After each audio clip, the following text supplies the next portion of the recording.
fucking made up. And Tony Bruno is a goddamn fucking agent. Uncle Gunn's a goddamn agent. And same thing with Woody Johnson is a goddamn fucking agent. They're all fucking agents. This guy, I think Tony Bruno might actually be Satan himself. I'd have to get a look at his eyes, probably why he wears those fucking glasses. But he's definitely on the payroll. Same thing with Uncle Guns. He's definitely on the payroll as well. So maybe the next stage of your healing journey is just telling more people to fuck right off.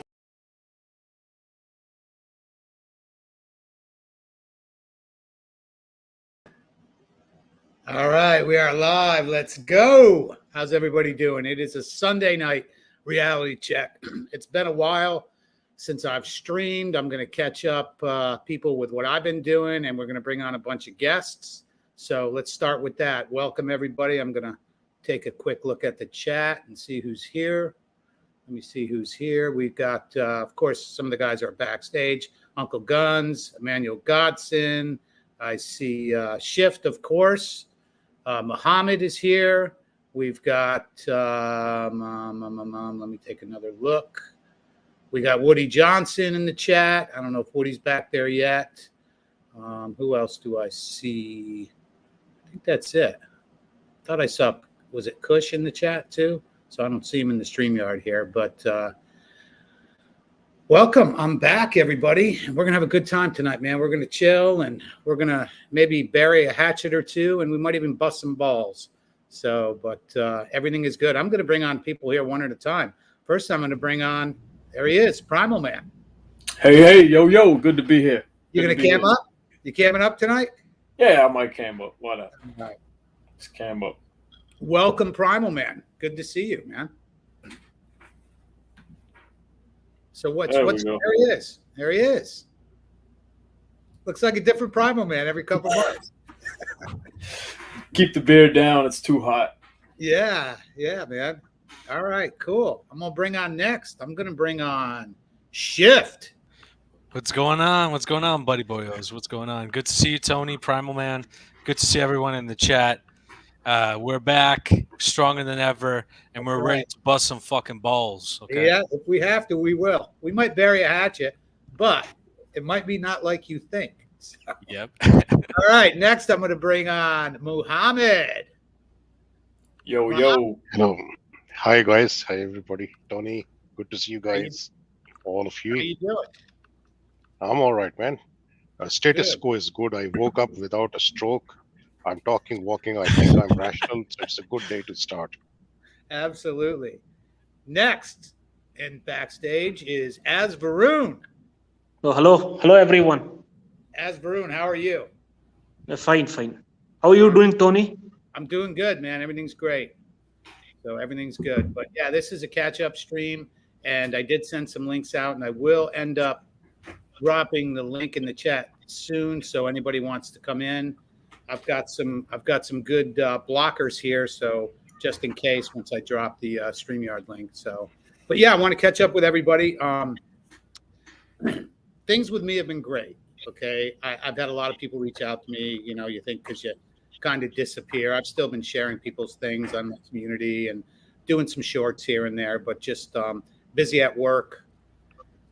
Just busy living life, man. Surfing. I've been playing golf again, which I don't know if any of you guys golf. Any of you guys play golf? Any on the panel? I should start playing actually. My father is the member of a golf club, so I should start playing actually with him. You absolutely should. Oh, look at Paul. Yeah. War Room. Paul, how you doing, man?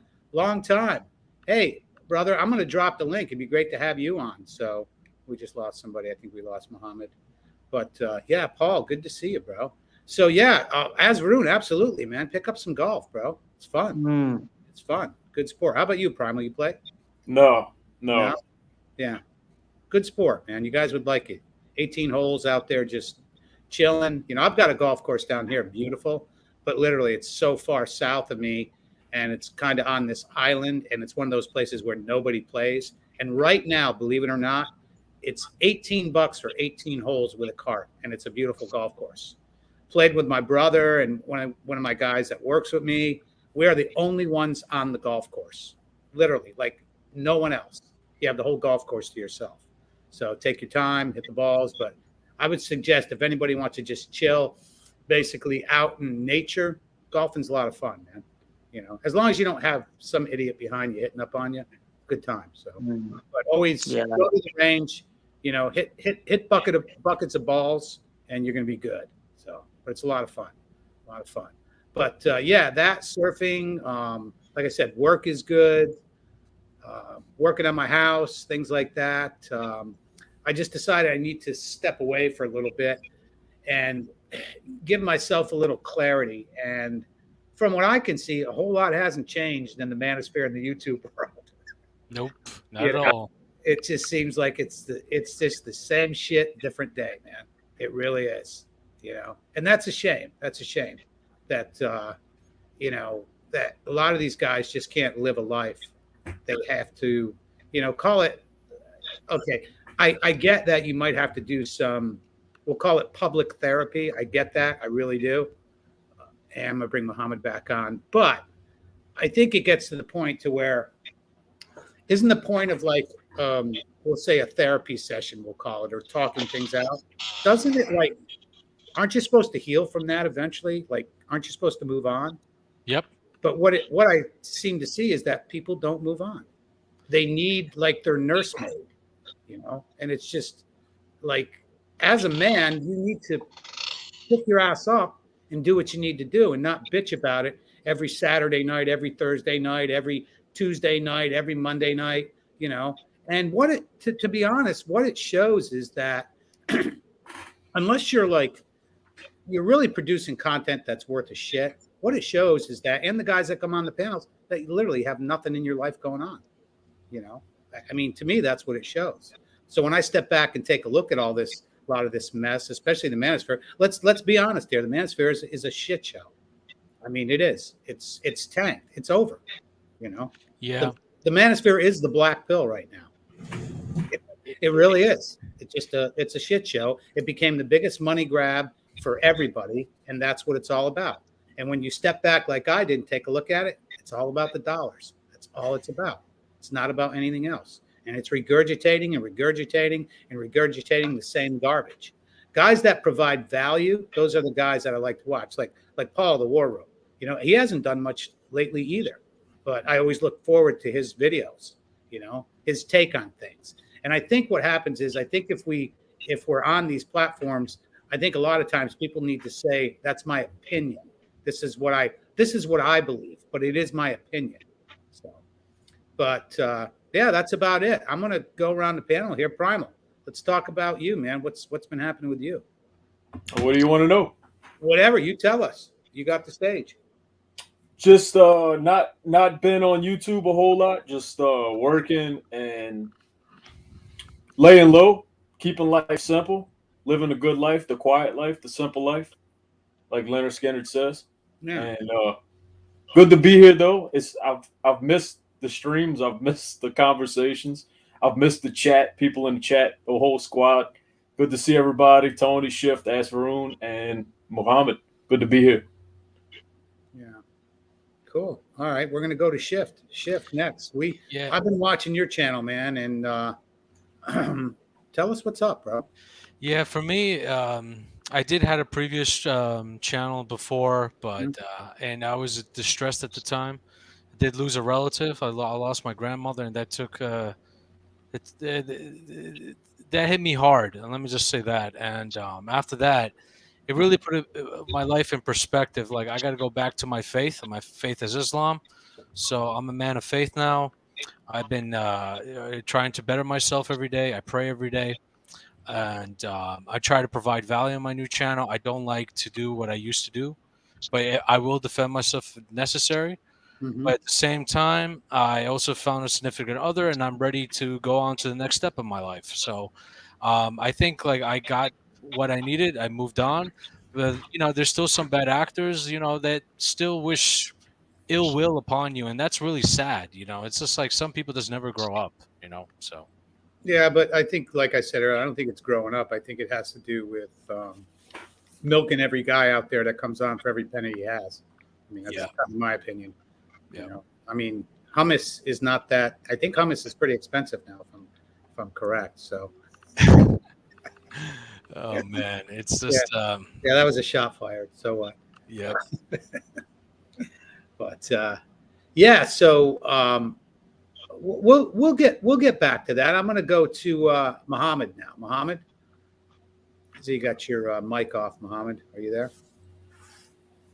All right. Well, oh, Yeah, there he is. all is good. All is good, guys. So good to be here talking to other folks, all of you. And nothing's new in life. Nothing's new under the sun. To be honest, status quo is awesome. It's good. It means things are not getting worse, and I'm pretty happy with that. It's a pretty stoic and kind of a How are flat things? How are things approach. in But Australia? I mean, how are things in Australia? Are things? I think things are well. Look, it's they're pretty stable at the moment. We are backing off on the masks and all that stuff, so that's good. Like it's pretty much we are no longer doing that. What used to be if someone has COVID, then we need to do the whole shebang of doing complete isolation because now we've got more information. So now people just sit with mask and you can go out. You don't have to notify as we you have had to if we tested positive for COVID. So it's I think it's a very good slow gradual return towards normal. This is really good. So I'm quite So positive. from what I'm hearing from you, then it's taking a little more time in Australia than it has here in the U.S. It does because initially we didn't have a lot of information about COVID, and then now we do. So that's fantastic. So we are backing off, and it actually varies from state to state. Some states were a bit even later so than the others, but I think it's overall it's heading in a good direction. And then with the Supreme Court of United States striking down the affirmative action, that's another hope. And then with Mr. Stockton Rush and his affirmative action policy of not hiring white men 50-year-old with expertise in a submersible, that has resulted in a tragedy. So I think there is positivity in all of that, even because hopefully we can learn from that. And what happens in USA eventually happens, generally speaking, in other Western countries. So I think affirmative action eventually will be on its way out. It will take longer in other countries, but USA has taken this first step in the right direction. So hopefully that will happen here too in due course of time. Eventually. Mhm. Well, good. And then we are going to go to Asvaroon. Asvaroon, how are you, man? What's new? It's been a Uh, while. yeah, it's been a while, and I mean, nothing like I'm just going on with my work on a day to day basis and nothing eventful. Like things have just been the same since then. That's it. That's it, huh? I heard Yeah, you yeah, got. yeah. Is that true? Heard what? I heard you got married. Is that true? No, no, no. I'm still a bachelor. Yes, still. There's no one actually. Like Okay. I'll be going in the coffee estate and looking after my father's estate, and that's about it. Mm-hmm. Yeah, Okay. And now you're going to learn golf too. You're going to pick up golf. It sounds yeah, like. yeah, And yeah, you yeah. said your dad plays, yeah? Yeah, Your my dad. dad, he is the secretary of the golf club. So he's one of the founding members of the golf club. So I'm going and learning to play golf as well now. Oh, good, good. Yeah, I think you'll enjoy it. Now, you must have some beautiful golf courses there, then. Yeah, yeah, yeah. Yeah, in our native place we have a golf club. So it's at least around 200 no 400 acres at least. So we can go and play over there actually. Many people have signed in, so even I too thought anyway, since my father is the founding member of the club, I'll also join and play golf. Good, good. Well, I want to tell everybody too. Me and Asvaroon did a stream. It's probably been almost a year, I would say, right? Since we Yeah, yeah. did a stream with you. But anybody watching or watching in the future, go down in the videos and you'll see we have an evening with Asvaroon. It's a really good time, man. And Asvaroon gets deep into some philosophy, different things, especially his Hindu religion. So it was a really fun stream, man. A lot of people enjoyed that. So anybody new watching tonight, check out that stream with Asvaroon. It's a lot of fun for sure. So, but Yeah, so let's continue the conversation, man. And I'm going to drop the live link. God, it's been a while since I've done this. Shit. Okay. Copy. And anybody that wants to come on, with that link, come on. I'm gonna put up a shield, of course, but I'm gonna drop the link. And I did send the link out to different people. So there we go. Yeah. So anybody wants to jump on the panel and talk? Yeah. So, all right. Now I want somebody here, as Varun, and maybe Chef, to catch me up in the Manosphere. Any kind of Manosphere stuff going on, because I know Woody's got to come on. He's going to catch me up. Like, well, you can go ask for what do you hear? Manosphere. It's usually the same stuff. There's nothing good about it. It's I guess it's there's nothing new actually. Like it's usually the same stuff about how Western civilization has actually corrupted the woman, and it's spreading everywhere all over the world. So probably I guess there's nothing much that could be done about it. And the men, they talk about geomaxing, and they talk about all types of what do you say, they try to come up with all kinds of solutions, but eventually I think there's no escaping the West. It's happening everywhere. So well, let me ask you a question. I mean, what I've noticed over the past couple of years since I've been involved in this, the same guys that talk about doing things are the same guys that literally do nothing. Like, yeah, let's talk about go to another country. I hear that when you actually go to another country and meet a girl, they jump on your shit. Is that true? I think what happens is that, especially if you go to can you hear me? Yeah. Oh yeah. Yeah, okay, yeah. I think that what happens is that, like, let's say you go to the Philippines. I've noticed this all the time. They always wait for these old white men to show up. They jump on them, and then after that, they play on their vulnerabilities. And after playing on their vulnerabilities, they will make them feel like they're loved and whatnot.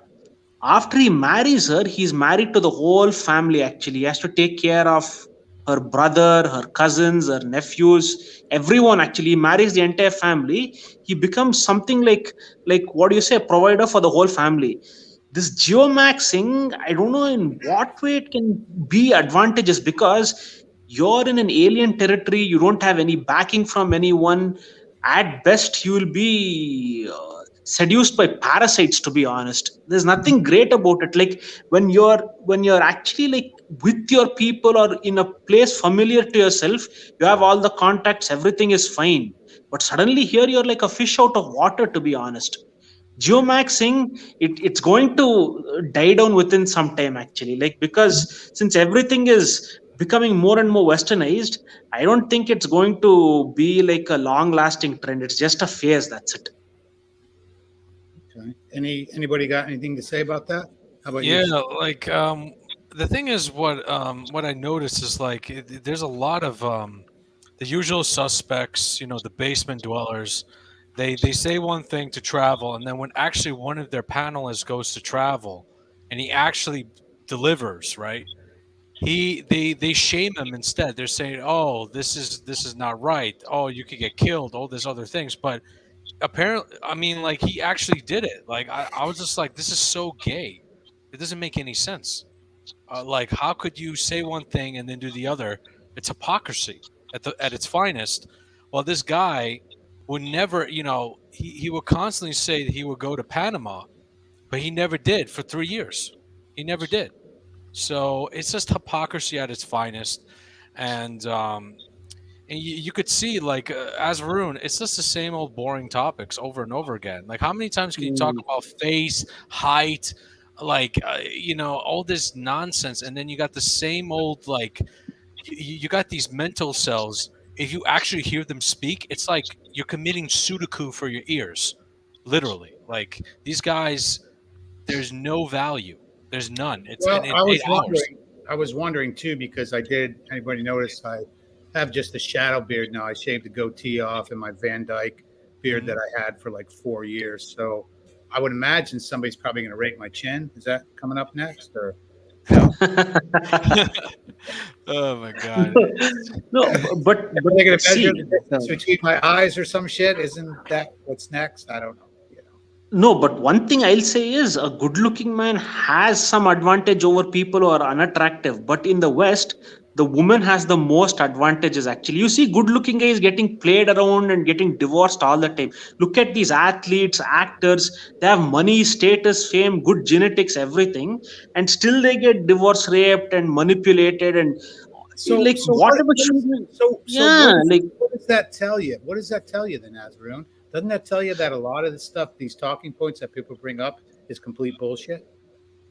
I feel there's a limit actually to what they know, because if you see one thing, okay, fine, like you can give countless examples of good-looking men who have been shot down completely and who've had terrible marriages and whose whole thing has collapsed.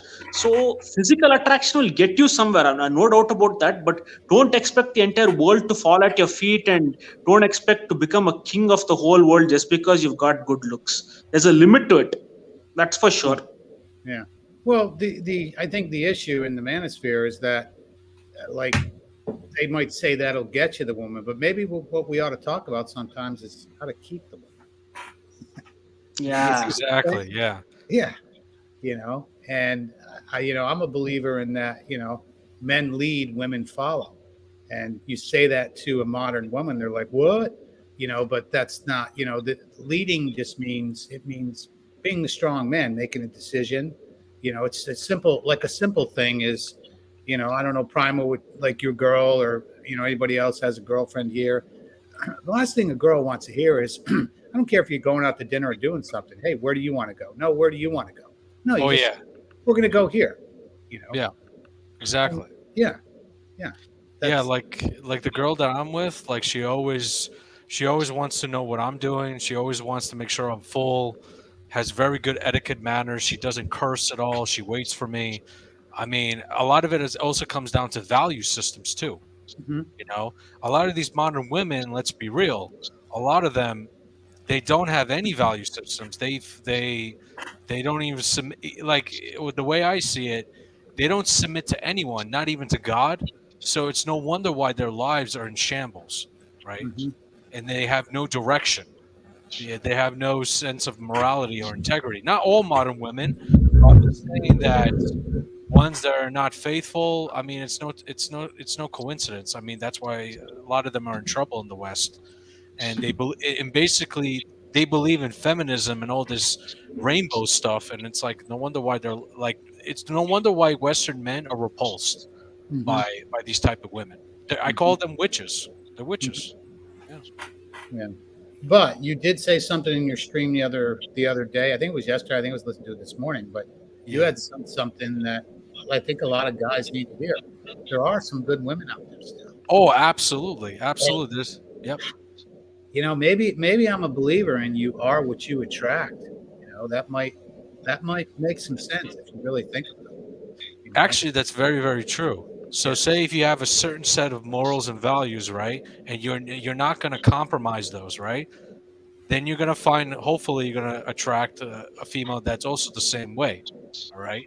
Well, it's interesting how it happened to me. I didn't really have to look. Actually, the female chose me.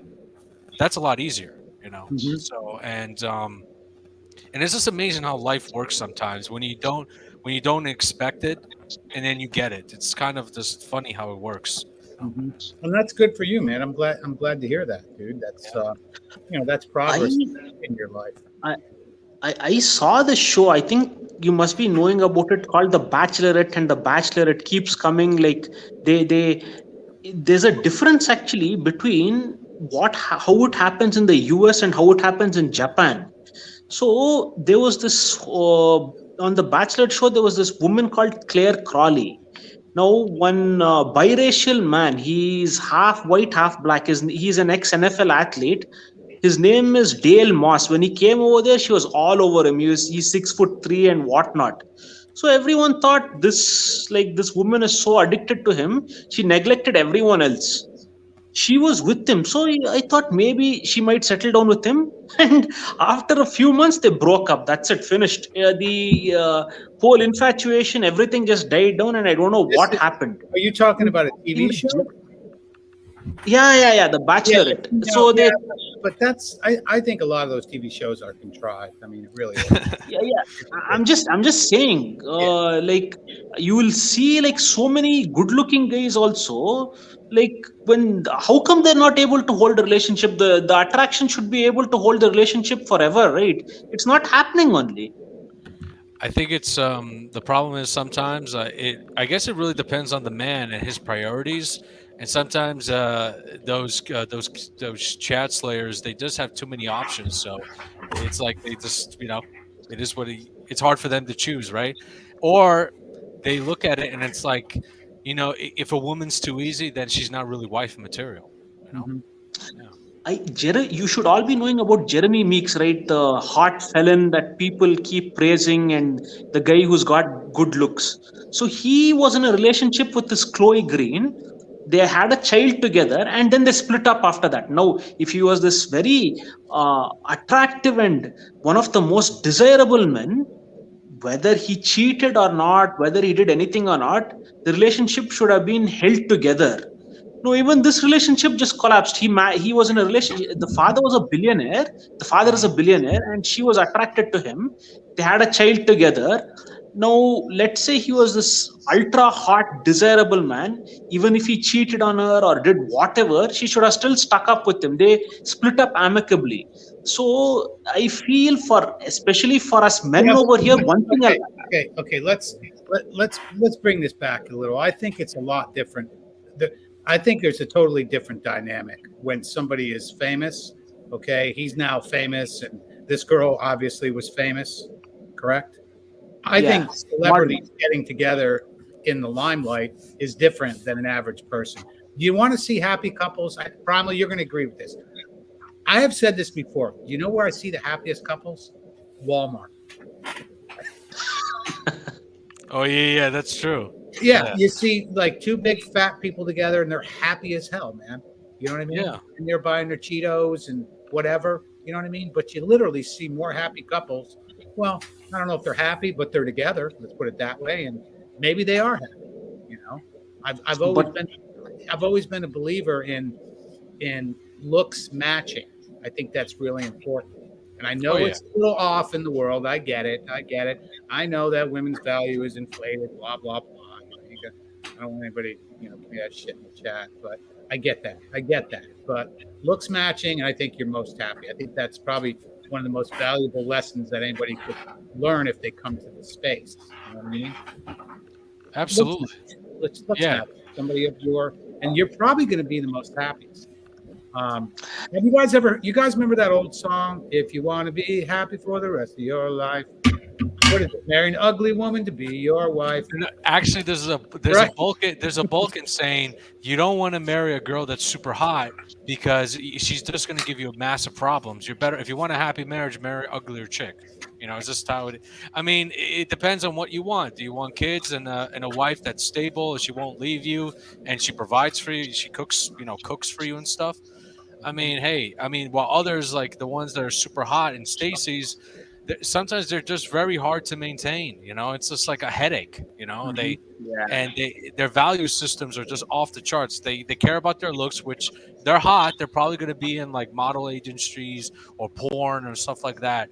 But then you have to worry about like some other guy groping your woman and shit. It's just fucking another added stress to it. Well, I'm glad you brought up porn. The reason I say that is because I'm going to give a little teaser now. My next show, I had messaged Primal about it, but it's not going to be the next one, but it's coming up, and I've got a few women on the hook right now, and I'm not sure if I'm going to have multiple or one, but we're going to have possibly a porn star and OnlyFans girls on the live stream. That's cool. You have a thin skin, which these girls who do this shit don't have thin skins, but I do want to ask some hard questions, literally. And see what makes them tick. The biggest thing is just make them comfortable, and a lot of these girls that work in porn and stuff, they're pretty like an open book. If you want to ask them sexual questions and stuff, they'll answer it. And if anything, the biggest thing is like to treat them like a human, right? That's number one. Yeah. Treat even though their profession, obviously, it's not that great, but if you treat it like that, then they can open up, and then you can have interesting conversations with them. Yeah, and that's kind of what I'm looking for, but that's kind of what's in the pipe here right now. No pun intended. But yeah, I think that'll be interesting to talk.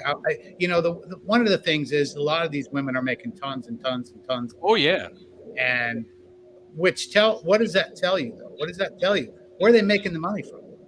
They're making the money from the simps, and the thing is, which is for these women, I mean, it's a smart. If you got a killer body and you want to do porn, you're gonna make a lot of money with OnlyFans. If you know how to market, that's fine. But the thing about these women, what intrigues me is like, if they made that much money, right? What are they gonna do when their looks fade? Are they investing properly in their money, or they're spending out of control and going on drugs and stuff? So, and that's the question I want to ask them. Like, what are you guys doing with your investments? Are you expanding your empire? Are you making sex toys or whatever? Or are you just wasting your time on drugs and partying? Yeah. I want to welcome a few people here. I see Javier's in the chat. Vega, good to see you. Also, good comments there too. So if you want to come up and chat, you're welcome to. But anybody else in the chat or anybody else watching, or if you're ghost watching, man, if you want to come up and chat with us, that's great. It's a catch-up night. And again, we might bust little balls here and there. And if somebody's got some smoke for me or anybody on the panel, you're welcome to do that. I think, is Gonzo coming up, Primal Man? He said he might jump on in a bit. Okay, cool. Yeah. So, there's times too when you might have petty arguments with people, especially in this space, arguments. But, we got into it. I know me and Primal got into it, with the whole thing. Don't take anything personal.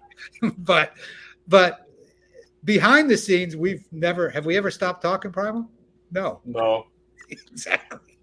So I think as men, you should be able to bust balls and not take things personal. But I think things do get heated sometimes because that's the way men are, man. Like, sometimes you go for the jugular and you might not mean it, but you still go for it anyways. I reckon people you have great arguments with end up being your best friends in the long term. If you ask me. Yeah.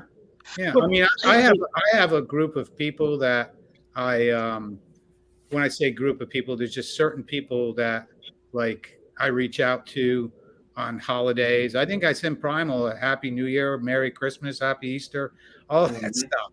But I have certain people that I just reach out to and say that to different things. And the reason is I think it's important that anybody, and I'm kind of maybe have a little bit of a hard shell, but it's always nice to know, like, the amount of emails and messages I've gotten on Instagram and like I said, emails and real text messages. Hey man, is everything okay? I'm like, yeah, everything's cool. I'm just need a break. I just, one of the things for me too is I needed sleep. Like I needed to sleep. I did a Thursday and a Saturday night stream. It seemed like we did those for what, 2 years, Primal? Yeah, at least. I had some rough Fridays at work. You have no idea, man. Going to work literally like on 3-4 hours sleep. Some nights I'm like, yeah. The stream I had previously, 2 hours. That was like my max. I was exhausted after that. Like that's why I make like shorter streams now. Yeah, but I think like with me, like I said, I've had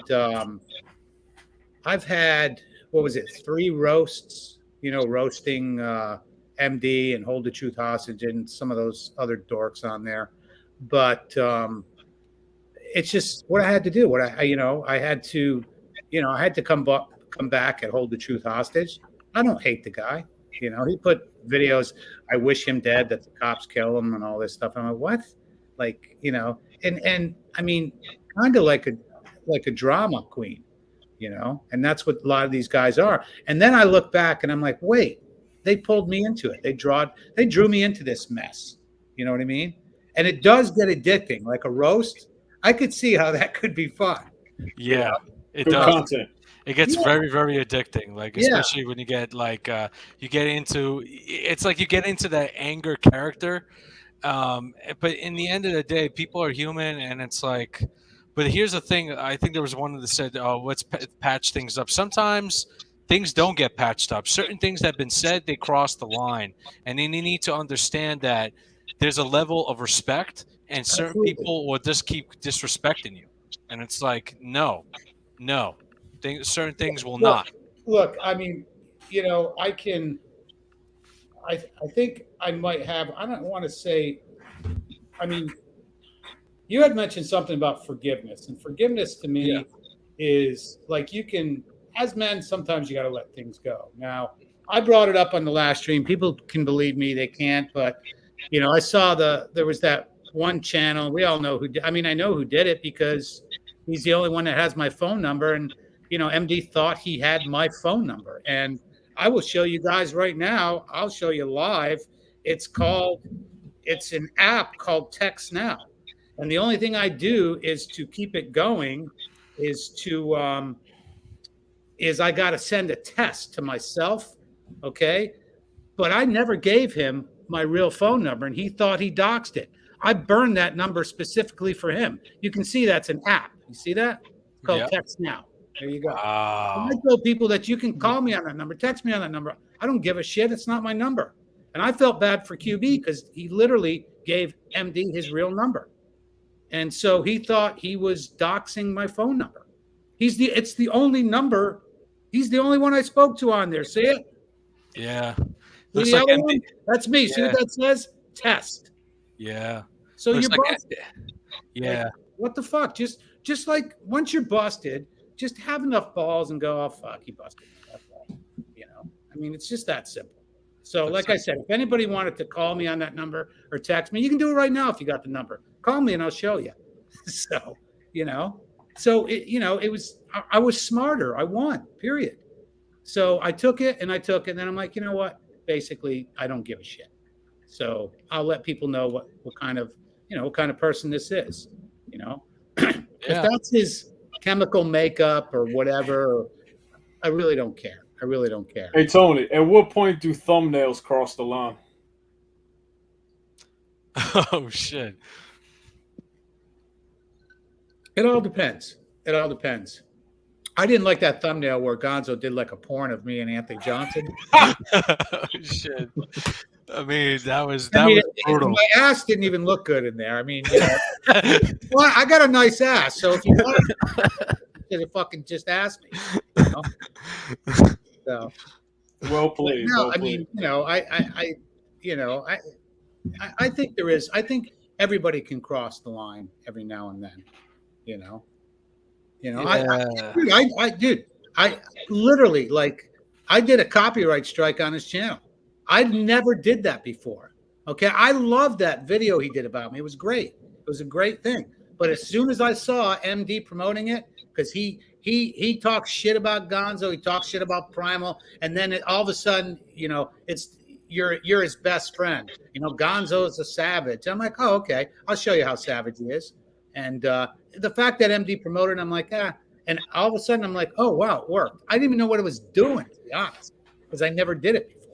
But that was my content. So, you know, I did not give it express written consent. So if anybody wants to use my content, you know, any content I've had on, you know, I think I've let everybody know that my channel continually has a warning and a strike on it. Continually. Even though YouTube was nice enough now after 2.5 years, just so everybody knows, my channel is now monetized. So if you look down there, I think there's a super chat button and all that stuff. I could give a shit about any of that, to be honest. I wanted it because I earned it. I deserved it. I had the watch time hours, the subscribers, all that. So YouTube finally monetized me this past week after 2.5 years. So, but yeah, so, you know, I think I'm going to go back to Primal's question. I think all this stuff, thumbnails, I think a lot of it can be fun and funny, you know. So, what do you think about it, Primal? Oh, I think they're great. Mm-hmm. I think a thumbnail is what kind of makes the show. Mm-hmm. Yeah, I kind of, you know. I mean, I don't think I have It any. depends. If you make a point to make thumbnails, then yeah. But if you just kind of whatever thumbnails, then no. Mm-hmm. Okay. Anybody else on that shift or Azraroon? I think for me, it's like I don't like it when people put animals on, just. I don't like certain thumbnails, honestly, especially with the way certain people do it, and I just don't like it. To be, that's just my take, though. Well, let me ask you guys a question. Do you think some of these guys are actually projecting? Yeah, I think so, because it's like a lot of them, they have their If own you spend self. the time making somebody look like fruity, like that's a little much, man.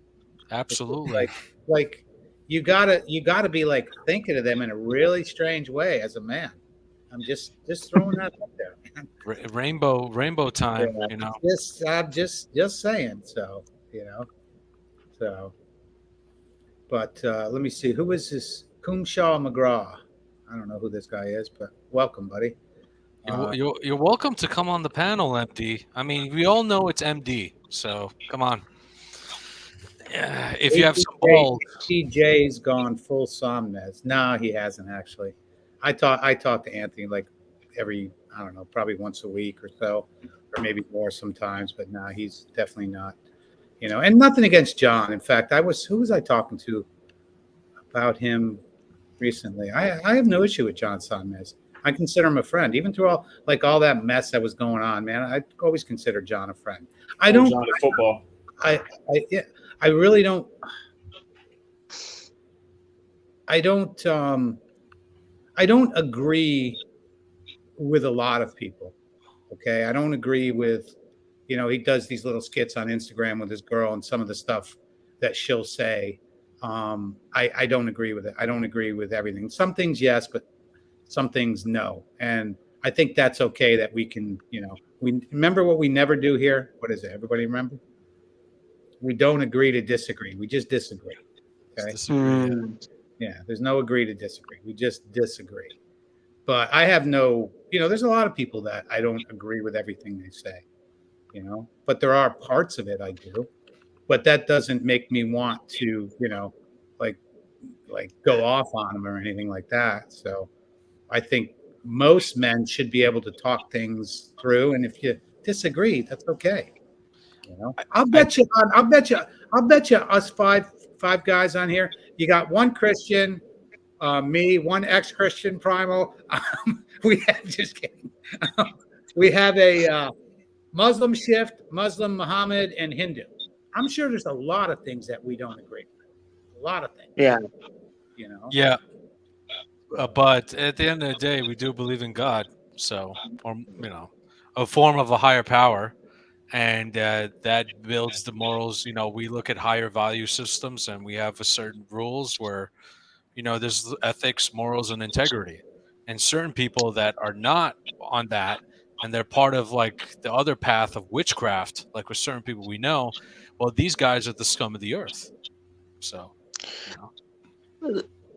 Whenever society rejects God and it becomes an atheistic society, it's going to head for ruin. Like the way it happened to the Soviet Union, they created a godless society and they thought that they had solved the problem with evolution.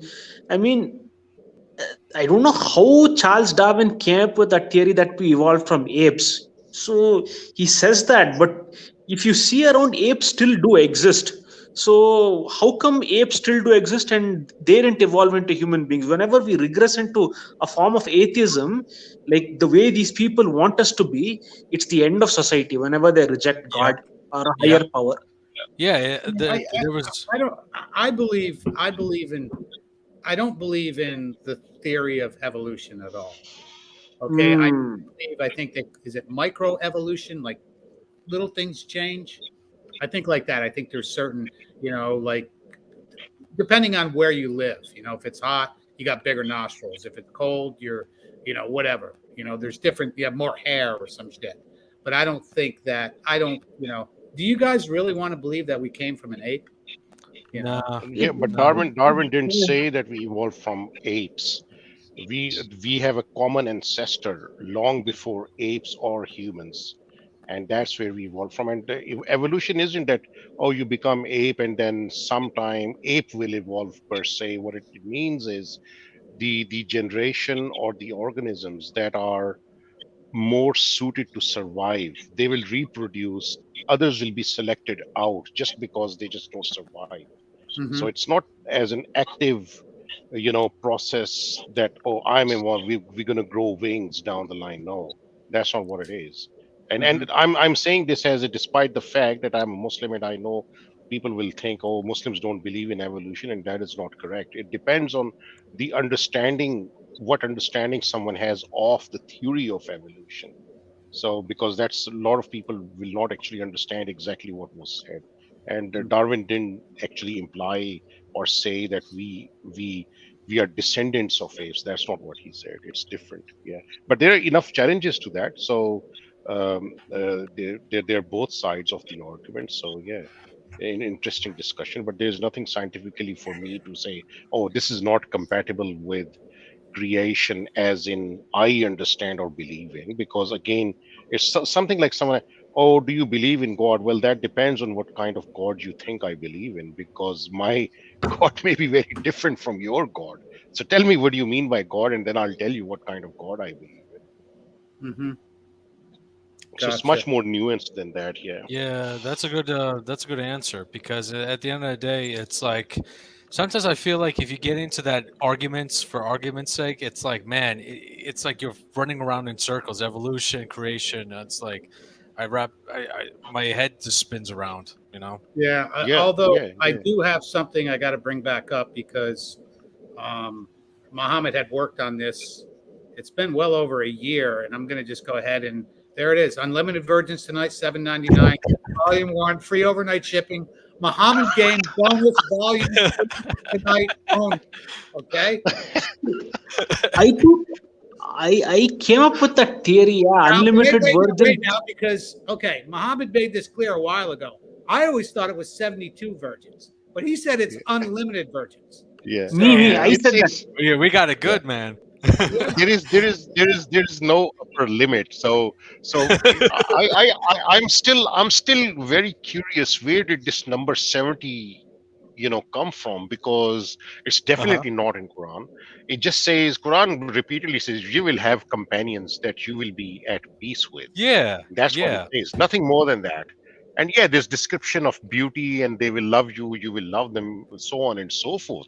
But there is no number, and I'm not saying that it's actually infinite number of companions. I'm just extrapolating kind of a jest that there is no limit mentioned, lower or upper. So why put limits on it? Like, just There's be no happy, be hopeful. there's no hadiths on that. Like, I don't know. I always thought I'm it came sure from there is some hadith, but bear in mind, Yeah. lot of hadith and lot of interpretation of Quran actually is based on Jewish tradition, on Jewish parables. Yeah, So yeah. people don't realize it. Like you will Yeah. hear a lot of Muslim scholars saying women were made out of Adam's rib. That's actually not Islamic. That's actually has its roots in what the Jewish tradition or Christian tradition has. So that's very wide territory. And see, essentially, hadith is, I heard it from Asvaroon, who heard it from Tony Bruno, who heard it from Primal Man. That Shift said this. This is hadith. I think Essentially, it started. I purported think it things actually of started with like you get a couple virgins, but every time the story moves around, each guy adds a few more. it gets That's- multiplied, squared up. Yeah, who knows? Who knows? But I am actually, now that it's come to my attention more, I'm going to actually contact one of my friend he's actually a scholar in Islamic stuff. So Yeah, I'm I'd going to like talk to I'd him. I'm like going you to to ask him, where does. get back with us. Yeah, on I that. will. Where did I would love that, Muhammad. That'd be great. where did the Yes, 72 virgins come from? Now, I had said this quite a few times on my streams. Like, we have all these different religions, like Hindu, Muslim, Christian. Okay, when we die, somebody's going to be wrong. Okay, somebody's going to be wrong. You guys understand that? Right? Yeah. Yeah. I sent Foster the link, so hopefully Michael Foster will jump on. Oh, just so you know, quick announcement. Michael Foster lost his mother this past week. Oh, So, that's sad. yeah. That sucks. Shout out to Foster, Michael Foster, and his family. So, thoughts and prayers, and Muslim and Hindu people pray. So, right? Yeah. We can make a dua and just Yes. hope for the best. Oh for yeah, them. that just a quick clarification. See, this salat that we do, or the what we normally call prayers in general parlance, it's actually not prayer, it's worshiping God. So when Yes. you go to the Hindu temple or mosque, yes, prayer is part of what we do, but actually it's worshiping and bowing before and prostrating before the creator. So it's more accurate description of all that is actually I'm worshiping, and in certain part of that worship I do some prayers also, but actually it's prostrating before the creator. Same with going to Hindu temple or whatever, so on and so forth. Okay. Yeah. Let me pause you guys 1 second, because we got somebody back here I haven't heard from in a while, and it's Grim. So the show is going to get spicy. We got Mike Grimm backstage. I'm going to put up a banner real quick just to make sure that it's him. It's him. Well, I want to make sure. It's been a while, man. Mike Grimm, that devil Mike, meeting the you get devil guy. so spicy. Oh, you I guys met are gonna the like devil. you're gonna like my little cover here. This is pretty funny. Anyways, check it out. Oh. All right, let's see if this is who I think it is. Yo. What's up, dog? Yo. What's up, dog? How you doing, What up? man? I'm doing good, bro. Good, long time. Hello, How's Mike. How's Pops? I got it. First of all, how's the family? Yeah, family's great. How's four, Pops? I got 4 kids now. Pops is great. New Nice, new man. kid to the mix. Yeah, I had another one. How long ago? Like 6 months, probably 5, 6 months. Wow, congratulations, bro. Absolutely. Hell yeah. Congrats, man. And how's Pops? Mike. He's doing good, yo. He's doing real good. And Mimsy's good? All good. Good. So, yeah, it's been a while, bro. Been a while. Tonight- How are you doing, Mike? How are you doing, Mike? It's been so long. Like, I miss all your shows, man. I miss even pop shows. Yeah, I'm doing great. You know what I'm saying? I went and I read all the books that Ask Varun was talking about, bro. I had to read them all just to find out. You know what I'm saying? Mm-hmm. Okay, cool. So what else is going on? Anything new in your world besides new baby and So what's Pops up to? Let me just get to that real quick. Yo, he's just doing his thing. You know what I mean? He's just building wealth, bro. You know what I mean? Okay, good. You know what, dude? I think us in these spaces, a lot of times we don't hear from somebody for a long time, and I think it's human nature sometimes to think the worst. And I'm really happy that everybody's come on so far. Like what I've noticed is about everybody on this panel, on us right here, we got 6 guys. Anybody else wants to come on, haven't talked to in a while or had any communication with, everybody's doing great here. How nice is that? Everybody's doing well. Like there's no, I was going to come out. I was going to fake you guys out. I'm not going to lie. We laughed about it. Might as well do it now. I was going to be like this when I did my stream. Just let people know. Oh god. Yeah, I was just going to kind of like, well, life's been a little rough. But I decided not to. Got some sawdust in my eye. That's funny. But everybody, I'm glad that everybody's doing well. I really am. I like success stories. I do like positivity. I like when people, sometimes you just got to get off your YouTube and the internet and just live your life, man. And it gives you clarity. It gives you little perspective on life, and stepping away from, a lot of this manosphere crap, and even like Christianity things. A lot of it's toxic, and it does it bleeds your soul is what it does. You know what I mean? If you can't have a discussion where everybody can talk and nobody can be mad, that's when you need to step away. So. But Mike, anything else, man? I mean, you're usually you to bring the fire and the spice, man.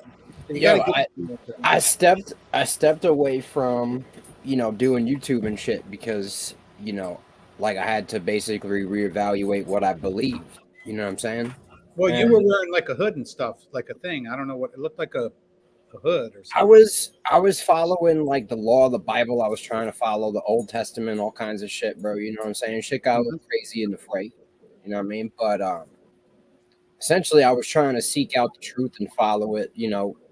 In my life, and in order to truly attain the truth, you have to seek it from a standpoint where you're not trying to fit it into some kind of fucking, religious fucking box, right? No, I agree. Like I said, we have Christians here. I'm not sure what you are now, Mike, but I don't know if Primal Man, if you had some changes in your life recently, like I think we need to step back and take a look. I think that people get drawn into religions, go hard for a while, and then they back off because okay, why would you do that? Anybody on the panel, why would you do that? Like Mike. Well, you learn. Yeah. So what happens is, what happened with me, right? And I never backed off, but I can see where people would back off. It's that you come between these different points, right? Where you're faced with a reality, right? So if you're sitting there in the Old Testament, you're faced with a reality that basically the God you worship is a bigot, and that makes you a bigot, right? So now you're faced with this weird situation where now you have to either accept the bigotry, right? And just be like, well, that's the word of God, and no one can say that it's not, true. This just is, like, at some point you're just like, well, it is what it is. Just gotta fucking put a hoop in my daughter's ear and make her a slave. Fucking Bible says it. Like, there's a lot of weird shit that when you really get into it, you're like, well, I guess I better just go and destroy my whole town, or I'm not following the Bible because it tells you to destroy fucking towns in idolatry, and they all believe in Jesus. So I guess the Bible told me to destroy the whole fucking town. Like, if you really try to follow this shit out, right, you come to a point where you can't. And so either you can't, and it's the word of God, or God never told you to do that crazy shit. Okay, whether it's Christianity, Hindu, Muslim, how much of what you read in the Quran or the Bible is literal? You get what I'm saying? How much is literal? Well, yeah, how much is literal? How much has been redacted? How much has been, manipulated to, do certain things? Like, there's a passage in the Bible, like, give unto Caesar what is Caesar's, right? And I'm pretty sure Caesar wrote that. You know what I mean? Like, That's a good one, dude. All I'm saying is we're dealing with manuscripts, right? And when you really want to know what the truth is, like, see, I went deep into it. I was like, all right, so now I got to figure out what's going on with the manuscripts. Let's go all the way fucking back. You start to realize, all right, well, this is a compilation of all this other shit that existed before it. So then you got to study all that shit that came before it. And for most people, right, like you were saying earlier, they back away from it because they just don't have enough time and they can't handle that shit. Most people cannot get to the bottom of the rabbit hole. They fail or they quit, you know what I mean? Or they're just crushed mentally before they get there. That used to be your channel name, The Rabbit Hole. It's where the rabbit hole ends, bro. Yeah. Yeah. You really have to want to get to the bottom of the rabbit hole because it's. You were diving in deep to like the friggin' Dead Sea Scrolls and like Jewish books and blah blah blah. You know who we need on here right now is the Guy Bro. Guy Bro, if you're watching, you're always welcome. I would break down the etymology of the words. I was breaking down the Hebrew and shit. And when you start to do this, right? At first I took it as like, oh, well, I just know more than people. And I started arguing with people and I'm like, haha, they're stupid, right? But then you start to realize, wait a minute, there's a problem here. Like, how the fuck are all these people believe in this religion, but they didn't actually even study the words? Like, does that make them bad people? Right? So then you got to get into the point where it's like, all right, well, there's people that are in every religion, right? That I believe are good people. And then I believe there's bad people in all the religions. So it's not what religion you are that determines if you're good. You know what I mean? So No, what is it like, philosophically? I agree with that. Do you think that, like, like there are certain Muslim sects that, the jihad, right? Is that what it's called, guys? Jihad? I think there's some Muslims that would never sit here and try to like kill people just because they don't believe, just because they won't say specifically like Allah is God, right? But there are Muslims who will kill Christians or whatever for not claiming that Allah is God. And at the end of the day, right? Like, it's really semantics, because the majority of people believe that there is just one God, right? And like that's it. Like there, so when you get into the God issue, like Jews originated as pantheists, which they had multiple gods, and you see that even in the Bible, it tells you that they were worshiping all these other gods. And so at one point they did away with the matriarchy, which is where they were worshiping the divine feminine, and they switched the system over to a patriarchy system. And they were like, that's it. There's one God. It's this male system now. Here comes Adam and Eve's story and all this other fuckery. You know what I'm saying? And does a question I want to ask for my Muslim brothers, Shift and Muhammad, is Jesus in the Quran? he's the most quoted prophet. Yeah, he's a prophet for us. Yeah, and he has like multiple times. Multiple times. Yeah. He's the most quoted prophet in the Quran. Yeah. And the only woman named in Quran, there's only one woman mentioned by name, and that's Mother Mary. Yeah. Mother of Prophet Jesus Christ. The Fatima, bro. No, there's no Fatima in Quran. No Fatima. What's the Fatima? Tell me about it. No, Fatiha. Fatima is I think he meant Fatiha is the first chapter, is the first surah. Yeah, Fatima is the name of the. Who is Fatima? Fatima, Is the prophet's daughter. Fatima is Prophet's daughter. She was the prophet's daughter. So, is there not a connection between the Fatima and the Virgin Mary? No, they're two. Virgin Mary is mother of Prophet Jesus Christ. She's got nothing to do with Fatima. I don't know. I'm gonna have to look into it a little deeper. I've got all kinds of connections with different, mother figures with different religions. You could compare it to like. Oh yeah, you have that in Hindu scripture as well. Like you've got Mother Sita and like Mother Horus Parvati. and shit. You've got Horus and Semiramis. Yeah, you'll find the same stories. Yeah. You'll find it across all cultures and all scriptures and all faiths. It's not unique. I think the biggest question is that when all religions, again, I'll say it again, somebody's going to be wrong, man. But you can all be. See, here's the thing. Let me ask you guys. Let me ask you a question. In Hindu and in Muslim, will me and Primal Man and Grim go to wherever we go? You guys go to heaven or whatever you call it? Like it depends on what kind of Islam or Hinduism you believe in. If you ask me, the answer is anybody who believes in God and does good deeds will be judged on his actions and his faith, and will go to and his reward. It's there in Quran. It says specifically the Jews, the Christians, the Sabians, and anyone who believes in God and believes in Day of Judgment and does good deeds will have their reward with God. So you don't have to have the label of being a Muslim, because in Quran the definition of Muslim is extended, actually includes all the Jews, all the Christians who follow their respective faiths. So Muslim is anybody who believes in God, not necessarily quote unquote Allah, because Allah is the Arabic word for God. So if you believe in God, you believe in Day of Judgment, and you don't assign other gods along with one God, then by definition you're a Muslim. So and that is there is. All right, well, I'm just going to throw this out there, you guys, to my Muslim. Salam alaikum. Is that? Yeah, absolutely. I'm just going to say it. People say that to me all the time. Throw it right out there. Yeah. Primal, say it just in case. Sorry, say that again. Salam alaikum. Salam alaikum. Yeah, Our walaikum views. assalam. We don't, I don't say Assalam. to you guys because you don't know the greeting and I might offend you.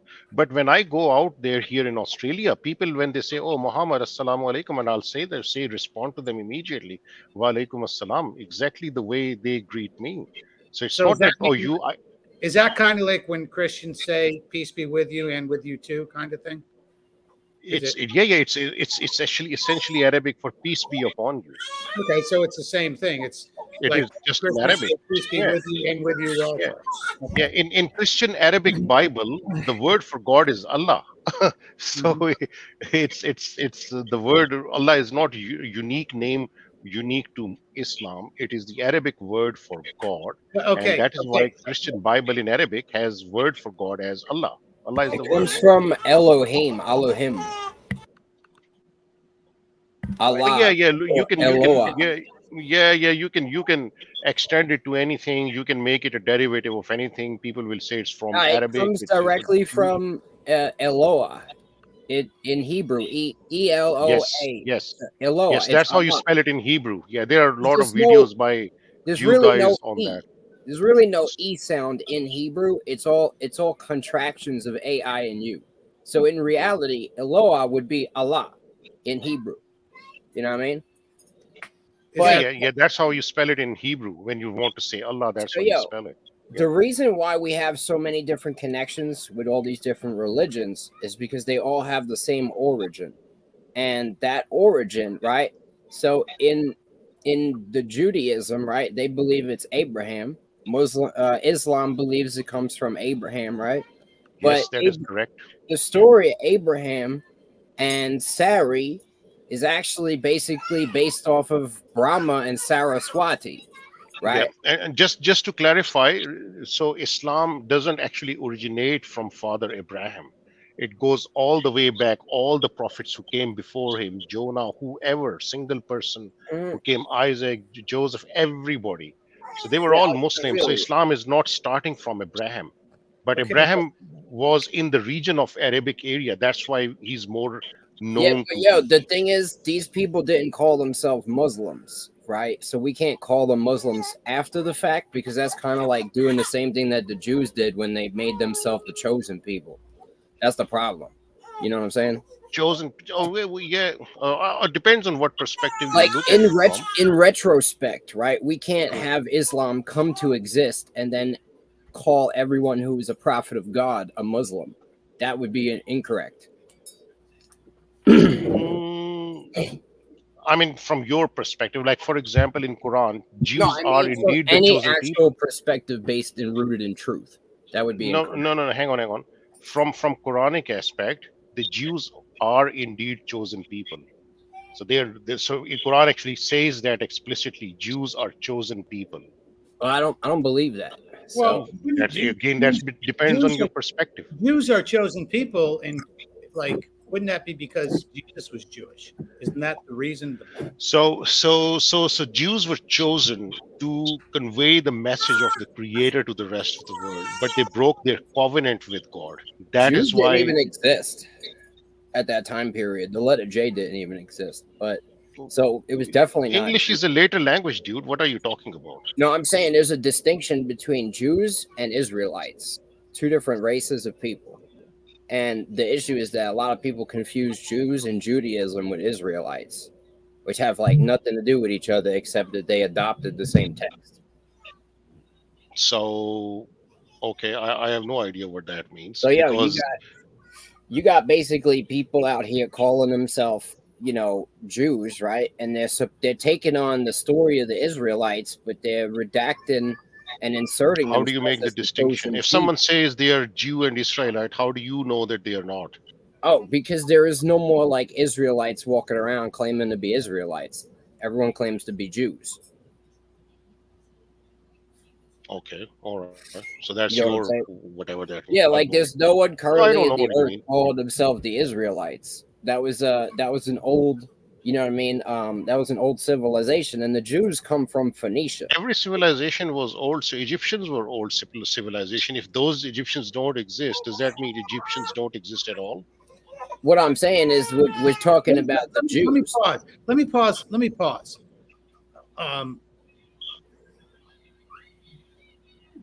Jewish, you know what I mean? Jewish isn't a race, is it? Yeah, it's a faith. It's like, I mean, It's there is a not thing that like- you have to be born in Judaism, as I understand a little bit. You have to be born from a Jewish mother to be a Jew. That was the original thing.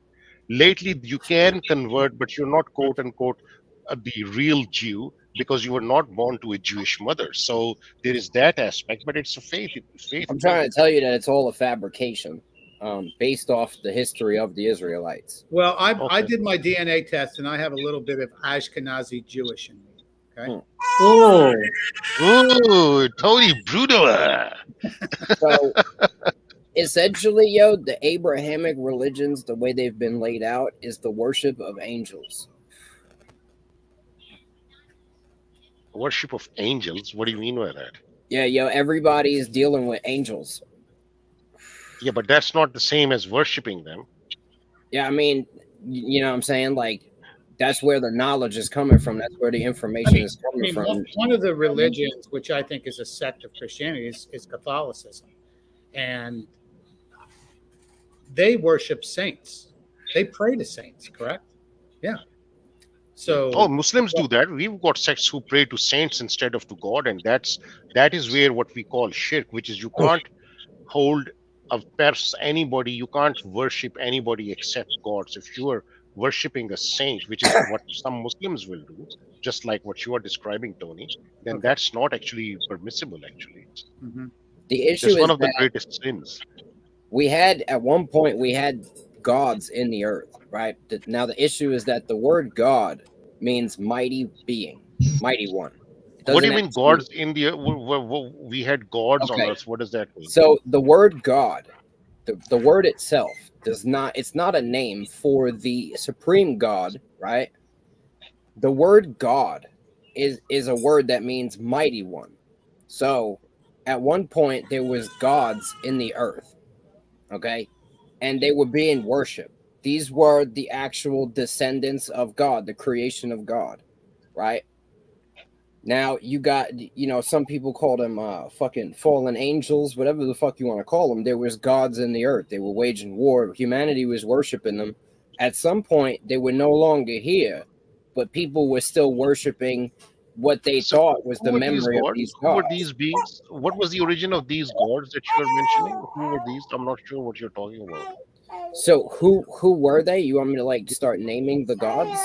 in the No, earth? no, no. I want you to dislike human beings are with 4 limbs, 2 So, yeah, eyes. if We've you got go- certain if you go limitation. Who are around- these beings? What I can tell you is that if you go around, right, and look in all the different civilizations, you're going to find the same pantheon of gods, right? So at one point, they were physically in the earth, right, giving man technology, and they were worshiping these deities, right? For example, right, Yahweh was being worshipped as a deity, and he was dwelling among them and helping them out with war and shit and giving them fucking technology and information. And then So what do you mean he was giving them? Like this was some extra, some alien Yeah. being or extraterrestrial? So I mean, you could call it that, but at the end of the day, I'm not saying they came from anywhere else. I'm not saying they're extraterrestrial. I'm saying they're terrestrial, and they're just not human beings. They're advanced beings that some would call gods, the sons of gods, fallen angels, or even fucking the Anunnaki. I mean, we have, history written in clay tablets from civilizations that predate. Sorry, Graham. What do you mean they were superior beings? What do you mean? I mean, when you go back to the manuscripts that predate the Quran, that predate the Torah, that predate the Bible, that predate all this shit, right? We go back to Sumeria, we go back to cuneiform, right? When we look at the Babylonian tablets, the Sumerian tablets, you're going to see something that's very clear and distinct, is that there was these giant beings on the earth, and they were much bigger, much smarter than us, and they were benefactors of humankind, helping people out with technology, doing all kinds of shit. And they were found all over the earth, not just in one localized place. It's not like they made this up or had any way to, transmit the information. You'll also notice that we've been lied to throughout antiquity, right? The Dead Sea Scrolls are fake, all right?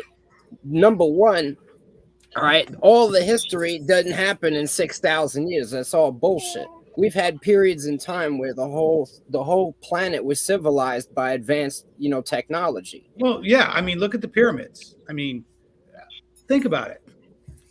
And the They're stones will still fly trying out. to figure out, they're saying aliens came down with spaceships and lifted them up there. They're still trying to figure out. I've seen shows where they're trying to figure out how these things were built. How Yeah, nobody knows. how Nobody can figure out. Stonehenge, Stonehenge, how they moved those giant things back in the day. How the Sphinx was built. I mean, there's so many questions that are What about unanswered. why did they build the pyramid, and what about what is all of the fine constant structures of Earth and all the different mathematical equations that we would need to understand, like the speed of light and shit? What is that all doing encoded in the dimensions of the pyramid? Mhm. You know what I'm saying? The pyramid was knowledge encoded in stone for future generations, and it was designed to withstand the great flood because they knew it was coming. That was the point of the pyramid. It was designed to carry this information. It was an ark, right? It's the altar of God on earth in the center.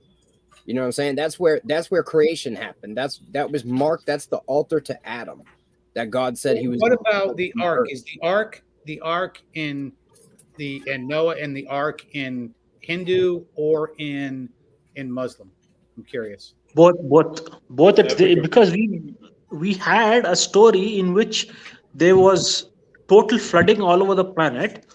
Then what happened was that 7 sages were contacted by God to put all the animals on a boat and put even 2 human beings as well on a boat who will populate the planet, and all the herbs as well that's necessary for healing and other activities. And when the flood happened, they were all sailing on the boat for maybe 7 to 8 days until the flood came down. The floods, that story of the flood is not just there in Christianity, it's there in Hinduism as well. Yep. So the earth has been recreated and destroyed, at least according to Hinduism, 81 times. Yeah. And human beings have been here for a very long time, for billions of years, because somewhere in cycle. Africa, it's a cycle. In Gabon, they found a nuclear reactor that's at least 1 billion years old. And they've even found people in Africa in some caves wearing suits, paintings of that. And even one more thing, actually, there was a creature that was extinct, and they found it on a sandal of a human being. And when they did carbon dating, it was 600 million years old.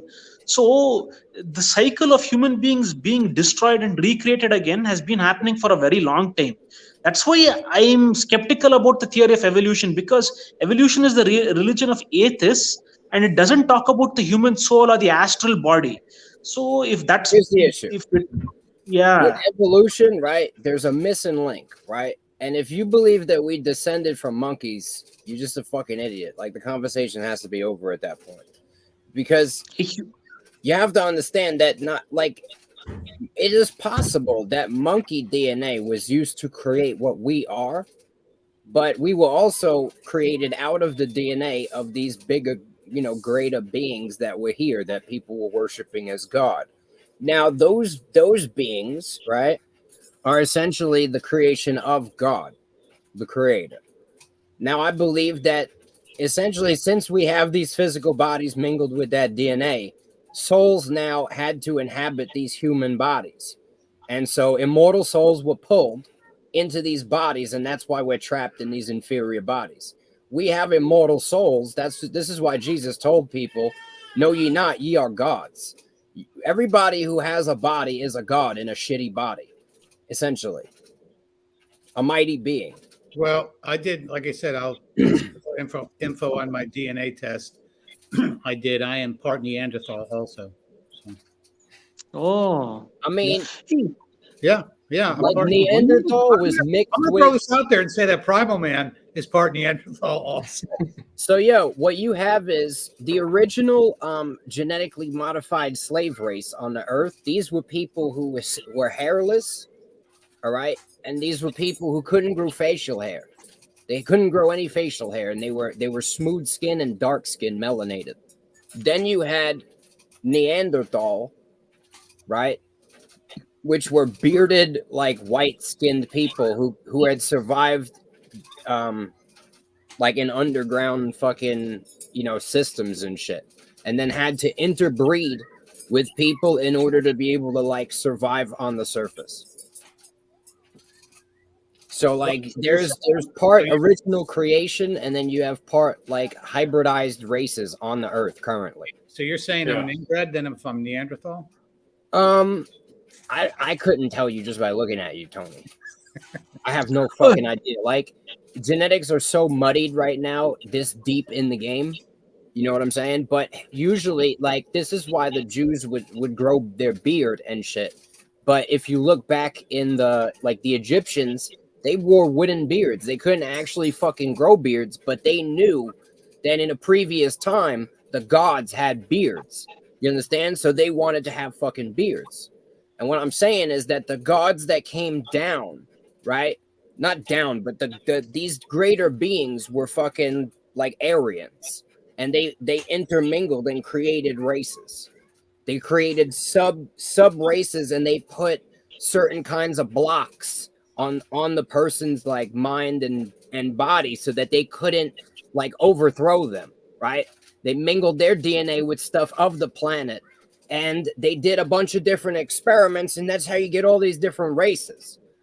And I'm not saying that, like, you got to understand, we were created originally by the Almighty Creator, but then we were put in these bodies, like the soul was hooked up to these bodies, which are hybridized. You know what I'm saying? Like, we didn't just start doing GMO now. This shit's been going on for a long time, and all the fucking ancient records explain this shit. You know what I'm saying?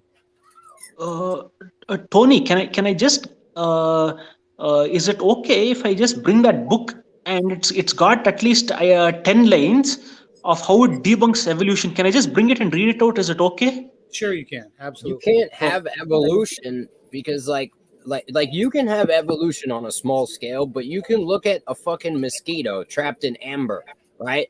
Which is thousands of years old. And it's the same mosquitoes we have today, right? Which goes to show you evolution doesn't happen the way they're trying to explain it does, right? Right. Like, you're going to still have a fucking mosquito. You can't just go from a squirrel butt fucks a frog and now you have a squirrel frog person. Mm-hmm. They're trying to tell you that you came from a fucking amoeba, you know what I'm saying, just floating around and evolved into a human being. It's not possible because you have those small life forms inside you. How do you come from something which you house? Well, do you think that most people, even Christians, believe in evolution? Mm-mm. Or a form of it? Like I said earlier in the show, I do think there's microevolution. Most they want folks to think it's either evolution or creation, one or the other. That's it. They don't want people to know that it's a bit of both. It's a bit of both.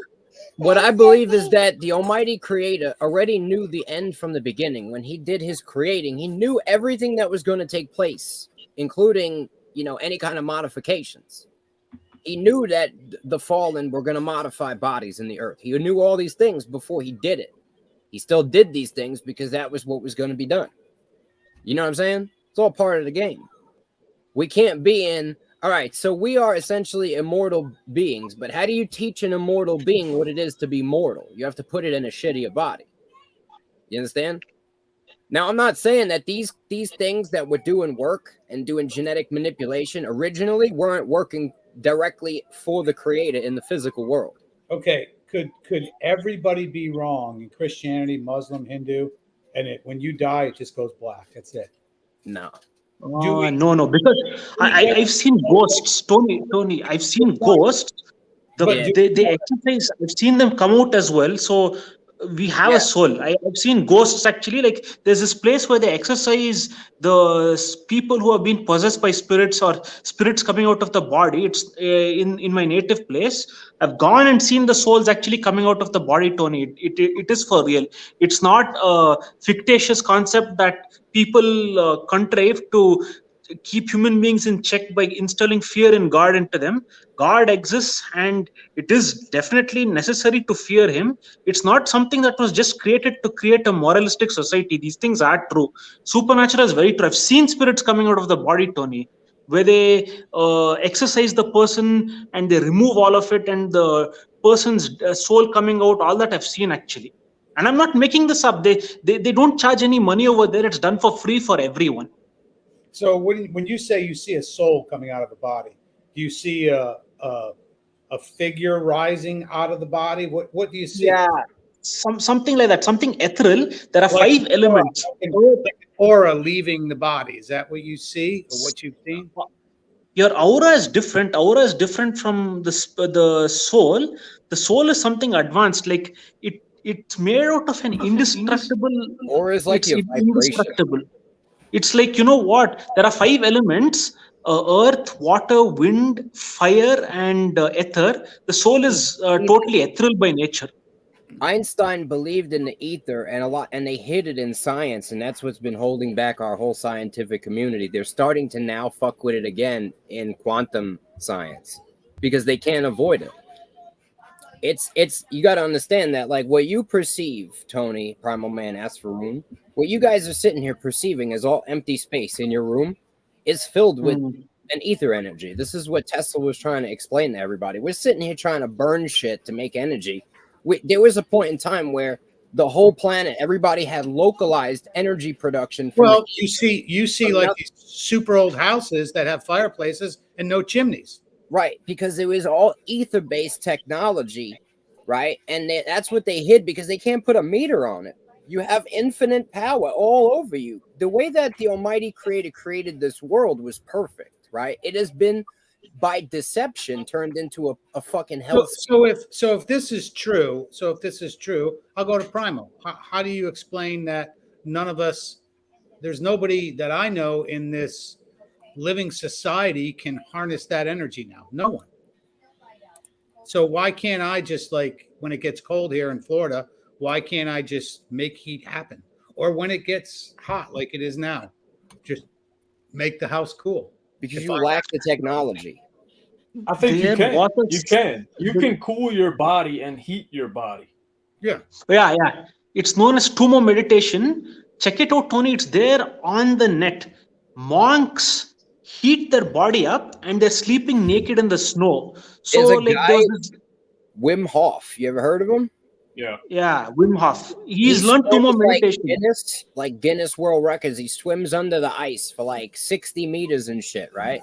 He swam under the ice, and it was so cold in the Arctic, he froze his cornea in his eye socket.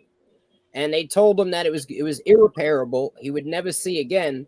He told them, yeah, all right. And then he did breathing exercises and healed it in 2 weeks. He has a YouTube. He does all these breathing exercises that show you how to, like, he goes hiking up Everest, bro, in his shorts, like his underwear, no shirt. Isn't that just like, well, I guess, I look at like somebody like David Blaine. Do you ever see where David Blaine was in like a block of ice for like a week? Yeah. So how can he harness that? I saw you guys can see, if you look at David Blaine and Joe Rogan takes a steel rod and runs it right through his bicep live. Bro, Rogan did it to David Blaine, took it right here and it came out the other side. Like, because Tony, the reality we live in, right? It seems like it's all bound with these solid, like, rules and laws, right? That are like unbreakable, right? Like laws of physics, like you can't put your hand through. This guy didn't bleed. I'm pretty sure if I did that, I'd be bleeding like a stuck pig. There's people, right, that are essentially, bending the laws of reality because they understand these principles and they've trained themselves and attained a certain level where they can do these things. They're literally putting their mind over the matter, right, that is in front of them, and their will is superseding their physical world. I mean, Sorry. Continue, Mike. I was just gonna say, this is the gift of God. This is the birthright of man, and by not believing that things are possible, you've been taught your whole life and programmed negatively to not believe these things are possible, and so you've been limited by your own mind, okay? And by believing these things, we essentially don't believe in God. Primal, Asvaroon, and do you think that the church has, and churches and religion has programmed people to believe that 100%. like you aren't capable of these things? Like there's things called miracles. Do Yeah. you believe Yeah. in miracles? There's a guy, It- Alan Watts. There's a guy, Yeah. Alan Watts. He says the church has kicked Jesus upstairs, where meaning, we can't achieve these things, therefore he's God, we can't do it.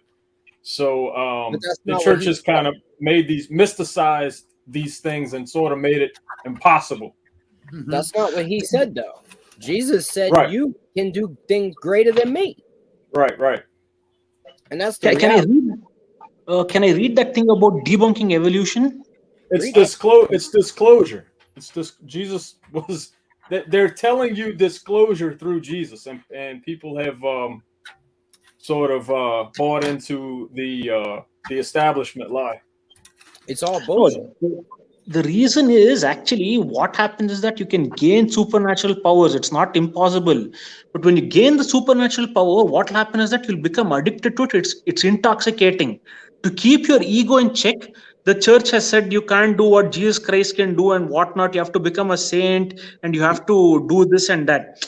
Generally, like instead of coming to the proper conclusion and explaining these things correctly, they hide a lot of things. Like in Christianity, rebirth and reincarnation was there, but then the church thought that if they allowed people to believe in rebirth and reincarnation, they won't be interested in God.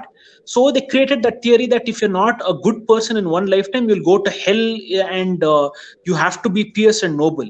If you're pious and noble, you can shorten the span of rebirths and reincarnation very quickly. They did it to speed up human evolution and the spiritual process. But the church in Constantinople did it because at that time, two major centers were of Christianity existed, one in Rome and one in Constantinople.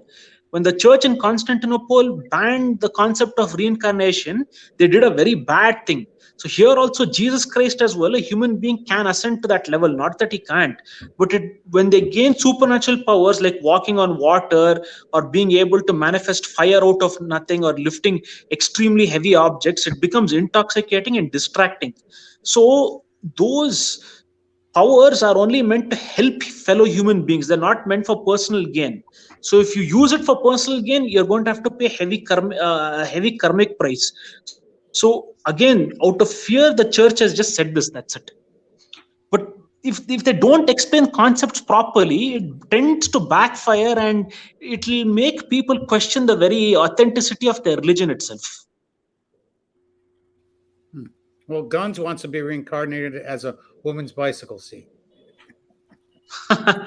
That's a poor thing. I mean, like, why not be reincarnated as a superhero or something like that? That bicycle seat thing is just a bad choice. No, the system is perfect, bro. Let me ask you, we dove hugely deep into this, if you remember, Asvaroon, and you had said, if you're a person, you keep coming back and getting another chance. The question is, oh, wow, look at this. We got a special guest tonight. I'm going to bring him right on, and he's going to answer some questions for us. There he is. Michael Foster, how you doing?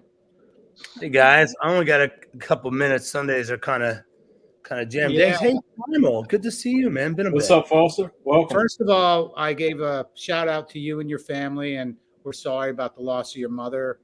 Thank you. Thank you. I But I appreciate just want to let everybody know that, Michael Foster lost his mother here this past week, and we've had Shift on here as Muslim, Muhammad, Asvaroon Hindu, and everybody going to put their thoughts to you. A little bit of everything, huh? Yep. So we're getting deep into. Geez, anybody want to give a quick rundown? You remember Mike Grimm? Grimm is here. Yeah.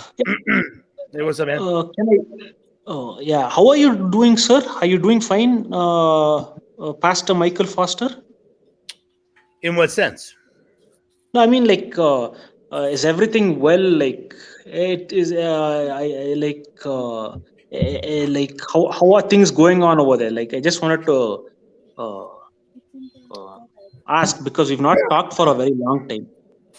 I mean, God is good. Life is good. I'm very thankful for all the things I have. have a lot, and you know, when someone you love dies, it's not good, and it's not good for a time. But you know, I mean, she got to come to church one time last Sunday after having not been in church for months and months. I'll be short. Tony Bruno. All right. Mike's bet. Nice. But you know, we got a lot of closure. It was kind of a shocking turn of events. But we've been in the middle of a medical malpractice lawsuit with all this, and the whole thing's kind of a mess.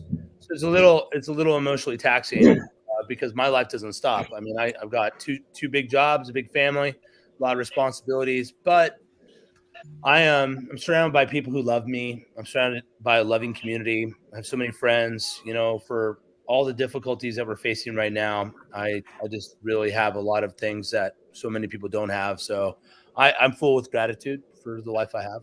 So that's how I would answer that question. Okay. Well, that's good, man. That's good. What you said is people that support. That's important. You know, I think support is a very big thing. I think this world lacks support. You know, there's people that give too much advice. You know, and I've always said that advice is cheap. Support is what costs. You know, that to me, that's the most important thing. Support is way more valuable than advice. Everybody can give you advice. People might give you advice like your mother died and how you should feel and how you should handle things. But I think when something like that goes down in somebody's family, give the guy support. Just say, hey, I'm there for you. Plain and simple. Yeah, that's good advice. But yeah, it's good advice. See, I'm trying to give support, but I gave advice. I know what you mean. It's the right attitude to cultivate towards this. Yeah, exactly. But we've gotten to kind of a deep theological discussion here with Grim, and we had, like I said, we had Shift and Muhammad on earlier, but I'm trying to put my finger Grim, on. Am I right to think that you've kind of gone through some transformations? You've rethought some issues previously believed, like maybe a year and a half, 2 years ago. Me? Or is that someone else? Yeah, it might be someone else. I might not be tracking here, but I feel like I mean, everybody goes through some changes for sure. Sure. I have. I think, you know, I've been studying for years. Continuously. I talk with you frequently, and you kind of know what's going on in my life. I know what's going on in your life, but and to be honest, I've told quite a few people that personal friends that there's one guy that I talk to, which is you, that I feel like you're one of the, not the few, but one of the, I'd say one of the few that I could tell anything to. And that is extremely rare for me. Extremely rare. I'll never tell them where the bodies are, Tony. Well, that's good. That's our secret. They'll never find them.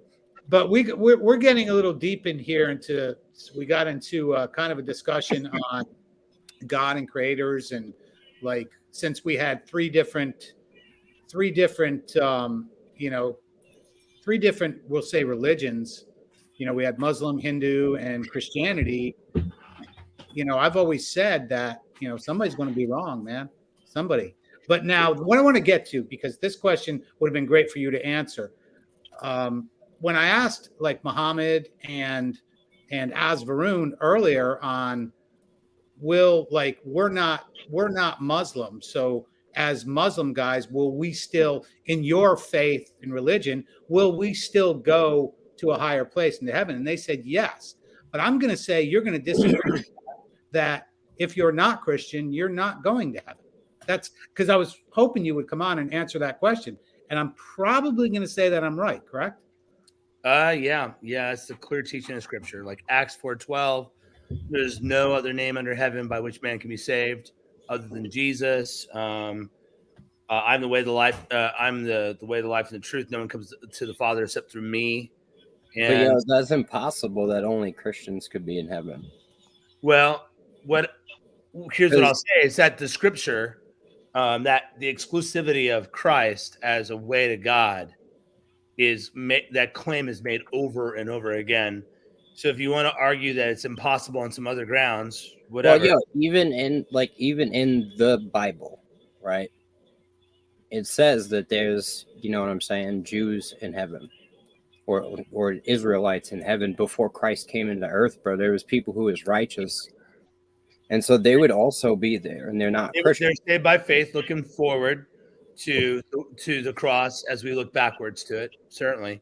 But so Abraham and all the people in Hebrews 11 would be a great example of Old Testament saints being believers. As I you're think saying.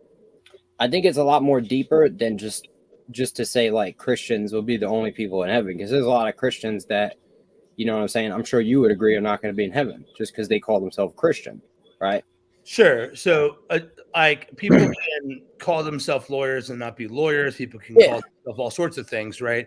So, if it's only nominal, like, so there are people who don't necessarily call themselves Christians, but would fall under the terms of what you believe a Christian is someone who's going to be in heaven.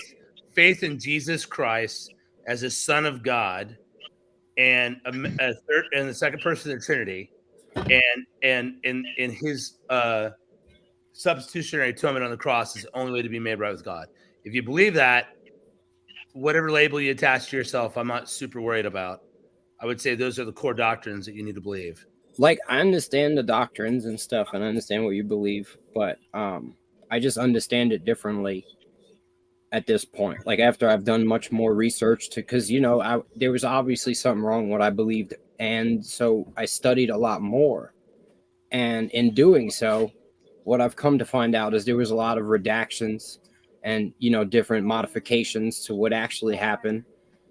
Because I do remember Mike and Grim on some of these streams really butting heads a couple nights, man. Like, well, I feel like I caught Grim somewhere, and I thought, well, that dude's working through something, and he's being humble, and he's working hard, and I respect that. You know what I mean? Like these are big questions, and they require deep thought. And anyone that's taking the time to work through them, honestly, I think it's wrong for it's not dignified to talk down to someone like that, even if you disagree with them, right? Like, you want to honor the hard work that people put into worthy questions. And a lot of times online, we just resort to insults and. But I mean, really, Michael Foster, you're, you know, because you're a pastor. I mean, I look at pastors. I don't look at all pastors like that. In fact, it's very few. But would you, like, I would consider you like a shepherd. Like, you, this is what God pointed you to do. This is your job. This is your call. Would you say a calling? Does that sound cool or no? Yeah, I would say it's my calling. Like, okay, it's your calling to bring people to the Lord, correct? I mean, that's to bring them to the Lord, but also to help those that are Christians walk through this life. And my life is spent dealing with helping other Christians live faithfully, whether they're having marriage problems or parenting problems or health problems or deaths or whatever, you know, all that stuff. That's my life's caught up with that. I just constantly live in that world. I always tell people, to be a pastor, you can't just love ideas. You have to love people. Mm-hmm. You need to care about doctrine. You need to be able to carry your intellectual weight, but you actually have to care about the souls of other people and be deeply invested in them. And that's one thing that can get. One thing I've always liked about your streams, Tony, is there's a sort of, even when it gets a little rowdy, generally there is a sort of playfulness to it. Yeah. Right. And there's a sense of camaraderie, a sense of like care for each other. Like, there's not, it's not, no one really hates each other or anything like that. And that sort of interpersonal stuff is needed in an internet age. Absolutely. But what I've noticed throughout a lot of my streams is I've noticed the morphing and changing of people, which is good. Some people don't like that because they'll say, oh, you said this. But like what you said earlier, you're working through something. And I think that's real important, that people work through something. But there's one thing I've noticed about you is you've been steadfast. You don't break ever. You don't break on your thinking, your logic, your you've been very straight through. There's no changing. You know, that's one thing that I've noticed about you. I've changed. I know Primal's changed. Mike has changed. I don't know about Az Varun. Az Varun is, in his Hindu religion or whatever. But you, out of like probably all of us that have came here throughout the past couple of years, you're probably the one that hasn't had any significant change in thoughts or beliefs. So why is that? Like, you see what I'm saying? Like, Yeah. from anybody else. He can't change, Tony. He's not allowed to. I'm totally allowed to change. There's He also has a doctrine, Tony. If it doesn't fit the doctrine, then he's not allowed to believe it. well, that's if you mean if it doesn't agree to scripture, I'm not allowed to believe it. I would 100% agree. But not the scripture, because it's about the interpretation of how you interpret the scripture. Well, even the words you just said are words I have to be able to interpret, right? So we're always, when we're communicating language, we're always using interpretive abilities, okay? Right. So what is your concrete interpretation? That would be doctrine, and that's not the word for word scripture. That's your core beliefs. And so if it doesn't agree with that, then you can't believe it. Okay. Yeah, But I won't believe it too. And you're right, I won't. would you I have to would you understand it. want, let's say, people that go to Foster's church, if he's being wishy-washy and not being 100% on his belief in his faith, he wouldn't have people coming to his church. He wouldn't be able to reach out to people. I agree. People would not want to call him. Like, if I had an issue, I've called him before. We've talked about things. But The only issue, though, Tony, is when you get polarized in that kind of sense, right? If Yeah. he actually does change what he really does believe, which does happen to a lot of pastors, they've told so many people this one doctrine, they can't change it now because then it makes them a liar and then it ruins their credibility. You rarely ever see pastors changing their doctrine. But that's what I'm saying, because earlier what I said is Foster has always been, he does not, he found, I don't want, geez, I want to word this right. I don't want to say you found what you believe, but you found what you know that you believe. How about that? Here's what I would say, Grim. So my theological beliefs have changed. But I'm a very slow to change person. I've watched a lot of people adopt views that at least that seem right at first, but then at the more examination you do, then you think, oh well, it's close, but it's not right. And so I became a Calvinist slowly. So I switched my view on eschatology slowly. Sacramentology, I changed that. But I think the last major doctrinal change I had was in like 2013. You should start doing YouTubes and running up on Mormons, telling them about the Lord. So I have changed. So there's this the really good introduction. There's a great systematic theology called The Institutes by John Calvin from like the 1600s. And there's an intro to it that's a really fascinating intro by Lewis Battles. He says that you kind of have two types of theologians. You have John Calvin and you have Augustine. Calvin, he writes 5 versions of his Institutes. So each version was kind of bigger. They start very small, and they kind of get bigger as they go, as he develops his thoughts. So Calvin never really changes his view on everything. He just kind of deepens and spreads it, right? Develops it more. Augustine, on the other hand, he writes tons of stuff, and at the end of his life, he writes this book that's called Retractions. So he writes this book where he basically says, like, look, I wrote a lot, I said a lot, here's a bunch of things I don't believe anymore. And I think there's personalities like that. There's some people that are very slow, methodological people, or methodical is what I mean to say, people. And there's some of us that are kind of given, if it kind of hits us right, it makes sense, we grab a hold of it. I've kind of been both of those. I was kind of Augustine in my youth. And as I got older, I decided to become much slower and just kind of stick to what I knew for sure. If I didn't know, I'd just say, I don't know. I think there's no shame in not knowing. And I've got a couple of mentors I call up. So I had like what seemed like kind of a white identity militia starting in my church. I was like, whoa, what's going on? What do I do? You know, because I'm like, I'm fine with, I don't care that people like being white. I'm fine with that. I don't care if people have militias, but I don't really want feds in my church. Okay. So I was like, let's like not. So I called a couple friends that were older, and I said, you know, what do I do about this? And they basically said, well, you need to do something. And I'm like, well, I know I need to do that. What do I do? Well, I'm not really sure. Here's a couple thoughts. I have these mentors that when they don't know, they say, I don't know. And what's beautiful is when they give me concrete advice, I know they're pretty sure of it. And I've learned not to trust men that know everything, that are sure on everything, right? Because how could anyone be so sure on everything? I'm sure on a bunch of things. I'm not sure on everything. And so I think as you get older, what happens is you mellow in a bunch of things. But if you're not a pushover with spaghetti for a spine, you actually get really hard and stubborn on a few things. And I think that's the right attitude. There's a few things I'm willing to fight for. You know, I'm willing to fight hard, you know, but the longer I walk, you know, I'm willing to live at peace with quite a few people and say, I don't agree. But you really want to fight about that right now? I think we could probably have a pretty good time without talking about it. You want to talk about it? We could, you know. Do you think that most people, I think a lot of people, I'll say a statement. I think a lot of people argue for the sake of argument.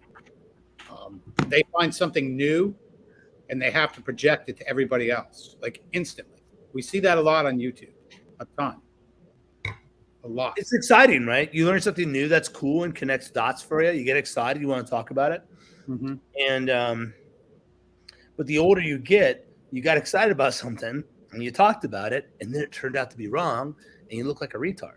And you're like, I should stop doing that. You know, I should maybe keep my thoughts to myself for a little bit longer before I go out and tell everybody that.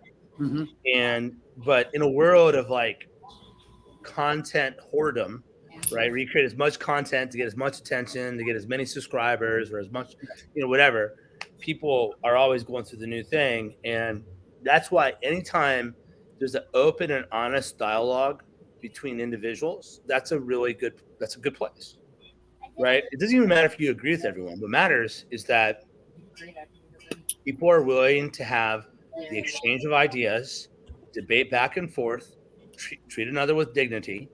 And that's why your streams are always, if I could go on a big famous stream or come to yours, I'd come over here because, like, I don't feel like I'm wasting my time, right? I feel like I'm having a real conversation with real people. And the internet is all about caring what strangers think. And I hate that. Most of these conversations are not about the viewers. I mean, the viewers enjoy them, but it's not necessarily the goal. Yeah, it's about the people on the stream are talking back and forth to each other, getting to know each other. Yeah, that's what I like. That's what I respect. You know, I like you. I like Pops. I like, you know, I got to know those people here. It was a fun interaction. It was kind of a weird time in my life. You know, it was kind of those 21 university, 21 convention days. And it was nice to be able to talk to those people and kind of. It was the COVID pressure cooker, bro. Yeah, it was good just to hear what everyone's working through, because for every one of you, there's 10,000 people like you. You know what I mean? Like we're not the snowflakes that we think we are. We represent other people out there in the world. But yeah, bro. I mean, where I'm at, like as far as what I believe, it's not a religion. I don't really think Jesus tried to set up a religion like that. You know what I mean? I think it was something that's just supposed to be the truth. You know what I mean? Like, you don't need a religion to have the truth, right? You don't need a religion to believe like 1 + 1 is 2. I think Jesus was bringing the truth to people who were lost in the darkness, trying to explain something that was also trying to be explained by other, you know what I'm saying, cultures. Like we know Jesus disappeared, right, for a long time after his childhood, right, at like 13. Do you agree on that? we know, I would say we know Scripture does not record anything after being 12 until again till he's around 30. So, like, if Scripture doesn't have anything, do we just pretend it doesn't exist, or do we look elsewhere? Well, I don't pretend that it doesn't exist. I just think it doesn't matter as much. Why? I think the point is he lived as a normal human being for those years and just did the hard work that we all have to do. And that's part of the reason he can understand this. He's walked more than a mile in our shoe. The biggest, I'm sorry to cut you off. Go ahead. Good. No, go ahead. It's all right. Good. I was just saying the biggest thing that I wrestled with was the Scripture itself, right? Being this monolithic piece of work, right? So I was trying to base what I believe on this monolith of work, which is essentially a library with a spine on the back of it, right? Now, when I really wanted to approach my belief and my seeking God and the truth in humbleness, right? I had to basically sit here and say, all right, where do these manuscripts come from? I trace back all the manuscripts, go all the way to the bottom of the depths, and come to find out, right?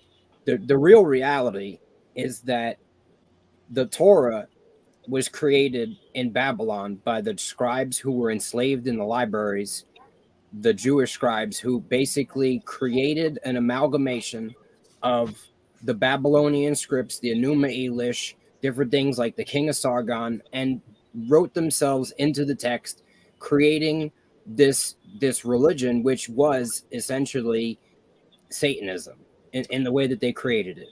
So if you should email me, I can show you, without any doubt, that we have like archaeological evidence that predates the Babylonian exile with quotes from Numbers.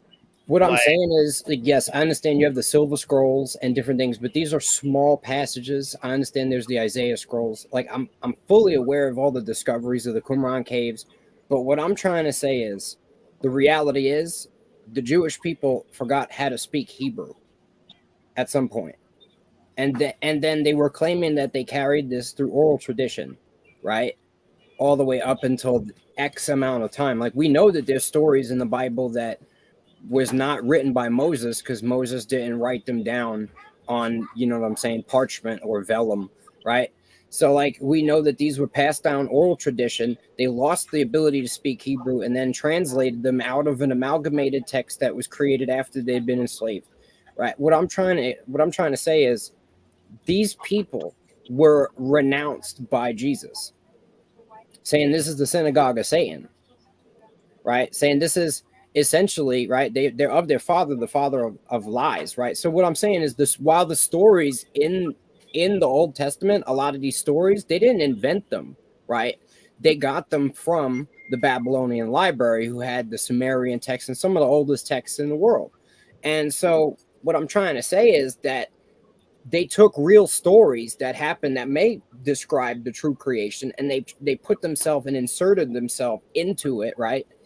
And Jesus is saying that these people are liars. So, I mean, it's not hard to believe they would do something like this to create a religion, right? With all these different laws that they have people following and all these different sacrifices. And they have a God that has them doing all kinds of crazy shit, right? It's a God of war that they're worshiping, a jealous God, you know what I'm saying? A vengeful God. And this isn't the God that Jesus tells us about, you know what I'm saying? I'm sure you would agree on that. So, like, well, I don't. So I'll just tell you, like, I reject all what you just said. I mean, you could reject it if it makes you feel better. You know well, you do it for Jesus. It's not about emotional needs, okay? It's not that I reject things in my own mind. I don't have to tell you I reject it. You know what I mean? If you have to publicly say that as a pastor, I see what I feel you. I'm going to pause. I'm going to bring on Gonzo real quick. I want to make sure it's him. Gonzo, is that you? Gonzo, is that you? No, it's Floppy Finn. Okay. All right. Just making sure. You know how people are. Welcome. Yeah. No. Look, Grim. What word do you want me to use to say I disagree? Which one I'm just saying, like, you don't Which have to would announce not be emotionally coping. You don't have to announce it. You could just tell me why you disagree. That would be sufficient. Well, the word disagree will be involved in that sentence when I tell you why I disagree. Is that gonna be No, okay? you're like, I reject it. I reject that interpretation. It's a well-known one, right? Like, so when I took my undergrad, that is the belief that's taught. What you're do you know what you're saying is that's what liberals teach. Liberals. That's what Y'all talking about God or something?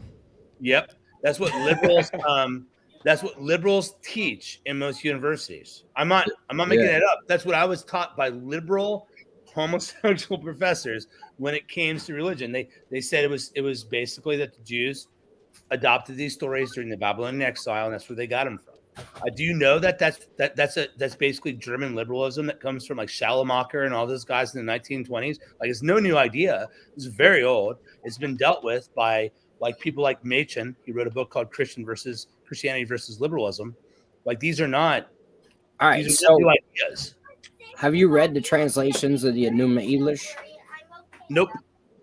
Have you read The King of Sargon? Nope. Well, wait. I feel like I've read passages of that. It's been a long time. What I'm trying to say is we have, you know what I'm saying? We have these stories that predate the Tanakh, right? But they don't. That's my point. Like, look, the sky is blue. There are large portions of the Old Testament written on walls and things that predate the Babylonian exile, that demonstrate that those stories did not originate from Babylon, but existed prior to them being carried away by Nebuchadnezzar into Babylon. What I'm trying to say is, we have, what is the earliest writing form known currently?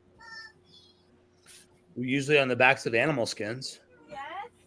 Okay, what is the oldest, preserved writing form that we have manuscripts of? Well, mostly carvings. Pottery is the big one. What's that? Cuneiform. Well, yeah. So carving in the walls or slates. So you have cuneiform, right? And then you have Babylonia. You have Babylonian, right? You have basically the Sumerians creating the first forms of writing, right? Then you have.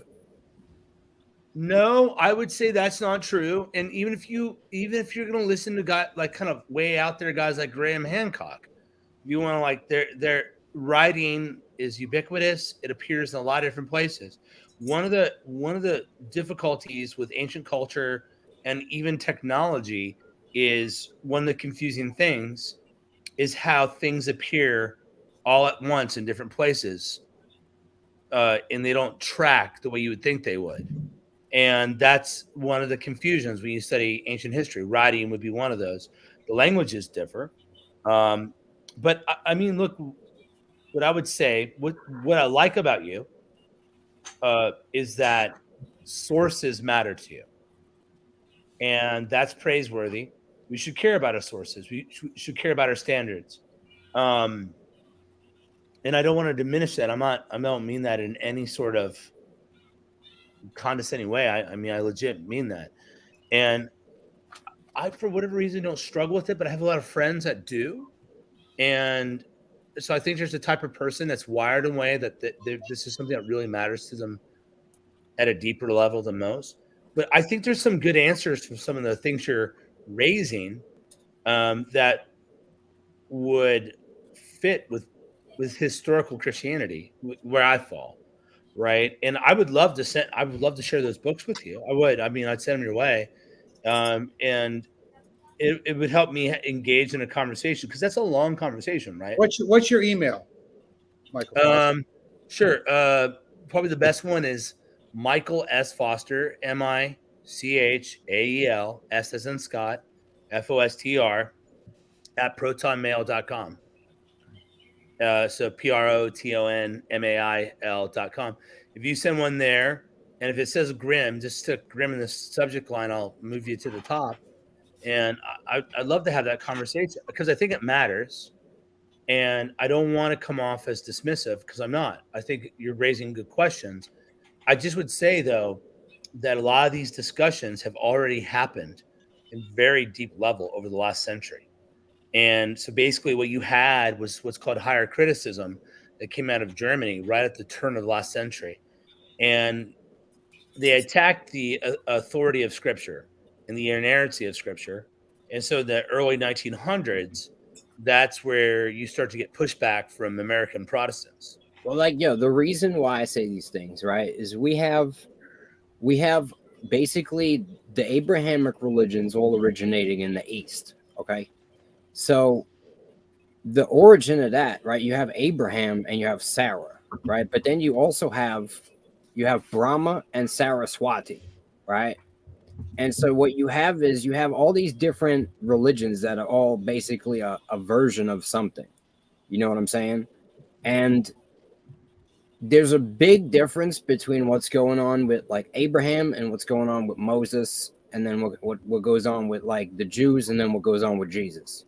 There's a big difference. But what there is not a difference is what Jesus is basically bringing to mankind, and what all these other, you know what I'm saying, weird religions that sprung up, Zoroastrianism, Krishna, and fucking Hermes, bro. You know what I'm saying? You got bro, I mean, like, all these different religions, they're all basically bringing out the same thing. And I mean, you got even the Native American things. Like, I don't think Jesus was limited to the Jews. I think that was one thing he did, and I think he did a lot of different things. You know what I'm saying? I understand what you're saying. Well, let me ask you a question. Why do different people dive so deep? Grim, I mean, since we've known Grim, he's dived so deep into this stuff, more than probably way more than the average person. Like, so what's your take? Anybody on the panel? What's the take on a person that, I mean, you know, is it like you said earlier, Grim, you're just searching? I could tell you why. Exactly. Like I said, you wore the hood sometimes. All right. So why? Okay, that whole morphing. I believe you want to call it, but do you just have a hunger just to? Okay. Do you have a hunger just to find out like the truth? But will you? Do you get to a point where you're just going to say, you know what?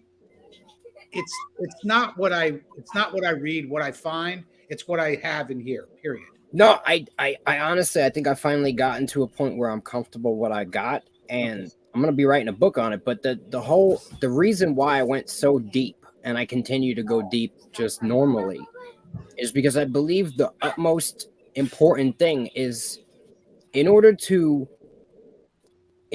please God, you have to understand God. The knowledge of God, right, is the most important, because how can we please God if we don't understand God? Right? And if there are all these different things happening in the earth, right? This is the will of God. We have to figure out why. It's not up to us to figure out why everyone is wrong. It's up to us to figure out why this is the will of God. And I don't believe anything polarized is going to be the answer. It's good, like anything that is going to be the answer to why is this the will of God is going to be unifying and beautiful in harmony. So, and I think I've come upon that theory. You think you found what you're looking for? Is the question? I found what ties all of this shit together. Tony, can I read the theory that debunks evolution? Yeah, here in a minute. Yeah, absolutely, in a minute. In a minute here. We're right in the middle of something, but yeah, we can do that before I close out. All right, yeah, I'm just wondering, like, people search for things. The biggest thing in my life that I can find, and to me this ties in with Christianity and belief, the simplest thing that I can find is peace.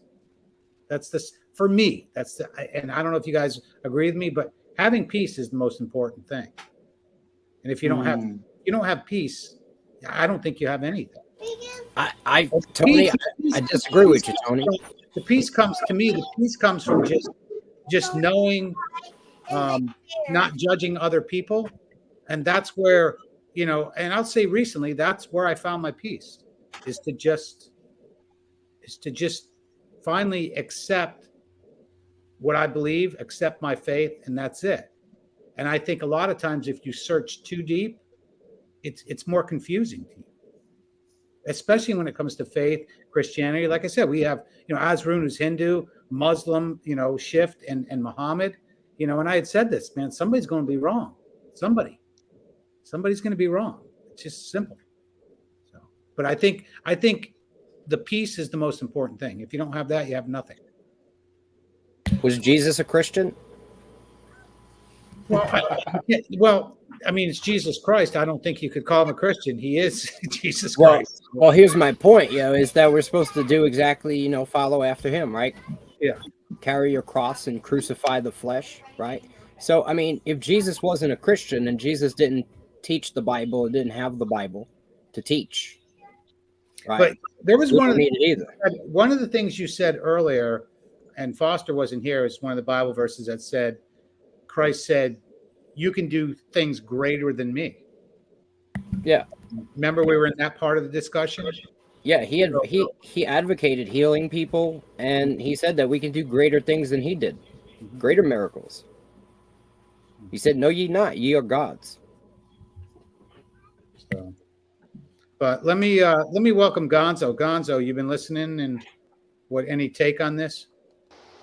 But I mean, I don't know where you get your concepts from, man. You're really fucked up.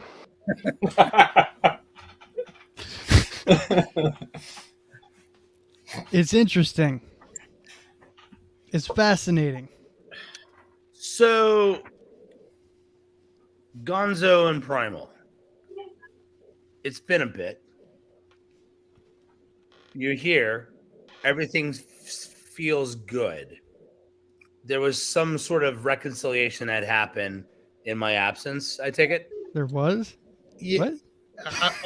Well, I'm trying not. I don't need to go down the rabbit hole. In my mind, like I said, first, it's simply for me that I had to find my own peace, and I let things go. If somebody else doesn't, that's fine. But I consider these guys my brothers, and I will always consider that. So I just let things go. These guys aren't guys like MD and those other dickheads that, you know, whatever. I don't consider them on the same level. In fact, I put them at a much higher level. So, you know, if somebody wants to hold a grudge against me, hey, so be it. I don't care. But I can't. I have to learn. Like I said, letting go gives you the best peace. That's to me. If you let things go, you know, there's a difference between letting things go and being a pushover. So I'm definitely not. So cool. But a lot of times, I think as men, I don't think, you know, like I told this story here. It was one of my streams here, probably at the end of the year, where I saw a friend of mine. We hadn't talked in like 2 years. Do you know that we're friends again, and we never ever discussed the issue we had? Even though I felt right, he felt right. We just never did it. I saw him at Lowe's. I came up behind him when he was in his trailer, and I put my finger in his back like I had a gun, and that was it, man. And he's like, bro, I miss you, man. I'm like, me too, man. And we just never ever discussed it. I think as men, I think sometimes that's the way to go. That actually happened with me 2 weeks ago. Mm-hmm. So I had a major denominational falling out some years ago. Basically, there's a group that I thought was authoritarian, and I just wasn't willing to do things that way. And led to a huge, and I don't think they had ever dealt with someone that just wouldn't roll over, and I wouldn't roll over. And so it got pretty nasty. It was a really hard. It cost my wife and my children all their friends, and it cost me a job, and we had to reboot our life. It was a costly thing. But a couple years have gone by now, and someone from within that group kind of reached out to me. We talked. It was good. So then this other pastor I was at odds with, he's kind of like a mad genius. I always tell people the difference between genius and madness the line between it's porous. It's not thin. It's like it leaks over. Like people that are really smart tend to be a little out there, It's a Venn diagram. Yeah, exactly. And so I called him up because he was kind of at a rough place in his life now, and kind of fortunes had switched. And what it reminded me of, it reminded me of like, think of your relationship as a movie. So you have the first movie, and then you have the sequel. The sequel sucks. And then you create another movie that ignores the sequel and acts like the sequel didn't happen and goes back to that first movie, right? It's like Recon or whatever they call it. So we talked about we didn't talk about any of our problems. It was like we went back to, we skipped that bad part of our relationship and went back to where it was kind of warm again. And I liked it because we're not going to be buddies probably ever again. I don't foresee that being part of our future. But I think we both really wanted to end it on a different note, where it was like, I want the best for you. You want the best for me. We had good times and just kind of move forward. So I had that happen in a very similar way, Tony, we didn't really talk about the issues.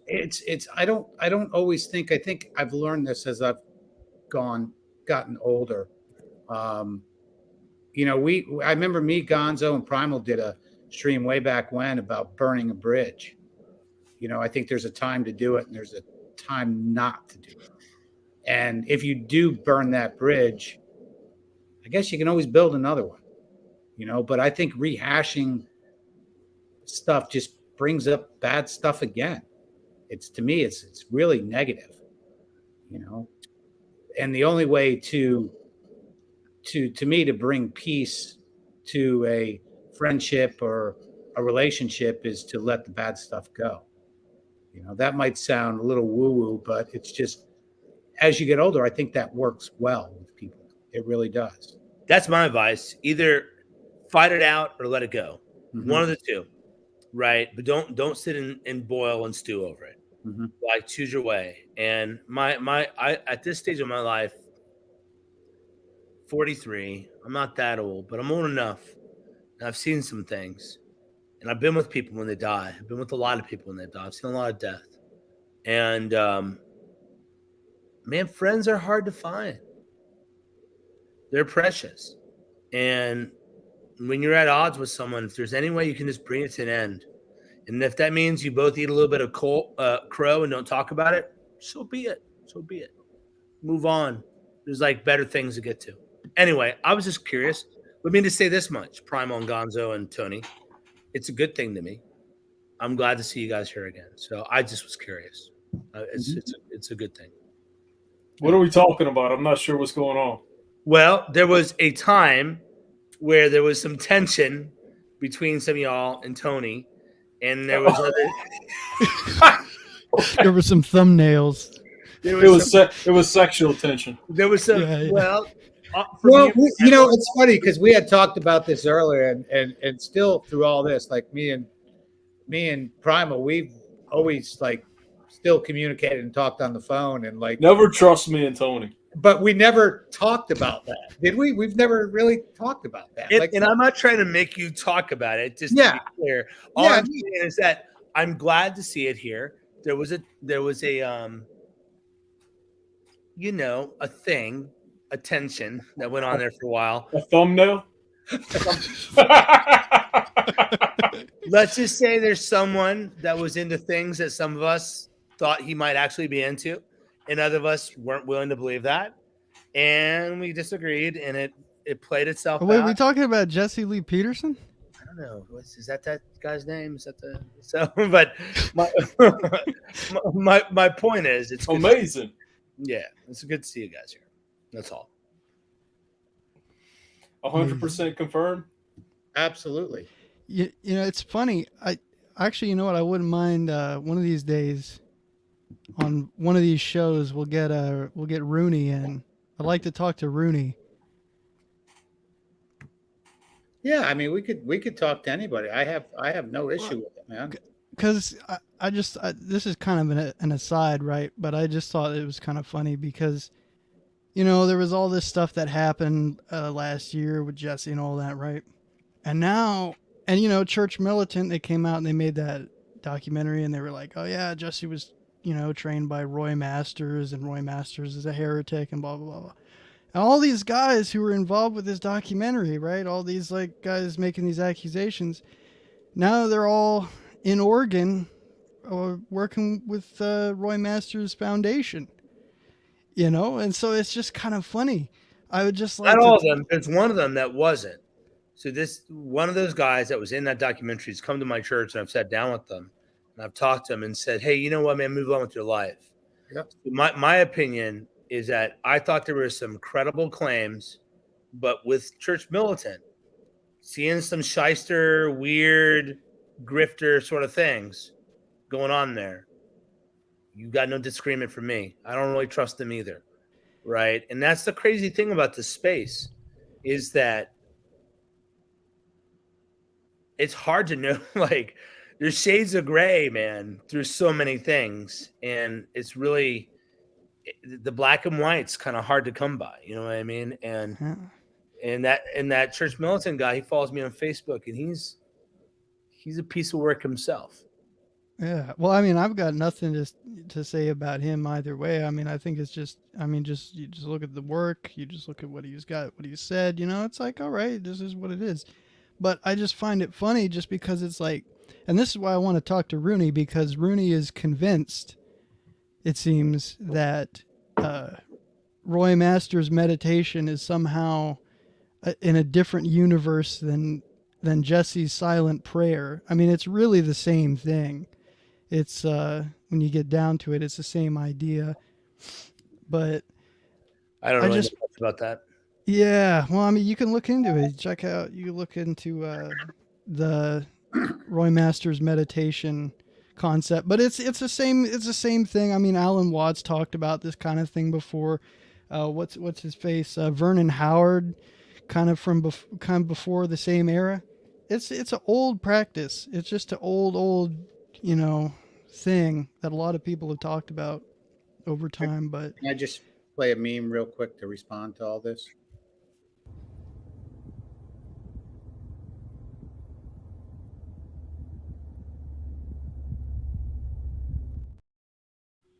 That's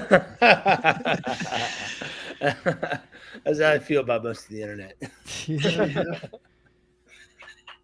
But well, yeah, I got you. But here's what I'm seeing. Here's what I'm seeing from the sidelines. I see people that are in pain.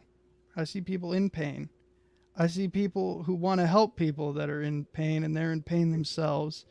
I see people who are in denial about what's causing them their pain. It's just a whole pain party across the board. And I see people trying to just look for a way out. People are trying to find the key to the door. Like, unlock me out of this mess. And people are in torment. People are just in levels of hell that you can't even imagine. Absolute hell existence on earth. Well, I'll play this then real quick, just for old time's sake.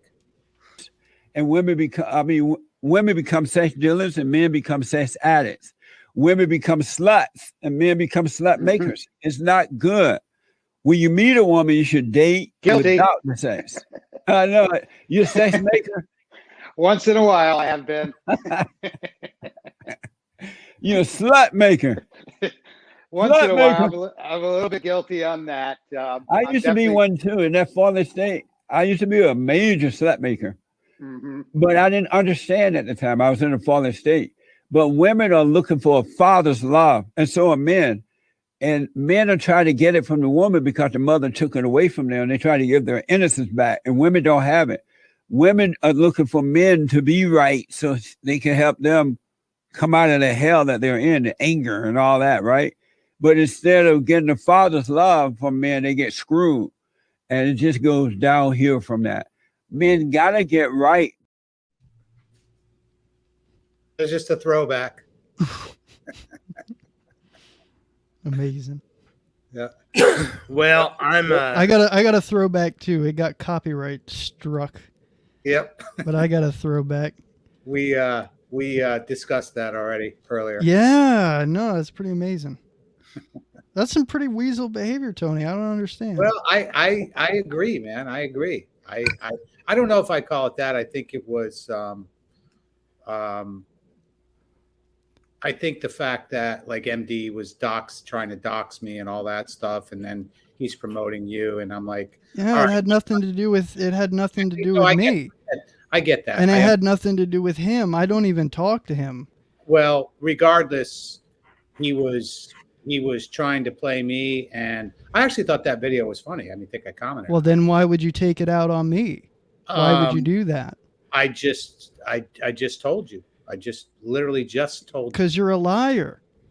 What do you mean? Here's the thing, if the video, if you really thought, oh, this is just a funny video, right? This is just this is just another thumbnail. It's just a meme, it is what it is, right? If you thought it was funny, you would, and if this was really about MD, then you would deal with the problem with MD. I explained that earlier, and then, like I said, I didn't even know. I have never done that before in my life. First of all, yeah, it was wrong. First of all, my channel has a strike on it 100% of the time. I will send you a screenshot of what my channel has, literally, it's constantly has a warning and a strike from people coming. And I have no clue who did it. Okay. I have no clue. And I really don't care. And yeah, maybe it was a reaction or overreaction, but I did explain that earlier. Regardless of, you can call me a liar. No, I'm not a liar. I'm telling you exactly what happened. Is that I didn't like the fact that he promoted you. And I'm like, all right, fuck it. And it was just because you care about what other people think. That's your problem, Tony. What do you mean? You care about what other people think. Maybe at that moment, but I didn't want him, because you admitted to it earlier. I heard what you were saying. Him to promote anything that had to do with anything against me. That's all. Yeah. So see, that was really your problem. You weren't being honest. What do you mean? I'm being honest right now. I'm telling you that. No, well, you just said it. You said that this was about MD, right? So you got upset about all the. No, I didn't get upset. I just sat there one morning. I said, "Fuck him." Yeah, and so you took it out on me. You decided to flag my channel, and Anthony flagged my channel as well. Well, that has nothing to do with me. I guess birds of a feather, right? But that has nothing to do with me. What Anthony did has zero to do with me. It wasn't a coordinated hit on Gonzo. I didn't even know he did that, and I really didn't. That's not what I was saying. I wasn't saying it was a coordinated hit. I'm just saying both these things happened at the same time. Yeah. And I've had over the past 6 months and I think both of y'all are just weasels, and I wish you would just come out and just say that, at least just be honest about it. Well, you're weaselly yourself. I mean, if you really want to bring that up. What do you mean? What do you talk about? Yeah, I mean, hey, can we real quick? I gotta go, but I'm so sorry that I started this conversation. No, it has nothing to do with you. It's no big deal. It had been peaceful. It had been glorious. It's peaceful right now. I don't know what you're talking about. Stop screaming at me, Gonzo. Stop it. I'm a gentle flower. But no, I really have to go. But you know what? Can we all just agree? I'm curious. To me, 2021 to about now, maybe not exactly now, was a total train wreck in the manosphere. Like, it was insane to me. The number of frauds and infighting and all that stuff was pretty negative. So Gonzo, you were making a very moving appeal to all these people that were hurting and looking for things. I agree with you. I think there's a lot of folks like that out there. However, what I would say is that what we saw happen in the last 2 years certainly didn't help those people. It was more of a. Oh yeah, most people don't help. Most people don't help. Most people are just dragging other people down. That's 100% what it is. There's no I mean, you go to church and it's the same thing. It's like you feel good, you know, you go home and and you're living in your same hell. And nobody's really, I mean, everybody is looking for that key on the way out. You know, everybody's looking for the solution. And I see almost nobody that's truly satisfied with life, no matter what circumstances they may be in. Like, sure, you know what? I understand, you know, life is hard, but but isn't that a bit of a nihilistic view? Like I was talking earlier, well, I found a lot of peace lately. I found a peace by staying on the internet when people are still striking my channel one right after another. And it didn't make a fucking difference. I don't know who's fucking doing it. Yeah. And I just didn't care. That's why I haven't been here for 6 months. I just didn't care. Like I said, you know, it sounds to me like you're trying to tell me you haven't found any peace in your life. You haven't. That's not what I said. I said almost nobody has the answers. I just said that's what I'm getting from it. That's all. Okay, well, that's not what I said. Yeah. But my point is that I don't want somebody trying to tell me what I have going on in my life. Okay. Well, I don't know why you would assume that. Well, because what I'm saying is that most people. You called me a weasel, and I just yeah, it's factual. Yeah, no, but anyway, you called him a weasel. My point was very simple. I could say very simple. You're a homosexual because you make homosexual thumbnails. I mean, my point was very simple. My point is that most of humanity all over the world is in pain, and almost nobody has the answers and you can tell because if you look at people, you see all the things they're trying, it's not working. And that was my entire point. There's nothing nihilistic about that. I'm not saying there's no answer. I'm just saying that there's the answer. If you go out in the world and look, it's not apparent that the answer is that people see the answer everywhere. It's people in general are either content with their pain, and I'd say most people are content with their pain. And then there's a very small bit of light.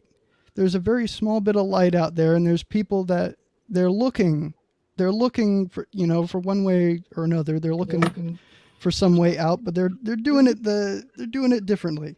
Can I ask a question to move this forward a positive direction? I'm not going to talk. So as Varun or whoever wants to talk. So what I'm hearing, this kind of lines up with Grim to some degree, and you, Gonzo. And correct me if I'm wrong, but I reject this notion. Well, don't reject it. You know, rejecting is wrong, man. You know, objection, Your Honor. All right. But so I get the sense that everyone says that. So what I believe that 2015-ish to 2022 was kind of a very particular era. Culturally speaking, and it's come to an end, and me and some friends have talked about the vibe switching, whatever you want to call that. Things feel different. Like there's a sort of post-pandemic, post-MAGA sort of reality that we're all kind of in right now. It's a different. The world's different. The things have played out. Kind of, we've got a little bit of distance. You know, I feel like I was in a building and it collapsed, and there was dust and wreckage everywhere. And you grabbed hands with whoever you could to get outside the building. And when you walked outside the building and now the dust is clearing, you see who you're holding hands with. You're like, all right, that was good for, you know, a disaster, but maybe that's not the way forward. What I'm wondering is, so what's the next iteration? Where's the direction of these sort of conversations, these communities going? Where do we go from here, as opposed to the past and litigating that, which I think probably will ultimately be unprofitable. What's the next thing? You know, seems like take a nap. Take a nap. Take Go a on. nap. Yeah, I mean, dude, I've like I said, I was telling a story about my buddy. He did me dirty, and if I was to tell the story, everybody on the panel would agree with it, regardless. But I let it go. Period. Yo, why Just do you think the plain and simple. libraries? Why do you think the libraries at Alexandria was so dope? All right, it's because, right, you know what I'm saying, you had this melting pot of information, right, and these people were just having conversations, and all these different worldviews were all meeting, you know what I'm saying, and coming up with just shit. So, like, the direction doesn't have to necessarily be any direction; it could just be every direction, and what you distill from that is going to be some dope shit. One of my favorite quotes in my life so far is, "Why do you think the libraries of Alexandria are so dope?" I'd put that on a T-shirt. Seriously, fantastic. So I I'm mean, saying, this is digital Alexandria, bro. well, Alexandria being that library being burned or destroyed is like literally one of the greatest tragedies of human history. What I'm saying is, why were the libraries so dope? They were dope because you had so many different people all meeting in Alexandria, right, with different viewpoints, translating all different texts into the Greek. And that's why the libraries became what they were. And if they weren't destroyed, we might be in like the space age or some shit. The You know super what I'm space saying? age. Yeah, but what I'm saying is, now earlier you were saying people had all these conversations and they argued all these points. Like, yeah, like Christianity was also involved in that process in Alexandria. So, like, I mean, honestly, like, I don't think you could base your existence on solely the Bible, right? I do think you can use the Bible, but I mean, if you I don't. I think it's the final authority. So I think Um, sola scriptura means scripture is the final authority. I don't believe it's the only authority. I just think it of all authorities is the highest. so like I hear you, but at the same time, I realize that there's a common thread that goes, there's a common thread that goes through all these different tapestries. And so it seems that all the gospels were written by anonymous authors. They just kind of put them in different apostle names, with the exception of the letters of Paul. So in order to authenticate these gospels, they don't actually have an apostle. These were just the writings that was carried by the followers of these specific apostles. Right? John We know- identifies himself. I mean, Luke identifies himself. Mark identifies himself. I Well, don't Mark actually talks about Mark in the third person. But I have a Also question. Matthew. What does anything have to do with Gonzo calling me a weasel? All right, so Can't let go of that, can you? we're gonna get to that in a second, bro. Because, Okay, all right. you know what I'm saying? But like essentially, right? All these different gospels is all based on one gospel, the gospel of Markion, bro. The gospel of the Lord. You ever heard of it? Man, do you know what Q theory is? Do you know like this is like Yeah, Q source, right? So Q source. This is like an old thing that's been debated and destroyed, and what it's like destroyed in higher- what way? Well, man, I'm just saying, like we Here have comes these- the rabbit hole. like these are like conversations I had like 20 years ago. we Um, have these gospels, right? And then like we have other writings, you know what I'm saying? Like Erasmus compiles the New Testament, you know what I'm saying? We're going to accept this as sola scriptura. This is, you know what I'm saying? This is very Erasmus? limiting. And it's not even really done with, proper like authentication. It's a big shenanigan. You know what I'm saying? Like, how can we base our whole life on just this one thing? I would have to like go like it would be like a line like so Erasmus. Doesn't that become idolatry, like the worship Well, of a Erasmus didn't, for example, Erasmus didn't. He was around in the 1500s debating Martin Luther. So Erasmus compiled the Textus Receptus. Erasmus. Okay, but he didn't. So, but still, Jerome's the one that translated the Latin Vulgate. I'm just saying the Latin Vulgate has nothing to do with the Textus Receptus, which is what the King James New Testament is based on. But it wasn't like Erasmus was deciding what was in the New Testament. Well, that's true because he didn't even want to put Revelation in the book, but like the common people demanded that Revelation be put in there. It's attributed to Paul John, but Yeah. it was written by John of Patmos, who was not an apostle. Like, it was written by a man who's imprisoned on an island of Patmos, and he was not an apostle. Yeah, John the Apostle. That's what I think that is. But John the Revelator is not John the Apostle. we Two would different disagree. people. We would disagree. No, I'm saying that's literally what it says in the book. Because John the Apostle was Millions never and imprisoned on like Patmos. thousands of Christian scholars disagree. Me, No one disagrees. Anyone we will actually tell do you that disagree. John of I walked in Patmos my was- other room. But I anyway, walked How dare you question Irenaeus? yo, John of Patmos is not John the Apostle. It's clear because you have John the Revelator, you have Apostle John, and you have John of Patmos. John the Apostle was never imprisoned on the island of Patmos. I've got a bigger library. I'm just saying.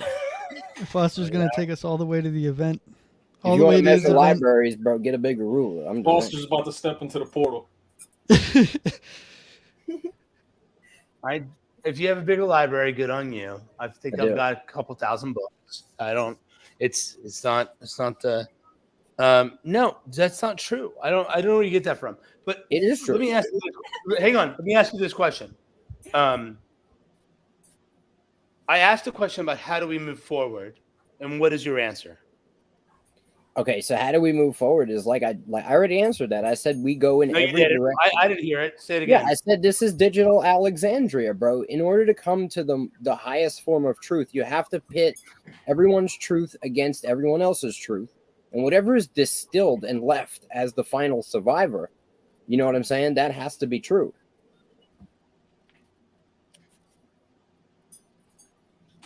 You can't have a direction. You just pit your truth against everyone else's truth. Whoever has the most truth, that's what's going to be left on the table. Once all the garbage has been filtered out. Well, the problem is that the fool is forgotten just the same as the wise man. Look at history. The wise man dies and it all goes to hell again. You know, people have got to come to it on their own. People have got to, and not to say that you're on your own. I guess, well, maybe I am saying that. I am saying you're on your own. You have to make the leap on your own. But, you know, it's utterly God that draws you to the truth. There we go. You know what I'm saying? But I you would have agree. you have to make the moves to go towards it. Yeah, and I wouldn't even say it like that. I would just say that it's like people, it's like how much pain do you have to live in? How angry do you have to be? How long do you have to live taking everything personally, getting upset, and realize that you can live your life. You can live your life, and you don't have to have an attachment to your pain. But you can't bring someone to that point. You can't You don't just have do to. it.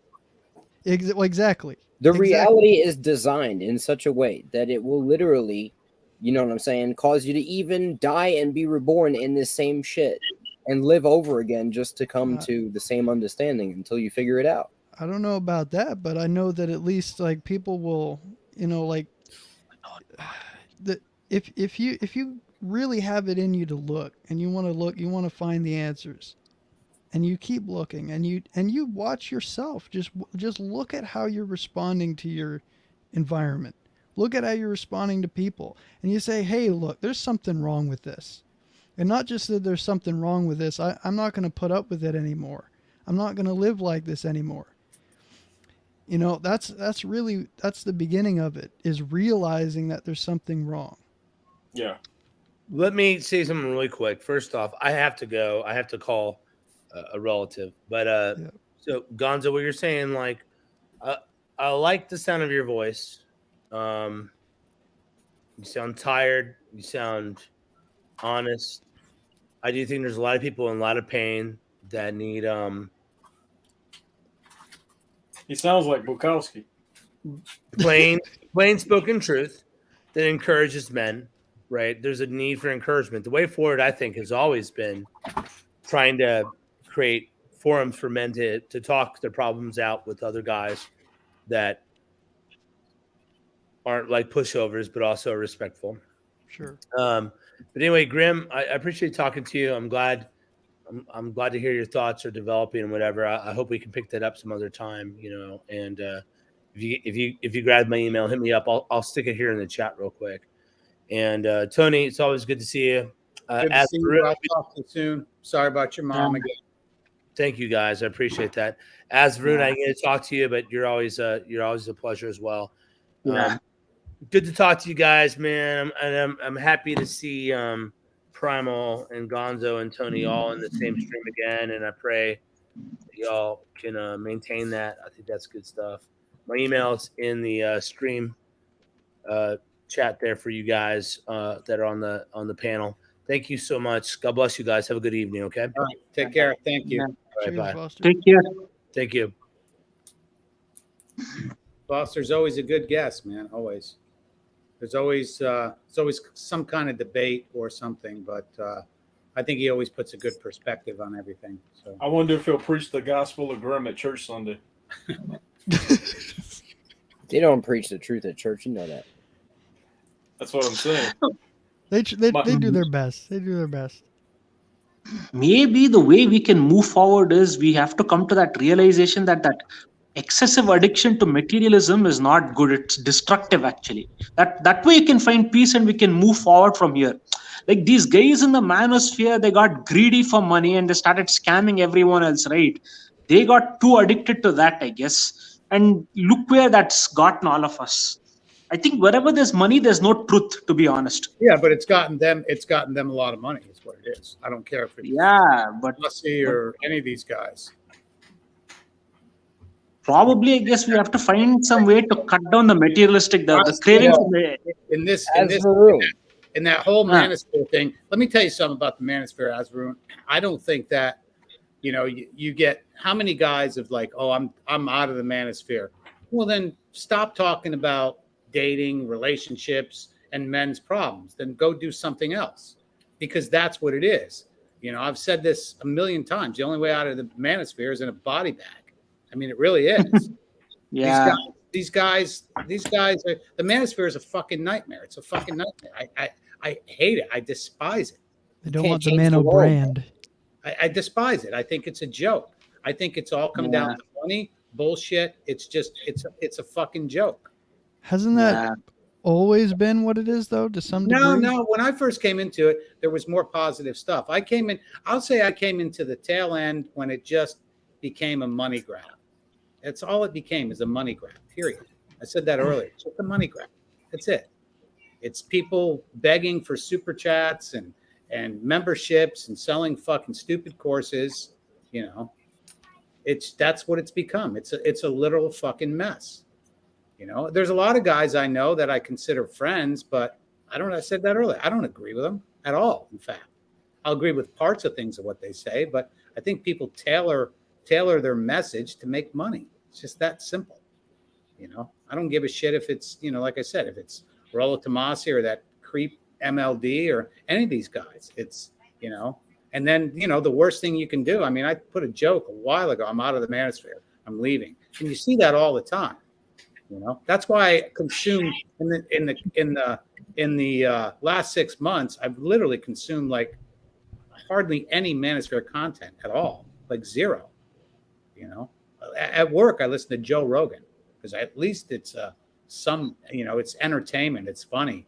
There's good dialogue about all sorts of things. Fear is never a factor, Joe Rogan, when you smoke rocks. That's right. Yeah, I remember that. Yeah. But there's the latest episode of Rogan is with this Christian guy.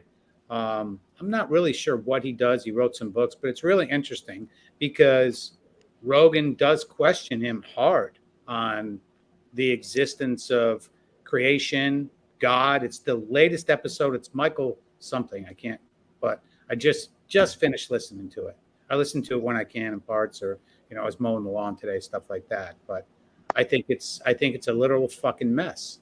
And if I could just leave, yeah, I would. But I don't think that's possible with anybody. A lot of these big creators, if you're constantly talking about dating, relationships, blah, fucking blah, black pill, red pill, blue pill, fucking, you know, it's to the point to where it's just, I feel sorry for guys that come into this looking for genuine help, when most people got to realize the help is in here. It's not out there. Don't look for a fucking guru, because you ain't going to find him. The thing is, though, they'll learn, Tony. You know what I'm saying? It's like, look, if no one's ever fucked you over and sold you snake oil, right? You'll buy some snake oil and shit, and then you'll be like, I have no money. You know what I mean? And it didn't work. So then you don't buy fucking no more snake oil. Yeah. That's how the world works. It's like it's all perfection, right? It's all self-regulating. Like, we can't fix it, but we don't need to.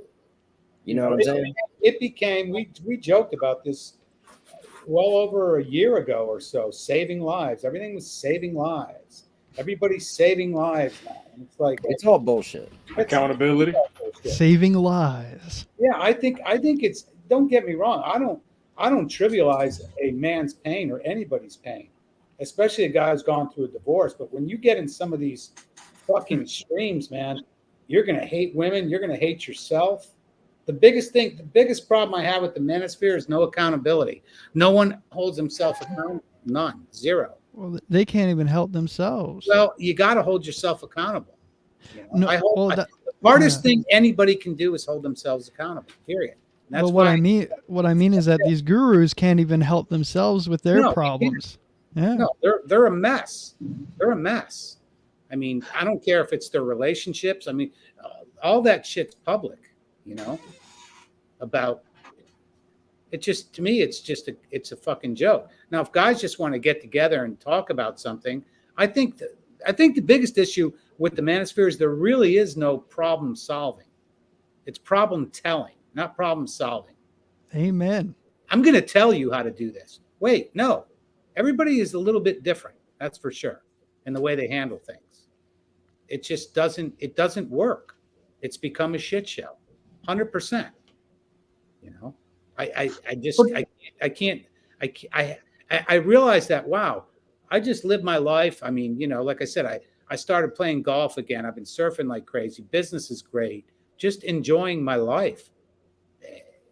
Nothing can be better than that, you know? And then in retrospect, you look at stupid things that I did. You know what I mean? Yeah, I got fired up on my roasts or whatever, but I'm like, all right, this fucking cocksucker, you know, thought he doxed my phone number, you know? And I'm like, fuck him, you know? It's like somebody like trying to put your personal information out there. And, you know, luckily it wasn't my phone number. I wasn't dumb enough to give that fucking idiot my actual phone number, where other people did. I didn't, you know? So did I contact a lawyer? Absolutely, man. You know, but I also found out that guys like me, you, we're considered, whether you believe it or not, because you do what you do, you're considered a public figure or a minor public figure. There's another term a lawyer used. I don't remember what it is, but you actually have different rights than somebody who's just a citizen or whatever you want to call it, or a watcher. There's different rights for people like that, which is kind of fucked up, but it's the truth. When you put yourself out here like I did, you know, if Gonzo, if you think I was proud of that, no, because I never did that before. I'm like, oh, fuck. I was literally like, oh, fuck, when I did it. It wasn't, you know, it had nothing to do. Yeah. Did I react to a situation? Sure, I did. Was it right? No, I don't think it was right. You know, it's not something I'm fucking proud of, bro. I don't know why you would think that. That's not, you know, it was a reaction. And if you say that you've never reacted, or Primal Man's never reacted, or Grimm's never reacted, or As Varun's never reacted, that's not true. I'm willing to bet ADJ called you and said, you got to report this dude's channel. I'm willing to bet. I'm going all in. Are you joking? I'm serious. Chips on the table. No, you're wrong. 100%. And you got my chips. 100% confirmed. 100% confirmed. 100% confirmed. Yeah, no, that has nothing to do with that. I explained the reason earlier. because I got a I fucking. that wasn't. I got a what I fucking was thinking about sucker it. fucking dude that's living in his fucking mom's basement, thinking he fucking doxed me. You know. But how does that have anything to do with me? I already explained it. I know, but I'm just trying to work through your brain here, Tony. It did. I just told you it was a reaction. Okay, there's a difference between, to me, a reaction. Like you just went completely unconscious there. It wasn't a response. It was a reaction. Maybe the proper Here we response go. would have been to just call you and talk to you. That's all. Here we go. Yeah, I Yeah, do. well, I'm not saying anything like I get it. I get it. I do. I know. Well, it's just good to hear you be honest about it. Dude, I've been honest about it. I was honest about it earlier. I heard you. Now you didn't say the same thing earlier. I But did I don't say- want to. I don't want to harp on this. It's not a big deal. Well, it's a big deal because you brought it up, and that's fine. If it's a big deal to you, then I'm interested in talking with you. Just plain and simple. I don't. You have did call him a weasel. I don't. Yeah, I don't care about that. I call everybody a weasel. I don't have so- nothing. I don't have nothing to hide.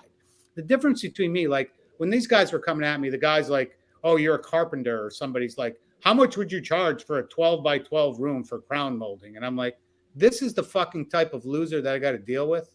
Like I wanted to respond. Okay, is it stacked crown? Is it stepped? What size is it? Is it 4 1/4 or is it 8 1/4? You know, like, did you see what I'm saying? You got some fucking idiot. You know, his homies or his little minions. You know, it's like fuck you. I mean, really, fuck you. So I just don't care. I just don't care. But now if somebody comes at me, hey, maybe I went at it the wrong way. That's fine. Yeah, it's not something that I'm proud of or I say, oh wow, that happened, you know. But also, I mean, you know, dude, like I said, my channel's had a strike on it for fucking, I don't know, the past year and a half, you know. Yeah. And it still has a warning on it, and I get them constantly, you know. And I haven't even done anything in 6 months, so you know, literally, Yeah, the end people of are crazy. the last fucking stream I had. Grim post a weasel. Is a squirrel. Is a squirrel. You know what's funny? That's funny though, just because like the weasel thing. Because I just noticed in general, when I call someone a weasel, it just, I don't know. It does something. The vibe changes. Instant no. Bro, I've been called worse. I don't care. I just think. Oh no, I'm not saying anything. It's just like When a man gets called a weasel, it causes a chemical reaction to Yeah, your but- nutsack. Dude, and about 2 inches. Why you attack a man's character? I just think it's. Hey, let me tell you something. I'm being straight up, man. Like I was gonna come back at you real hard, and I just said, don't do it. Listen, Tony's been called a lot of names in this game, all right? But I'm like, a dude, weasel is going too far. Gone. But what I'm saying is that I was going to come back at you real hard, and I pulled back as much as I possibly could. Sure. And it's just, you know, again, you know, I've found a lot of peace in my life, and I'm going to keep it. And there's nobody that's going to take it away. And it's never going to fucking happen again. It's just not going to happen. Right Plain on. and simple. Right on. Just plain and simple. So. Yeah, that's the Yeah, problem. no, I even called the Chihuahua. I even put up a meme about it. You know? But yeah, I that's- think when I think of weasel, I always think of those, you know, like those the old Disney cartoons with the weasels, and they drive a motor car, and they got like the gangster hats and everything, and smoking big cigars. I think of those weasels. Yeah, I'm not going to sit here like on like MD streams and where the guys go on. I called those guys out too. Like they go on and they like basically, you know, give them a hand job online, and you know, and you know, I apologize for this. Lubed them up.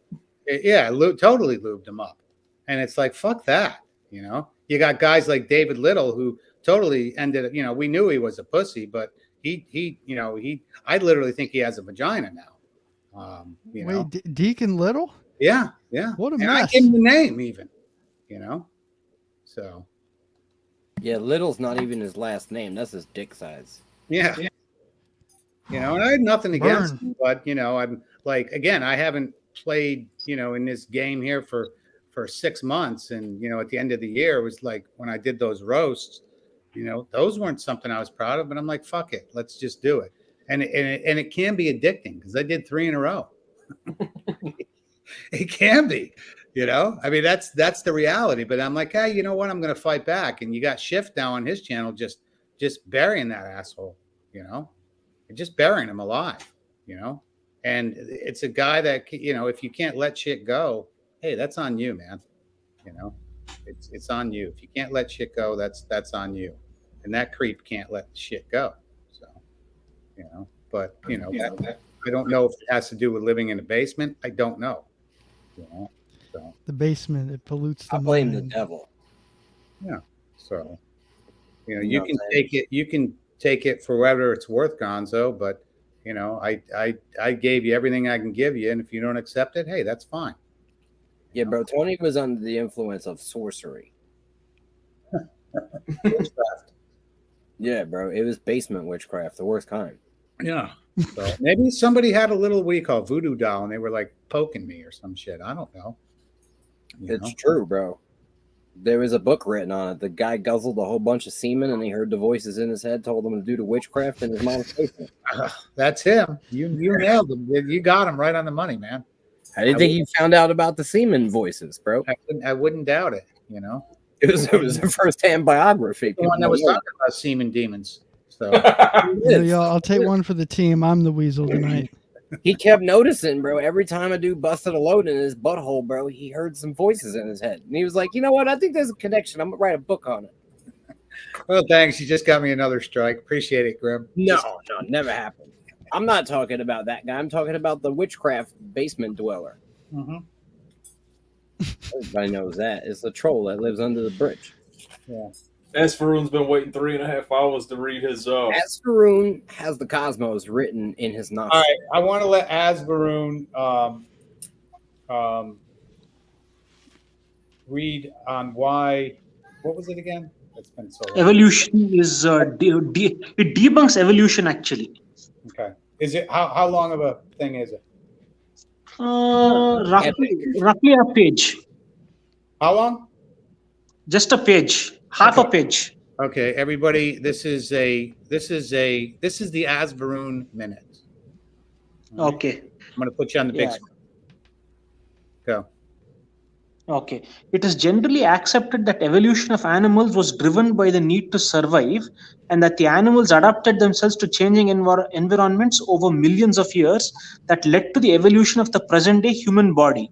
This is probably true if the change in environment was spread over millions of years to allow the physical body to adapt to each minute change, because any change in the design of the body requires a change in the DNA to begin with. The problem with this explanation of evolution is that DNA does not change so easily. The animal must somehow survive in the changed environment and wait for the change in DNA to take place, which can take thousands of generations. Here, the mind plays an important role. When the soul of an animal leaves its plane of existence to take birth in the material cosmos, it acquires a mind that is required to occupy and animate the body. The mind contains the blueprint of the body of the animal that the soul is going to occupy. Whenever the animals of a species struggle to survive, the struggle is recorded in their minds. After their death, the minds are returned to its creator and their requirements are received. Which, when new minds are created, the improved design is incorporated into the blueprint. When a soul occupies a body with a new mind, there will be a mismatch between the blueprint in the mind and the structure of the body. During the life of the animal, the mind coerces the body's DNA to change and match the blueprint, even as it records new requirements for survival. The mind of the human being is far more advanced than the present day physical body, while the soul is even more advanced than the mind. The DNA in each cell of the physical body has 2 strands and is sufficient to carry all the codes for manifesting the present physical body. This is the reason actually like why I said evolution can be debunked. Boom. Bam, bam, bam, bam.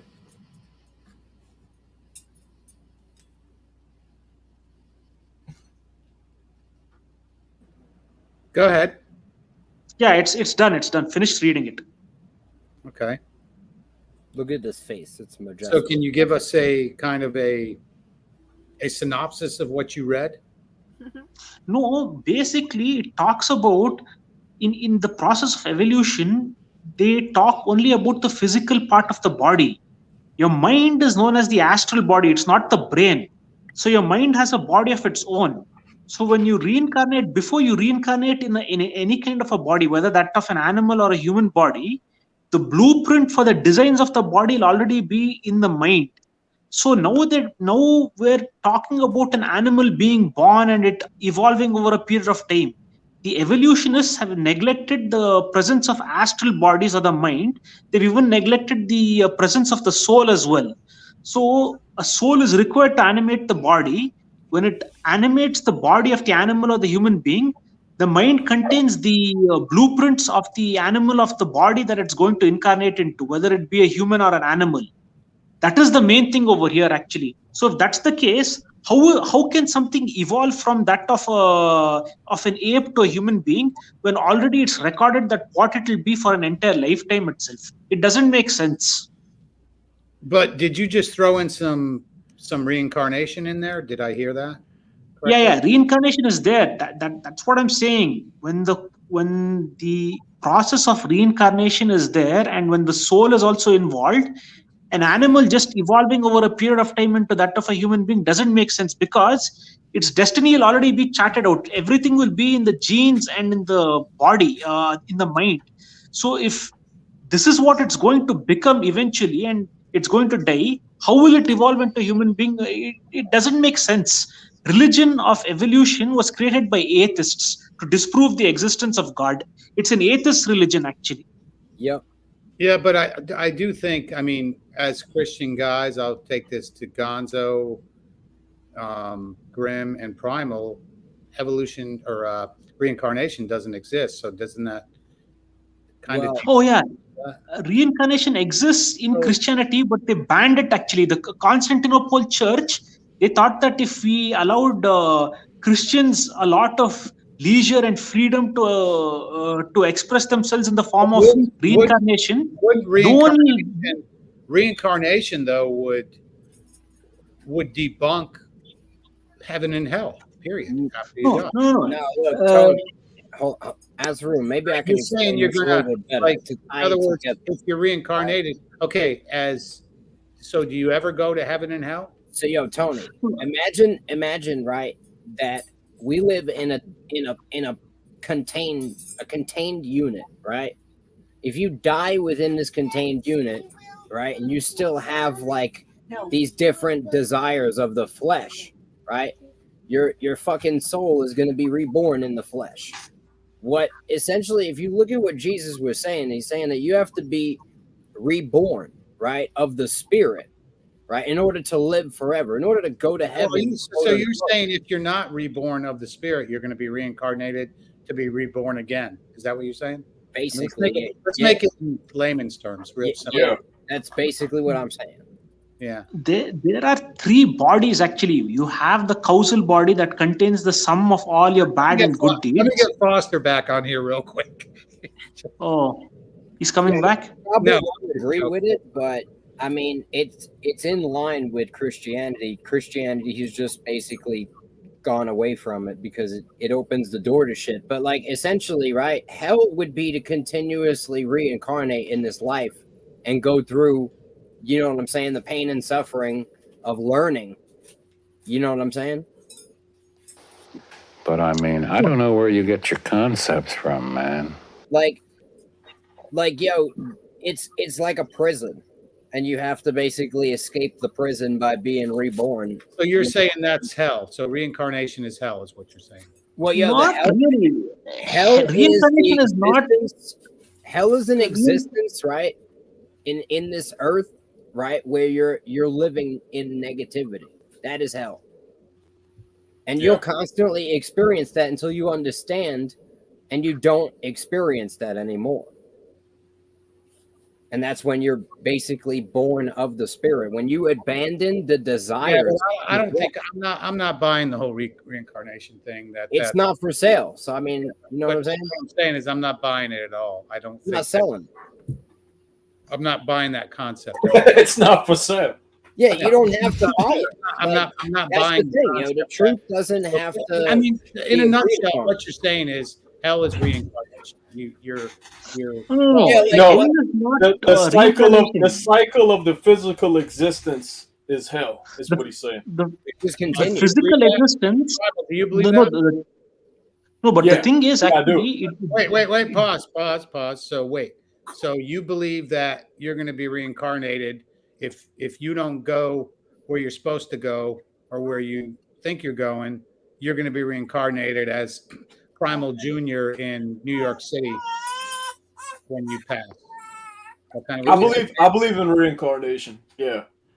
The more I look into it, the more I think see the it to be worst valid. people, right? The worst people are born into the worst like births possible. Yeah, but I think reincarnation is kind of a cheat code. That's all. I don't think it's. I think it's perfection, Tony, because you don't get out of the prison until you paid your debt. So nobody really goes to hell, is what you're saying. I mean, that's Why what would the creator create an existence that's what you're where the saying. things he loves go to hell? Doesn't make sense. Hell meaning a fiery pit. There's no such thing. Yeah, like why would you have kids, right? And then set up a system where some of your kids are going to go to an eternal prison of suffering. Does that make any fucking sense? fiery pit actually, like I think it's got a lot of esoteric coding in it, dude. Let's say your desires are based. Your desires are based. See, this whole world is built on visual imagery, right? So visual imagery shapes your perception, through which the medium of this is your eyes. So let's say you look at something and you desire something, it's because you're seeing it again with your eye, you're perceiving it. Then you do something immoral to acquire that desire. Then what happens is that they'll say you'll burn in the eternal pits of hell, right? For the mistake that you make, your reborn means the body requires heat to survive. But then you'll be in a miserable condition. So that's what they mean by the fire burning you actually. Like you'll be in a miserable condition for what you did in your previous birth. The body requires heat to survive. And at the same time, you're chained to that existence for a very long period of time. They show you in chains and hell. To wrap it up again, all you're saying is you keep getting chances till you get it right. Is that That's what the Gnostics. That's what the Gnostics. What I'm saying is that the original creation that God created was perfection, right? It was originally perfection, where at the end. Did he just rage quit? Yeah, his mama called him. He'll be back. So what I'm saying is at the end, I believe all of God's children go home. You know what I'm saying? I don't think he's gonna like make anyone suffer But it forever. just might not be when you want. Is that what you're saying? I believe that this is a process. We're here to learn, right? Like we come into life to learn, To right? know thyself. Through pain and suffering, Well, we learn things. There's no punishment, really. The punishment. This is the punishment. This is yeah. Like you gotta understand, if you I fucking don't know if I believe that. I don't think I believe that. if you completely fuck up in this life, right? Your punishment is that you have to do it again from the beginning. I don't believe And, that. and every so often there's these cycles that hit the planet. I And don't believe eventually the whole shit gets wiped out and you get to start over as a caveman. You know what I'm saying? Nah, I don't believe that for a second. It You sounds wouldn't- awful. you wouldn't And have to. I think it's just a cope. I think that's Yo, reincarnation. this is a farm for souls. That's what you Man, gotta I think realize, so. right? I think God that- is growing souls. I just think that explanation is 100% a cope. Like I think heaven and hell, the concept of the mainstream idea of heaven and hell is a cope. The pie in the sky. No, I don't think so. It kind of is because, yo, if you understand that God exists outside of time, right? Is he going to punish you forever for something that you did that happens in the blink of his eye? No, he wants you to learn from what you did and fucking eventually figure the shit out. So, like, what you Yeah. see is whole lifetimes. This isn't a lot of time. That's a good concept. I get that. It's just like it's the ultimate love of the He doesn't creator. want to punish you, bro. He wants But you it's to learn. it's the ultimate love of the creator. But I'm not buying that he doesn't rule with a sword. So you believe in a literal fiery pit still? I don't know if I believe in a literal fire pit, but I think that there will be. I understand where Hey you're Grim, coming from. hit the video with with the word hell and how the real word was Gehenna in the New Testament. How that Man, word came we about. don't need to go there. We don't need to. We don't. Let them know. I'm just saying, like, I'll yeah, give you a different take on it. like, do you believe, like, I think I understand where the disconnect comes from. It's like, if you associate the God of the Old Testament with the God of the New Testament and you think it's the same God, that could be the issue, because that's why you expect fucking bloodshed and ruthlessness. You know what I'm saying? There's two different variations of God. The one displayed by Jesus is a God of pure love. So a God of pure love doesn't want to punish people. He created something because he's literally perfection that is going to equal good. You know what I'm saying? As long as it takes for evil. I don't think the become child good. molester and these horrible things are going to get another chance. I'm sorry. I don't. I mean, the person that they were is not going to get another chance, Tony. No, I understand. That person is going to die. What I'm saying is that person dies. I get that, but so what do they have? A whole new. Their soul is immortal. Their soul is going to be shaped by that life and put into a new body, a new person. Now, when the person figures it out and becomes perfection, right? They move on to the next stage. Yeah, I don't believe that. I mean, what's your take? The construct we live in is greater than we can imagine. Yeah, I don't. I get that. I get that, but I don't think that. I think that. I don't believe that for 1 minute. I see where you're coming from. I mean, I've believed things that you believed probably at certain points. I didn't believe what I believe now earlier, but it did take research and studying to come across these truths. Yeah, I'm just not buying that at all. It's fine with me. I don't. It's not for sale. I'm not like Yeah, I'm not required to force you to believe it. I think you have one shot and this is it. I think that's the biggest. That to me sounds like the biggest Christian cult I've ever heard in my life. Yeah, when we're speaking, you, Tony, only have the one shot. That's it. If you fail, then your soul is going to be reborn as a new person, recycled. So, I mean, basically, you're giving people an out to say do whatever the fuck you want. And No, I mean, you could technically do whatever the fuck you want. You'll be in prison forever. I get you'll that. have sequentially terrible lives. I'm talking not lives. I'm talking your eternal. But you got to understand, Tony, I'm not telling people do whatever the fuck you want. The Almighty Creator created this reality in which you can do whatever the fuck you want.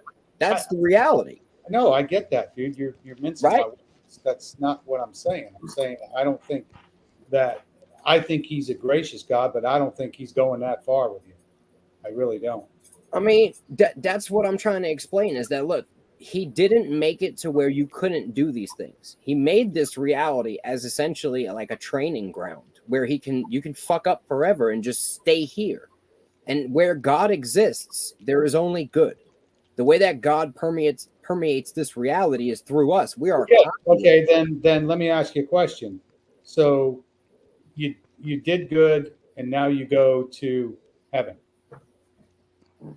And so, where do you go if you are good then? Unity with God. Okay. You return back to the source. Your soul returns back to its origins. Because I believe that where God exists, nothing bad can exist there. That is where God exists. It's only good. But where we are is kind of like a chaos dimension where you have all this crazy shit happening, and the only good that comes through this reality comes through man, the conduit. Because we contain a piece of God, the divine spark, which is our soul, made in his image. But it is not the body that is the image. It is the soul that is the image of God.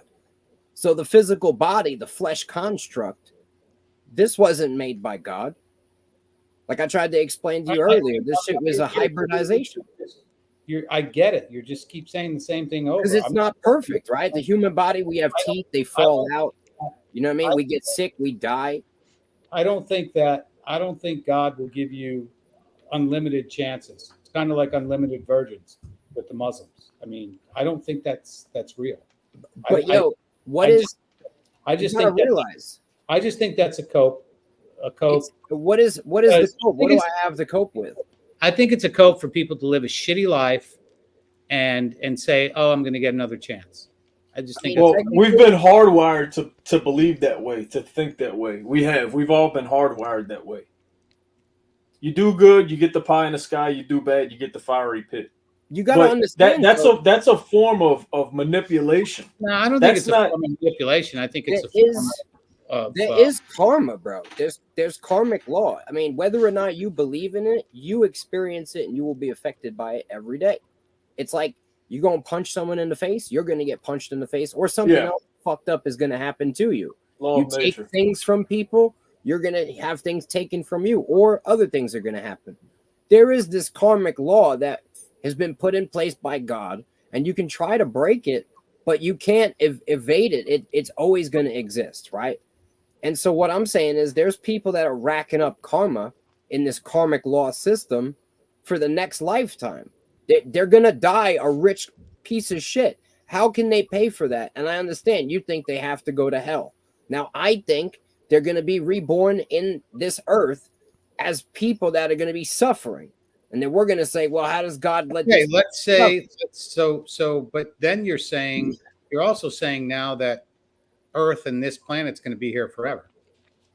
I believe that it gets recycled and it constantly is. I don't think creation is a thing that just happens and then ends. I think it's a constant recycling and cyclical process that never ends. So in 200 years, the same guy's going to be in flying cars and going to Mars and stuff like that. And I don't know the exact state. He gets in a car accident. That's where our technology is going. He's getting a car accident in Mars and takes a right turn with his air car and oh shit, now got to do it again now. Well, yeah, Tony, they found, all kinds of technology and ruins on Mars. So there's evidence that there was life on Mars. There's evidence that there was life on the moon. And I mean, they found all this evidence. You know what I'm saying? So we did have all kinds of shit and it's constantly being recycled. Civilizations spring up, they disappear. You know what I'm saying? This is a crazy chaos dimension we live in. And, society has tried to create order out of chaos. But the reality is they really can't. It's an illusion. It's all an illusion. So what is the progression of man and technology? Does that mean nothing in your statement? There's nothing new under the sun. We're not even as advanced as we have been in the past. If you look at, for example, the pyramids and stuff. Yeah, we were down that rabbit hole. I get that. They're cut with laser precision that we don't have the technology to cut the Roman aqueducts. Is our technology and our advanced society going to keep advancing, and then is it going to crash? Is that kind of what you think? So our society is actually very advanced in the world. So basically, your reincarnation is going to be through eternity. I don't believe that the process ever ends. It's hard to wrap your mind around the concept of infinity, but God is infinite. I get that. So I don't believe his creation is finite. I don't think he ever stops creating. You know what I'm saying? He just continues. It's what God does. It's his will. I believe honestly that our physical reality is the dream of God. Yeah. This is essentially like a physical hologram where, yes, things are physical, but our souls are tapped into a virtual reality like hologram. I get that, but I still think it's fully smoked. I don't think that's for me. It's important because if you understand that this is basically you're giving hologram simulation. Everybody an out is all you're doing, like an out. Live a shit. I'm not giving people the out. I think God gave them the out. Yeah, that's the out. The now, thing is God also gave people an out of that out, and he gave he gave Jesus to the earth, and he brought the truth and gave us the out of this cycle of rebirth. I think that was the goal, because you know what I'm saying? He was trying to get us out of the rebirth cycle. He was saying you got to crucify yourself. This is what he was trying to say. I don't think it was ever a blood sacrifice, because he was condemning the Jews. Why would he then go ahead and back up what they're saying? Does anybody ever get to a point where you think you're overthinking things? No, I think that we're only here to think.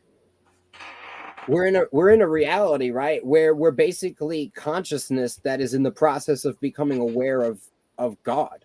Okay, so do you believe that, like, when people do acid trips and ayahuasca and DMT, do you think they're actually going to another dimension?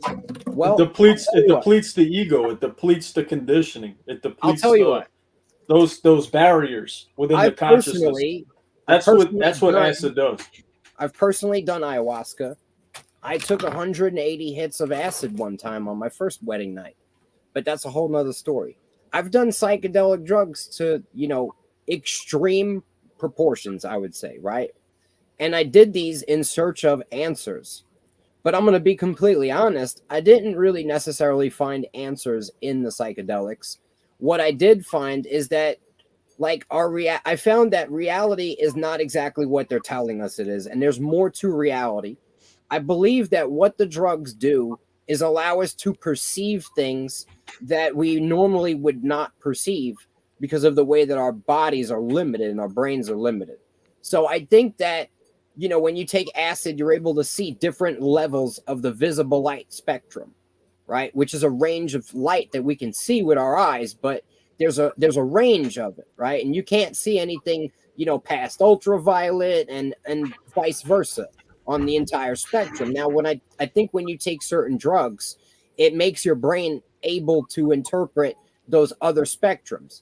When you really study the creation that we live in, the construct, right? God's creation. So you don't think that, like, taking acid or some of these trips, or could be peyote or any of these things, just totally just tweak your brain out and you think you see what you see? I think even that is beneficial because it's an intimate, right? It's an intimate encounter you're having with your own been mind. there, I know. I've been there, I know. So like you're not like talking to I'm not. You're having an intimate encounter with your own mind, and you're thinking thoughts that you would have never thought before, right? Thought is the origin of emotion, right? So you have to understand thoughts creates emotions. Emotions creates vibrations. Vibrations creates matter, right? Vibrations creates sound. Sound creates heat. Heat creates matter, right? Matter creates light. You know what I'm saying? And then it goes backwards. I got a question. So Primal and Gonzo, are you guys going to be doing acid later? Just to kind of expand. No, I'm not. I won't be. Ayahuasca, DMT, anything. Nothing? You don't have to do drugs to come to an understanding. You only have to do it once. There's natural. Like Alan Watts says. Alan Watts talks about LSD. He's like, you pick up the phone, you make the call, and you hang up. You're done with it. It's not a recreational thing. No, look, man. Look, you can reach these mind states through years of fucking meditation and breathing exercises and shit, or you can take the drug and reach those same mind states. However, you don't have all the training and discipline required to be able to handle them correctly and interpret them properly. So that's where a lot of the crazy shit comes into play. You know what I'm saying?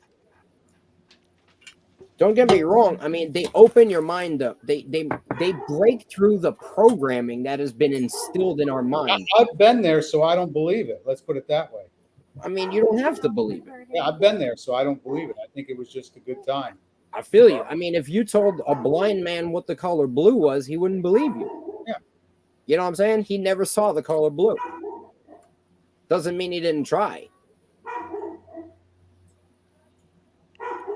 Right. Azrun just took a hit of acid. Go ahead, Azrun. No, my power went off. Like the power on the phone got cut, so I had to recharge it for some time.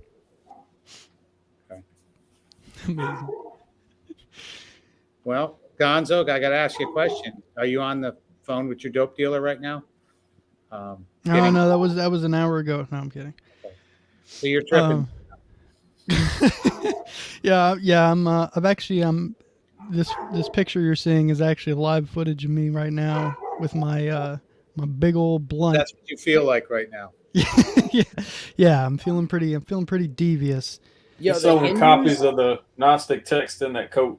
Yo, the Hindus used to drink this thing called soma, and it was a mixture concoction of stimulants and psychedelics and weed.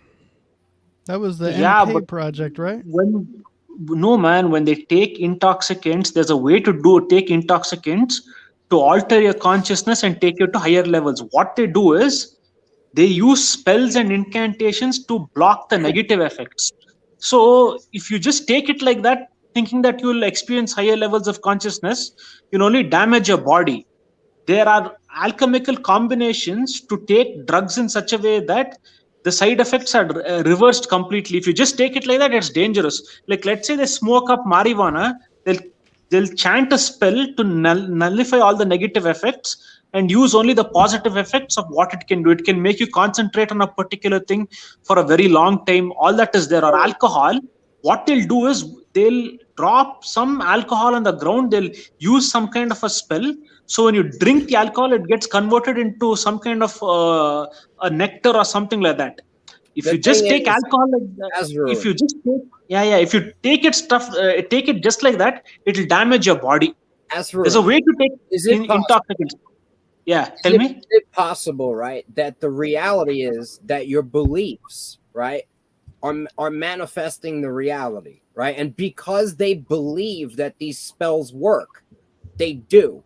But is it possible that the spells and all the stuff that they do has nothing to do with the fact that their beliefs is what's controlling the effects that it has?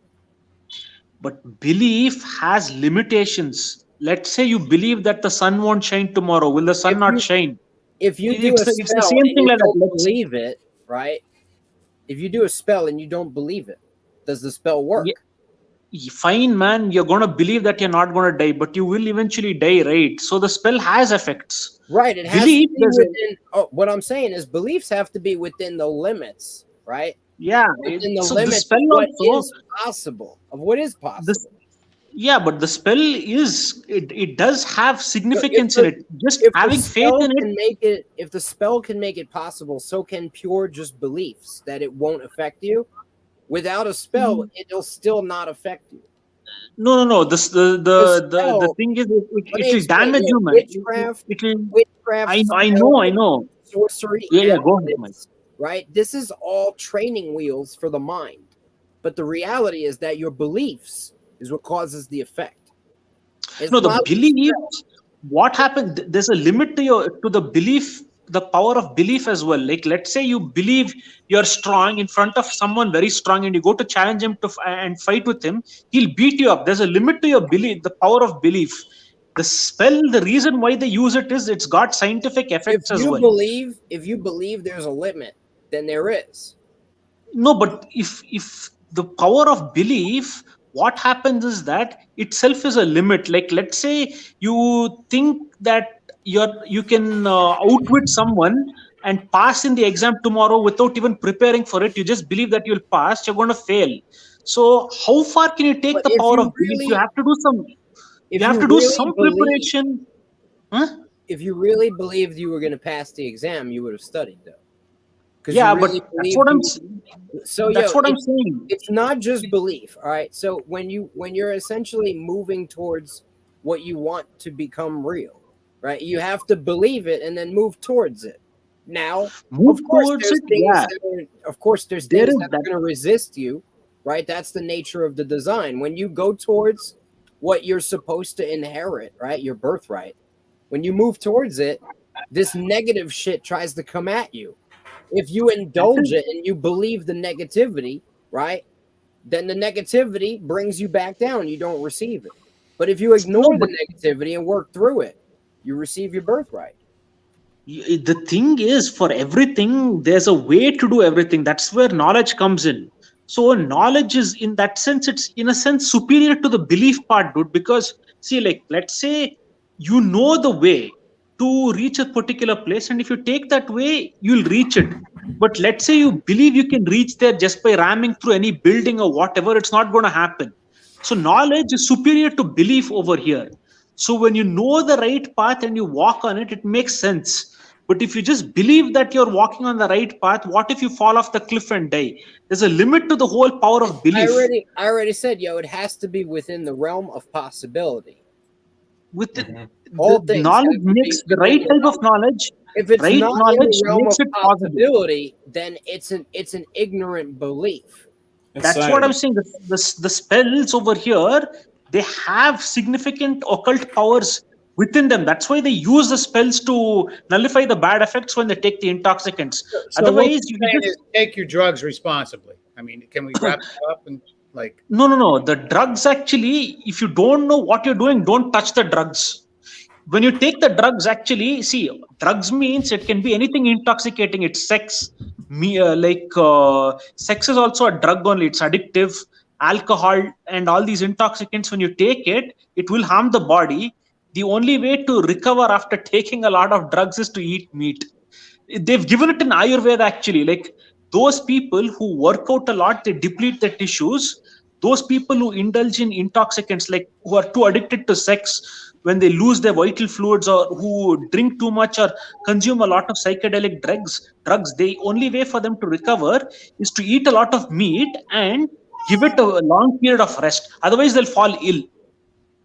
So Charaka himself has said that people who exercise regularly, people who take drugs regularly, people who have sex regularly, they have to eat meat. Otherwise, they'll fall very ill.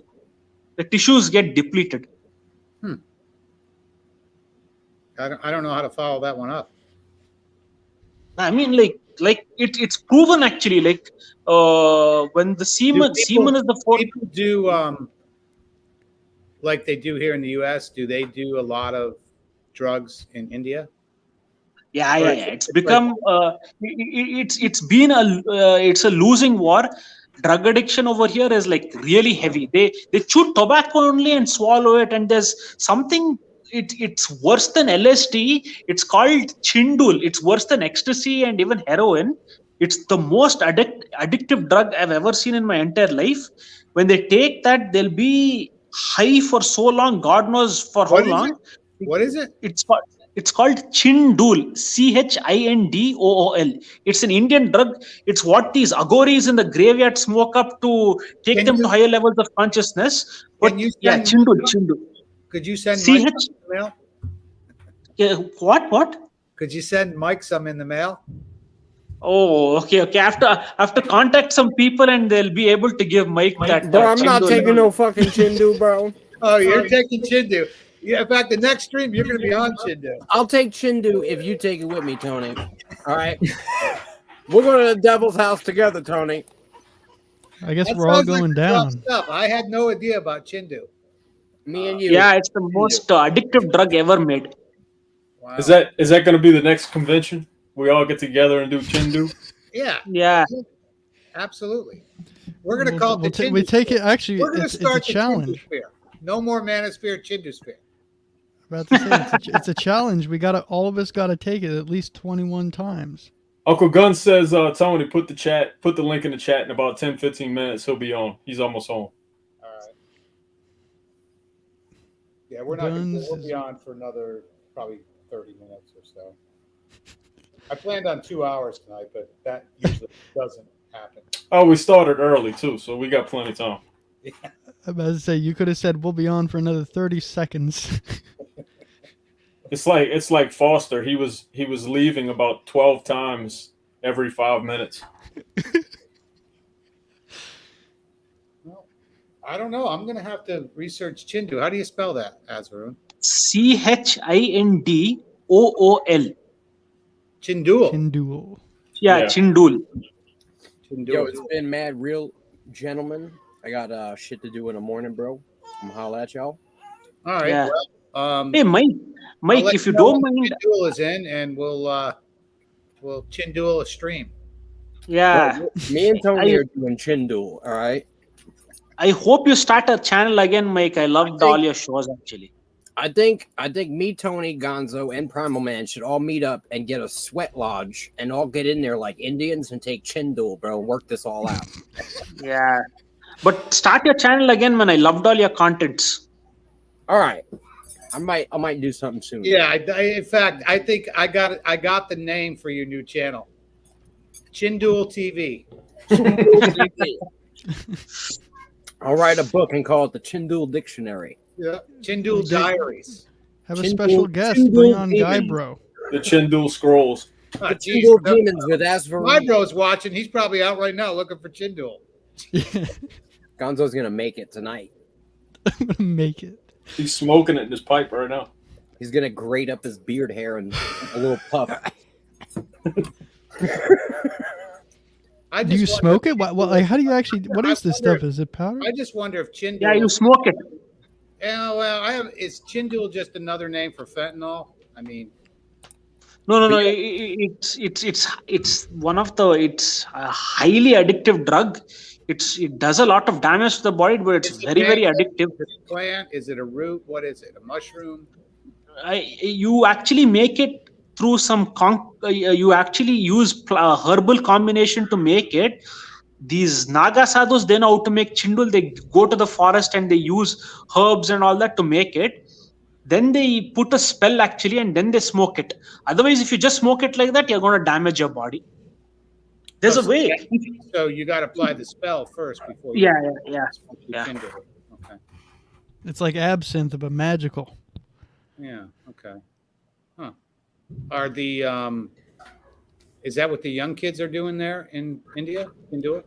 No, young kids are into cannabis and cocaine over here. Okay, cannabis and cocaine. So who does the chindul? The Naga sadhus, the ones in the forest. The chindul, these guys, sometimes they get the chindul from those guys, but rarely. But it's very addictive. It's worse than cocaine, worse than any drug that the Westerners have ever come up with. It's worse than even angel's dust, than horse tranquilizers, worse than even crocodile, that drug which the Soviets came up with. It's the most addictive drug I've ever seen in my whole life. Wow. All right. Is there? Let me ask you a question. Would you do chindul if you did the right spell on yourself? Generally, when we talk about that's what when we talk about intoxicants, the agoris do it, but you have to walk the path of agora to take in all these intoxicants and do them. In today's age, I don't recommend it for anyone because it's very dangerous. It's very few people are fit for it, and it's not the right thing to do for most of the people, because these guys, they'll smoke up, then they'll sit on a corpse in the graveyard at midnight. They'll fill the corpse suddenly comes to life and grabs hold of you, and it's very scary. They'll need all these intoxicants to calm their nervous system down and to be in that state of trance as well. So it's not something that I would recommend for anyone. Even I wouldn't do it actually, because it's too scary. It's not something that you can just recover from like that. Imagine you're sitting in the graveyard on a dead body, meditating, using these drugs. Suddenly the corpse comes to life and grabs hold of you. That shock will be so much for your nervous system most of the people won't be able to bear that kind of shock. These people, the reason why they sit on corpses or they use these intoxicants is to force the body to go beyond its limitations. When that happens, your ego won't identify with your body. Then you'll go to a state of super consciousness, but you can stay healthy, but the fitness will vanish off. But then you'll become consciousness of more universal presence. Actually, some cosmic force will enter into your body and start playing about. So that's how it is in spiritualism. What will happen is that you cut down on your food, you cut down on your sleep, and you cut down on sex. When you want to enjoy a good materialistic lifestyle, what you do is the exact opposite. You sleep properly, you eat properly, and you exercise so that you can enjoy the pleasures of life. So it depends on what you want to do with your life. Spiritualism, you do the exact opposite so that the ego won't identify very strongly with the body. So this agora path is very dangerous. I wouldn't do it. Like, I don't think most of the people can't do it in this present day and age. When they take intoxicants also, it's not recommended. They'll think they'll go into some kind of a trance and they'll be able to go into higher states of consciousness. Most of them are delusional when they do it. The right person who knows the knowledge of how to nullify these bad effects, he won't reveal it to anyone.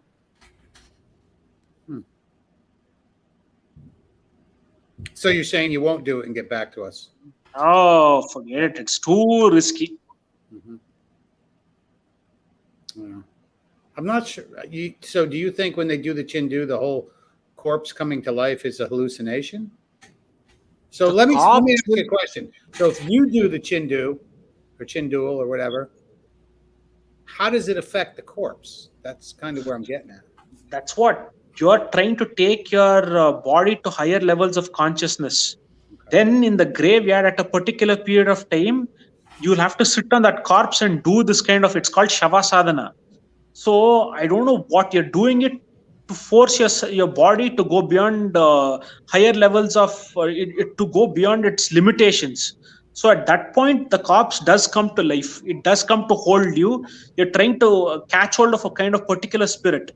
So then if it just grabs your body, that shock is too much for the body to bear. That's called Agora Sadhana. It's very scary. It's not meant for today's world, actually. Primal, do you have any thoughts on Chindul and corpse coming to life? I sure as hell wouldn't do it. Huh. I think it's going to scarier make for a great Cozy Ween episode this October. Yeah.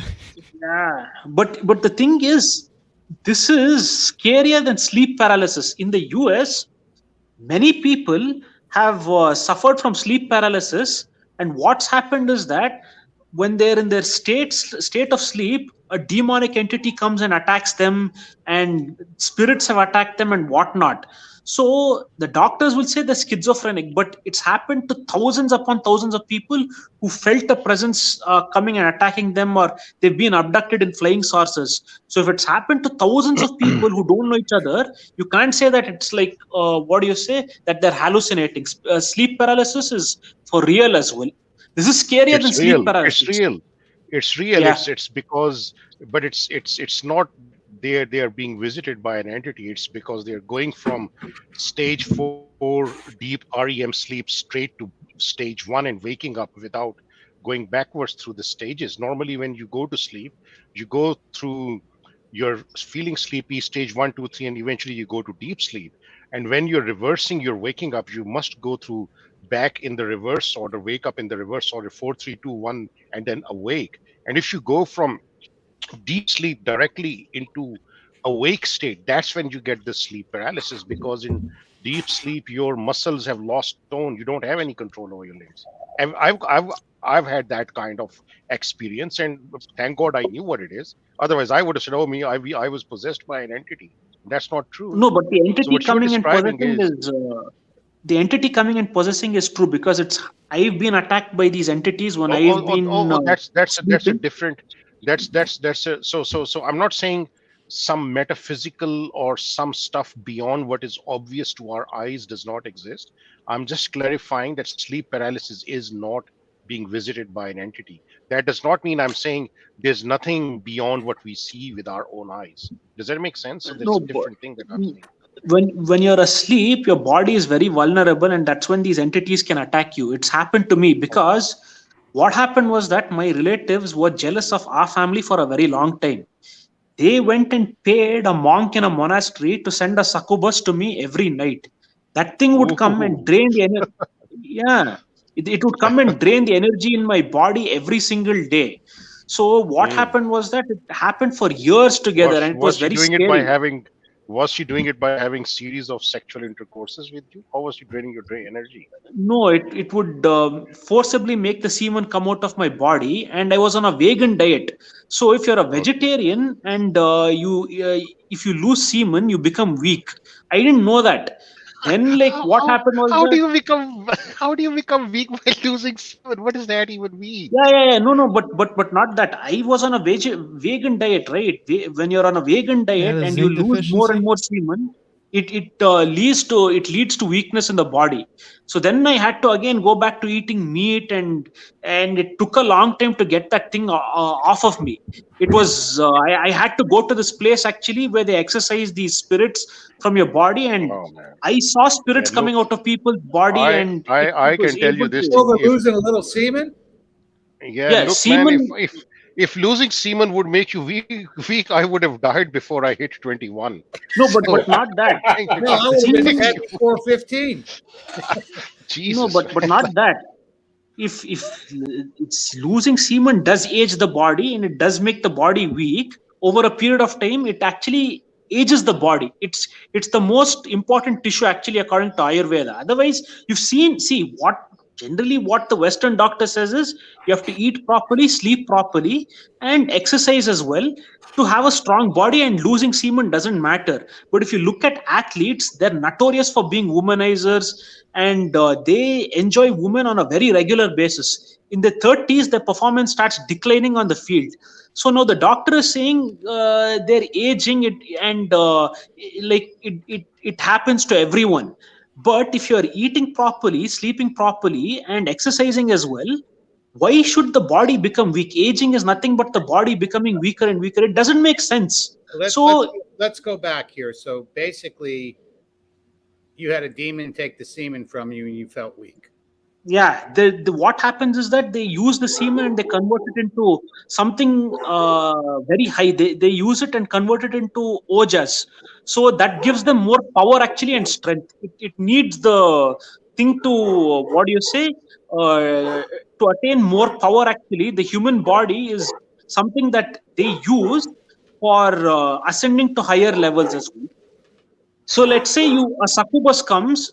What you can do is actually, like, the succubus will drain your energy, take the semen and use it for rejuvenating itself.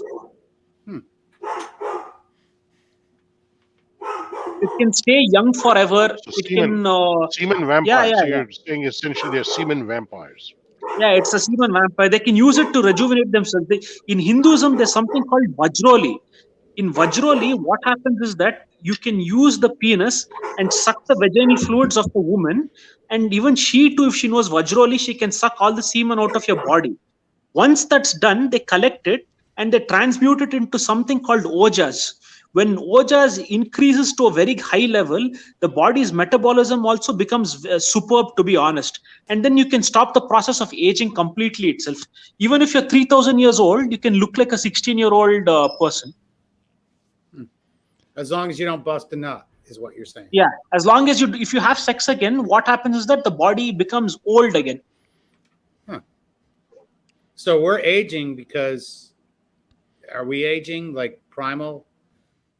Like, no, but one thing is that, see, when you have sex also, the way to recover is to eat a lot of meat and give it some rest. Like, let's say you lost semen today by indulging in sex. Like, for at least 6 to 7 weeks, you have to go on a carnivore diet and stay away from sex. Maybe at least for 10 weeks. Then again, you can indulge in it. It's like that. It takes time. And the meat of the rooster is the most rejuvenating for the body. The carnivore diet is necessary for people who exercise, people who are hooked on to drugs, or people who indulge in sex. Otherwise, they'll fall sick. They'll become weak physically. Man, carnivore diet makes perfect sense. Staying away from sex for 10 weeks does not make any sense whatsoever. No, but time to recover actually, for recovery time. Then again go and indulge in it.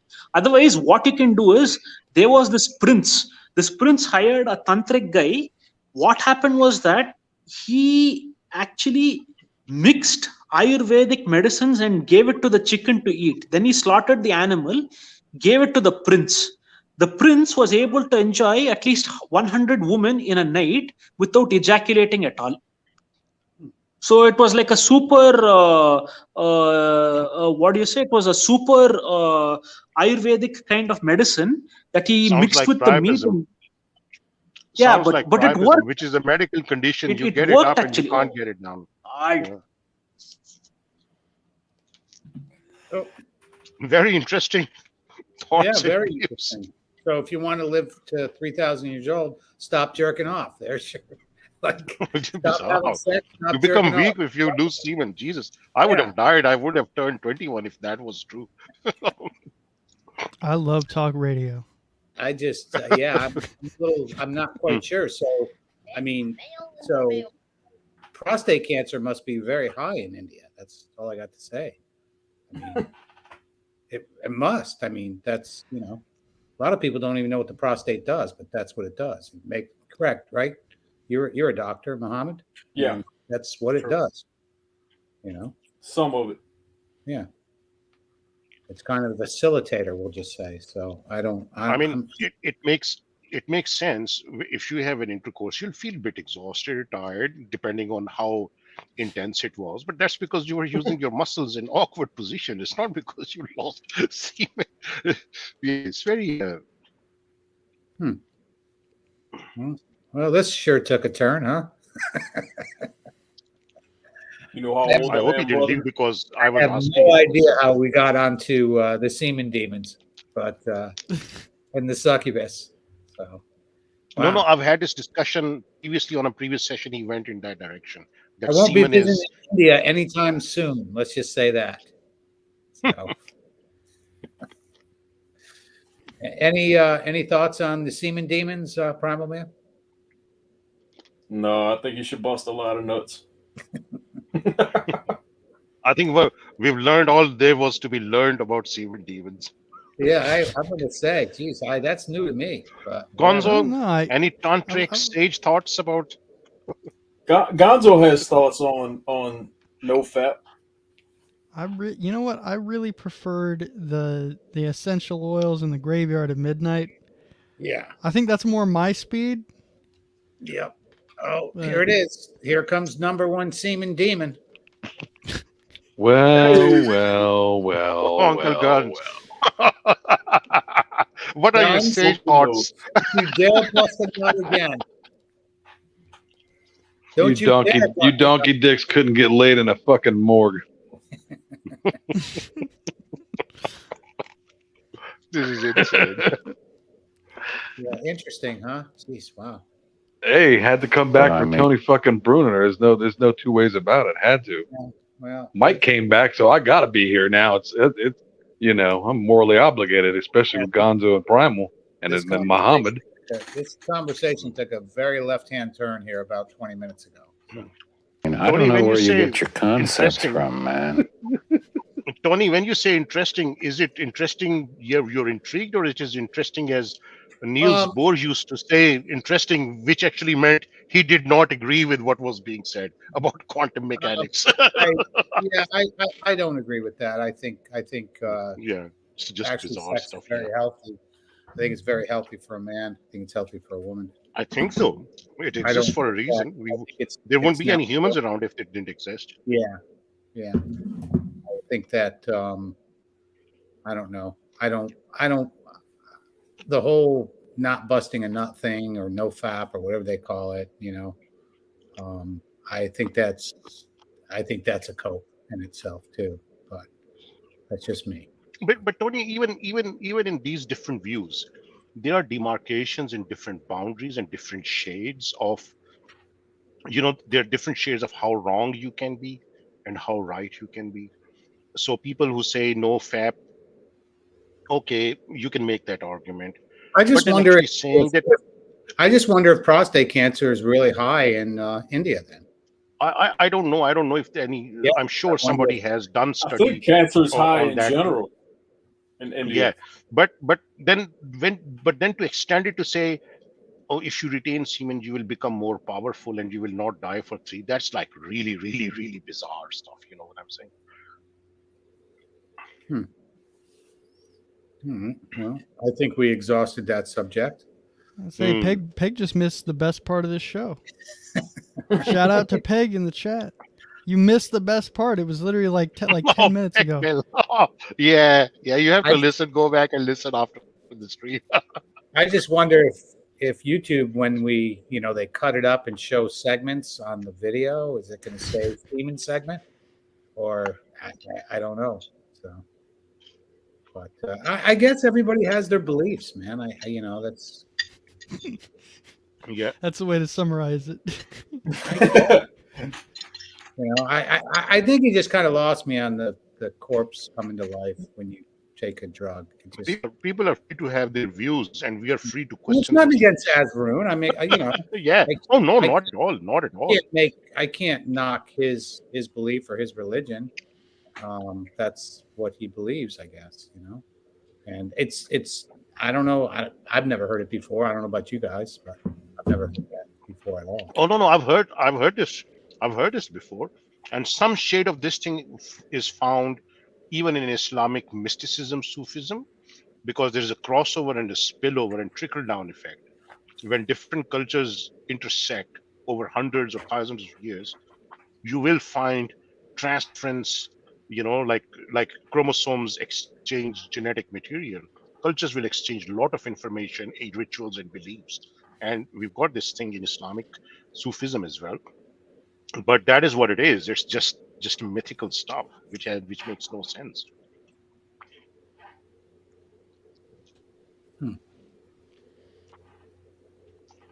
No? Any input, Uncle Guns? I got nothing, man. People believe some weird shit. I'll tell you that much, man. People believe, whether it's a fat man that comes around once a year, slides down the chimney, and gives you a goddamn X-wing fighter. I don't know, man. I don't know what to believe anymore. He doesn't. I just don't believe. I don't believe anything, but I'm open to everything. Believe in Tom Waits. Closing time, What baby. did I say? He's gonna, come down the chimney, and there's some half smoked cigarette butts, and a cold cup of coffee, 2-day-old coffee, and So some used razor blades. So are you saying when I was a little boy and I left cookies out for Santa, it wasn't him who actually ate them? Is that what you're trying to tell me now? It's not for sale. It was Not Tom for sale, Waits. Tony. Son of a bitch. It's not for sale. It's not for sale. I ain't buying it. I don't buy anything, I don't use money. but people will. Have you been listening tonight, on and off? Guns? Yeah, I've been listening all night. I was at work until 11. I only worked a couple minutes away from where I'm currently working, so I raced home and gotta hop on. It's the conversations around here sure haven't changed, and it's awesome. Yeah, we kind of went off topic tonight. It was just kind of catching up, and I guess we did. So It was all on topic. yeah, I guess. Everybody got it off their chest. Yeah, but it was reality check. That's so it's a get it off your chest reality check night. So All was going fine till the guy turned up and said there were giants living amongst us who were gods. And they transferred the technology to us. I forgot his name, who was there. I think it's the same guy who said he was visited by devil. He's met devil also. I think it's the same guy. I don't remember. Grim. Yeah, Grimster. Grim is cool. He's searching hard, I guess. I just, I don't, I can disagree with the concept of the reincarnation. I don't believe that concept. I have a hard time with that. I don't think you just, to me, it was a cope. It was like, just do what you want kind of thing. I mean, not saying that in so many words, but do what you want and you'll come back as another person and then you'll go to heaven eventually. I don't know if I believe that, or the concept of heaven. I gotta be careful. This is not some kind of weird cosmic game show. That's what it sounds like. It is not some sort of weird cosmic game show where, sorry you didn't make it this time. Here's the home version of the game, and here's some prizes, and come back. And no, it's that. I don't think it works that way. And who knows if it does? Oh well. But it to me it takes away that your life is precious and how you go about the time that you were given on this planet. To me it's like an out. Just imagine you go your whole life and then you die, and you die like really hard, like you do like a slam dunk into the afterlife, right? And you end up on the other side and you realize God just shows you the reality of reality. And it turns out this whole time we've all been living in an episode of If the Price is Right. We'll find out if we wake up on the other side or not. Yeah, it's very I don't know. I think that really nobody really has the answer. Nobody really can answer. I mean, yeah, Do you guys ever believe the stories where somebody died and come back besides Jesus? I don't. I don't either. know. I don't believe that. Or the As a visions that Muslim, no. the As an visions that atheist, people, no. I mean, you hear the same. I mean, there's you talk about people that saw UFOs or aliens. How come they're all? You hear about people who've died. They see a tunnel and a light. Is that just their eyes closing? Is there explanations for this? So I don't think that anybody has died and come back. I don't think somebody in the emergency room, he was dead, we brought him back. No, he wasn't dead. It's just that he was his whatever, his body was still functioning. Maybe his heart wasn't beating, and they got his heart to move again. But I'm not buying you're going to die and come back. Y'all remember Jacob's Ladder, the movie? Yeah. Yeah. Great movie. I think if there's anything, if it's like that at all, right? I guess that's kind of a spoiler for the movie, but whatever, you could watch it anyway. If anybody hasn't seen it at this point, it's a great movie. But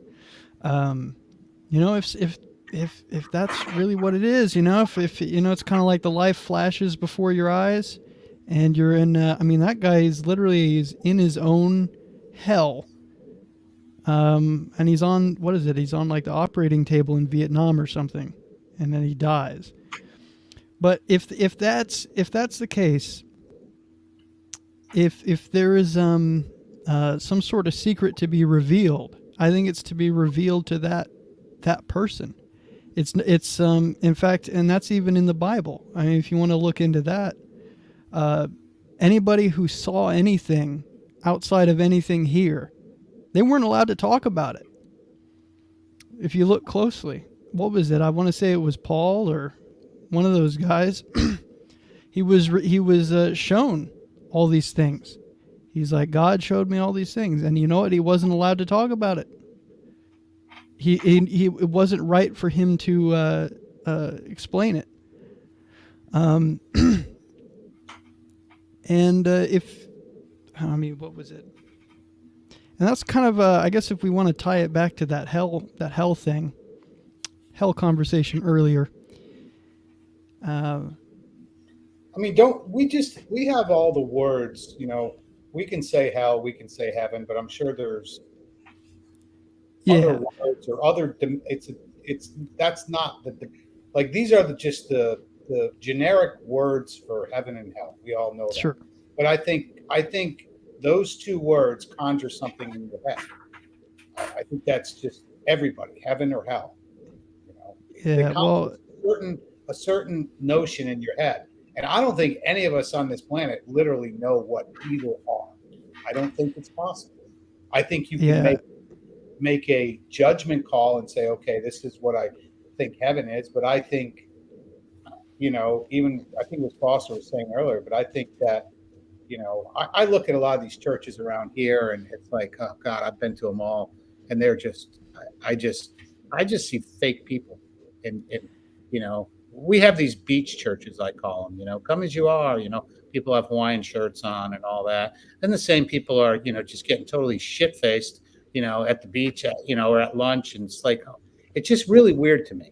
It's like a fake church for a fake belief. It's just it's a feel good.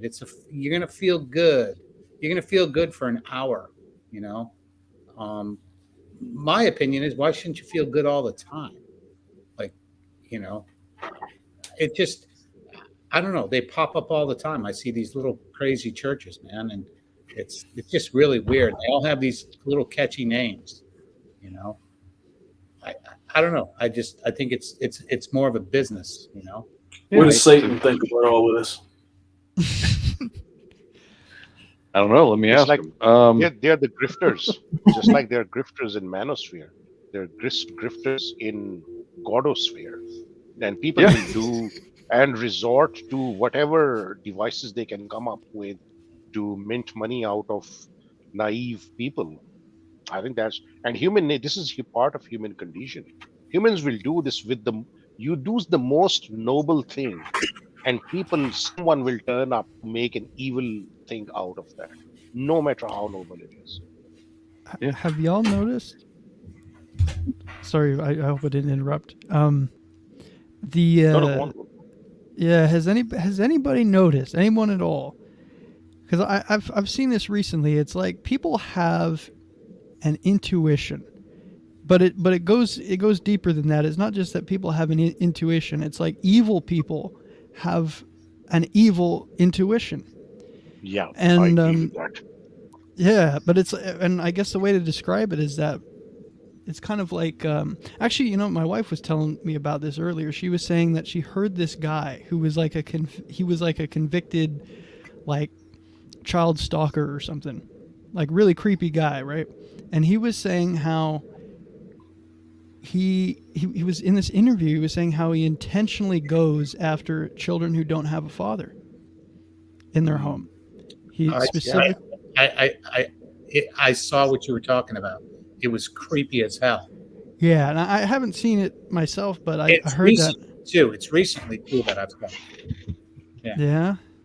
Wow. It's Yeah. but I It heard was, that. it was And uncomfortable. It was uncomfortable to watch. One of the things he was saying is that he looks for the family. He looks at the family before he finds his prey. Yep. That's one of the things that he was saying. And so it's like, but I notice this in you know, in people, even people who aren't as creepy as that, but I notice that people have a dark intuition. It's like the devil in that person. They see the devil in other people and they know how to game it. They know how to game the system and, you know, pull everyone down into hell with them, so to speak. Make the situation worse. But it's an opportunity. You can almost kind of think of it like an opportunistic, you know, parasitic sort of disease, and you know, what's in that person is trying to bring that darkness out of the other person, and it's just that it's basically it's kind of like the devil playing games with himself, in a way. Yeah, I agree, Gonzo, because people who indulge in wrongdoings, somehow I've seen them that they actually don't consider wrong things as wrong. They consider it actually, oh, there's nothing wrong with it. Why should I not lie? Why should I not steal from, let's say, a big store? They're rich. What harm could it do to them? You know, and that's how they are, and that's where the evil starts. Because once you subscribe to that concept that there's nothing wrong with something that is wrong morally, Well, then there's no. But keeps if getting we were talking earlier, then it doesn't matter because you reincarnate and you get another shot. That's where that's where I have the disconnect right there. I mean, that's just me. You see what I'm saying? It's kind of like you've got basically like it's fucking Groundhog Day is what it is. That movie. It's Groundhog Day. That's all it is. Remember that movie? I think it was Bill Murray. Where he just kept coming back. Boom. It's Groundhog Day. Is what it is. I've noticed that with stuff like that. I mean, it doesn't do anything for me to know to really like get into that idea. Like, for example, like, what is hell? What is hell actually? Okay, and whether or not it's hell, it's actual literal hellfire, whether or not it's brimstone, whether or not it's what was it? I heard this one guy say that hell was a bunch of rotting vegetables. He was being harassed by rotting vegetables. Whatever it is, it doesn't really matter.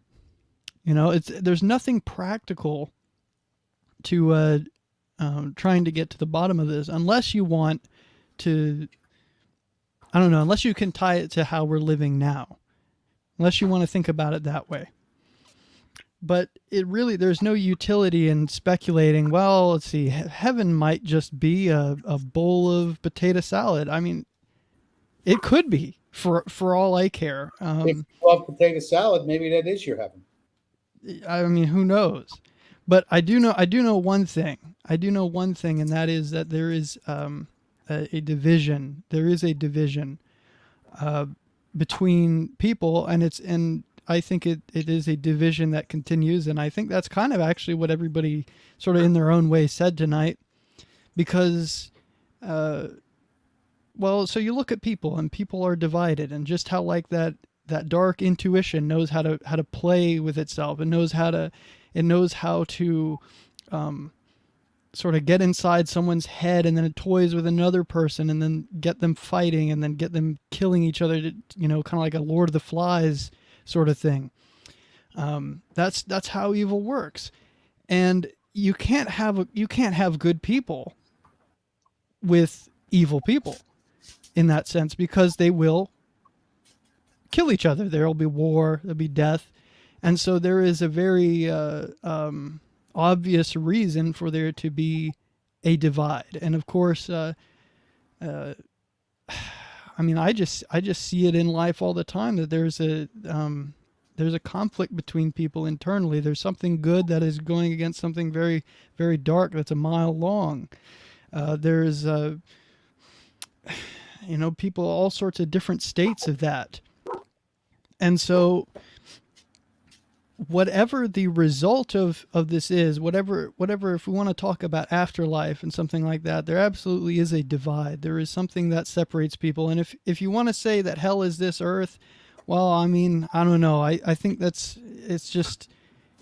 means about as much to me as heaven being potato salad. I mean, it doesn't do anything for me. It's not practical. But I don't think anybody really knows. Nobody really knows. Everybody has an idea, and I think everybody has a different idea of what hell is.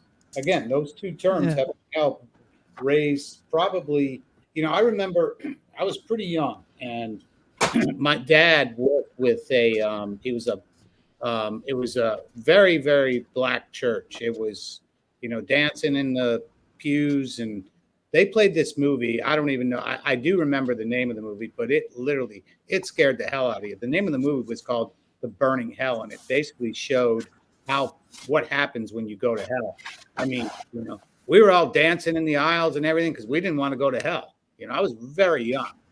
I remember one of my friends, he was, hands in the air. He was like in a trance, but we just got the shit scared out of us for an hour and a half, and you're going to do whatever you can, Yeah. It's just, so it's just kind of like one buddy of mine sitting next to me when I was probably a junior or senior in high school, but just starts like speaking in tongues or whatever. And I'm like looking, going, what? It just kind of, it creeped me out. I don't believe in that. I don't believe it. And then all of a sudden, I've been to the churches to where it's really weird, where somebody will, you guys ever been to church like this where somebody speaks in tongues and everybody's quiet, and then on the other side of the auditorium, somebody interprets it in English? It just seemed staged even back then. I'm like, maybe because, I think being more innocent back then, you tend to have a better view on things. You look at things more logically than somebody who's lived a life and looking for something. But I don't believe in any of that. I don't. I think that's like voodoo or witchcraft or staged. It didn't help you, did it? Like being afraid of heaven and all, or not afraid of hell and all that. No, because it was strange. I remember I was at a. it was after church, and my parents were inside. I went in the car to go sleep. It was really late, and I felt really strange. So I come back in, and there's like 6 people around this little girl, and mom and dad remembered it to the day too. I was probably, I'm going to guess and say I was probably, I don't know. I wasn't that young either. I'm going to say probably 14. And they were exorcising demons out of it. And I remember going in there and hearing a voice coming out of a little girl that wasn't her voice, like a demon. I'm like, and I even back then, of course I was scared, but I'm like, is this staged? I was thinking it back then, because what they used to tell us is that like when a demon leaves somebody, it automatically searches for somebody to jump in. So they did everything they could to scare the living crap out of us back. You know, now I'm thinking, oh, great, the demon's going to jump right in me. You know. You know what's funny is that it's like I could see how they would back that up with the Bible, because I know that passage. It sounds like a certain passage, but the amazing thing about it is that it's that I think what he was really talking about was just what I was talking about just now about that opportunistic infection. Because Jesus, what was it? He talked about how a person will be filled with spirits. Let's say they'll be filled with, or at least one evil spirit, something like that, and then the spirit leaves for a time. And it tries to find, you know, more chaos, or tries to find peace, or it goes off and it finds its friends and then returns to the person again, and the person's even sicker. But there's nothing literal. It's not. He wasn't talking about it in such a literal way, like these people do now, where they try to scare you and, you know, they talk about the demons and all that. Generally, what happens is that the human body, as per Chinese acupuncture and Indian system, there are 5 bodies. There is a vital body in which all the energy passes through the energy meridians. When you fall sick, it's because of supernatural forces sitting inside that particular meridian, preventing the flow of energy. So the supernatural beings are very, very powerful. They will not allow the energy to flow properly and you'll fall sick, right? Then you'll need supernatural powers only to remove those beings out of the body. Otherwise, if you look at it, for the advancement that we've made in medicine by now, they've still not been able to cure many kinds of diseases still. Like cancer, for example, when cancer takes place, what happens is that there are these kinds of dark entities that will sit inside your vital body and they won't allow the flow of vital energy to take place.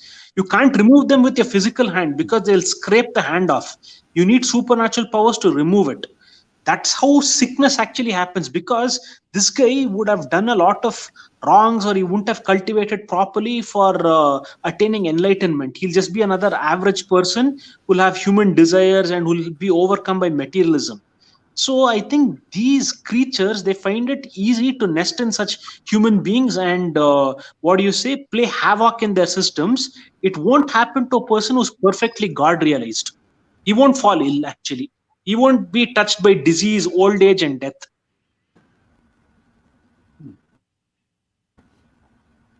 I have no response for that. Guns, do you? I got nothing for that, man. I don't want to when we have a discussion, I don't want to say, Azroon, that's bullshit. You know what I mean? I don't want to do that. I respect you. I don't want to say that, but that's what you're saying. I think is really hard for most people that aren't part of your religion to say, okay, yeah, I can believe that. So I hope you understand that. Like, it's not. I know, but the diseases always have a supernatural aspect to them. They're more than just physical. It is something strange only, actually. It is super normal, actually, the disease, because human beings today are very corrupt. Since they're very corrupt, it's easy for them to fall prey to these kind of malevolent beings. These malevolent beings find it easy to nest in the bodies of human beings, because today, everywhere you look at it, people are extremely materialistic and they're willing to do anything to fulfill their evil materialistic goals. So don't you think such a body is a fit vessel for negative forces that will nest inside of you, prevent it from functioning properly, and your diseases are because of that? The excessive desire for materialism, it's destructive. We know that already. So look at the effects of it already happening today in the world. Don't you think just like eating healthy and exercising and all that keeps that away? Exercising and eating healthy and also cultivating and being on a higher path all the time, having a lot of morals, like not deviating from a moralistic life, can keep all this at bay. But that's what I'm saying. Most of the people are doing the exact opposite today, right? They're not eating healthy.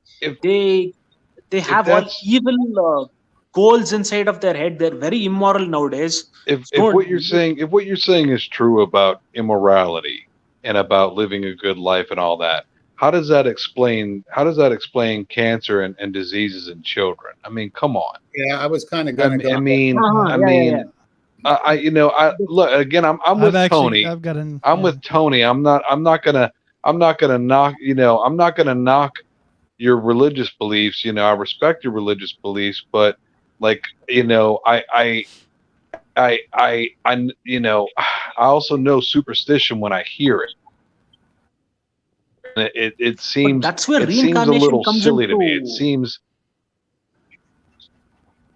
But here reincarnation comes into play again. Why is this man suffering and why is this guy getting everything in life? Reincarnation offers a proper route for that.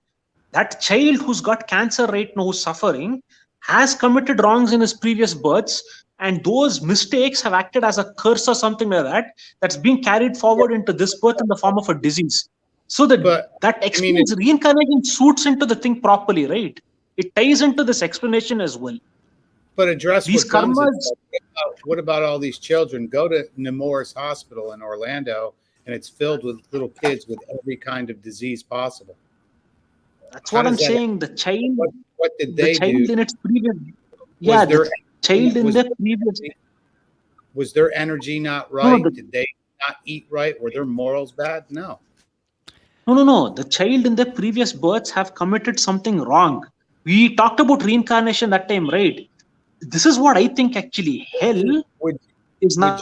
Would you nothing tell but that different types of. I mean, is that an explanation to a child that's dying of a horrible disease? When you tell it to a child, but when you tell it to a child, when you tell it to a child, it'll be too much. But as it grows older and older, it'll then be ready to hear it'll be able to digest the knowledge that you're going to give it. When you're a child, you'll have to treat it with care and caution.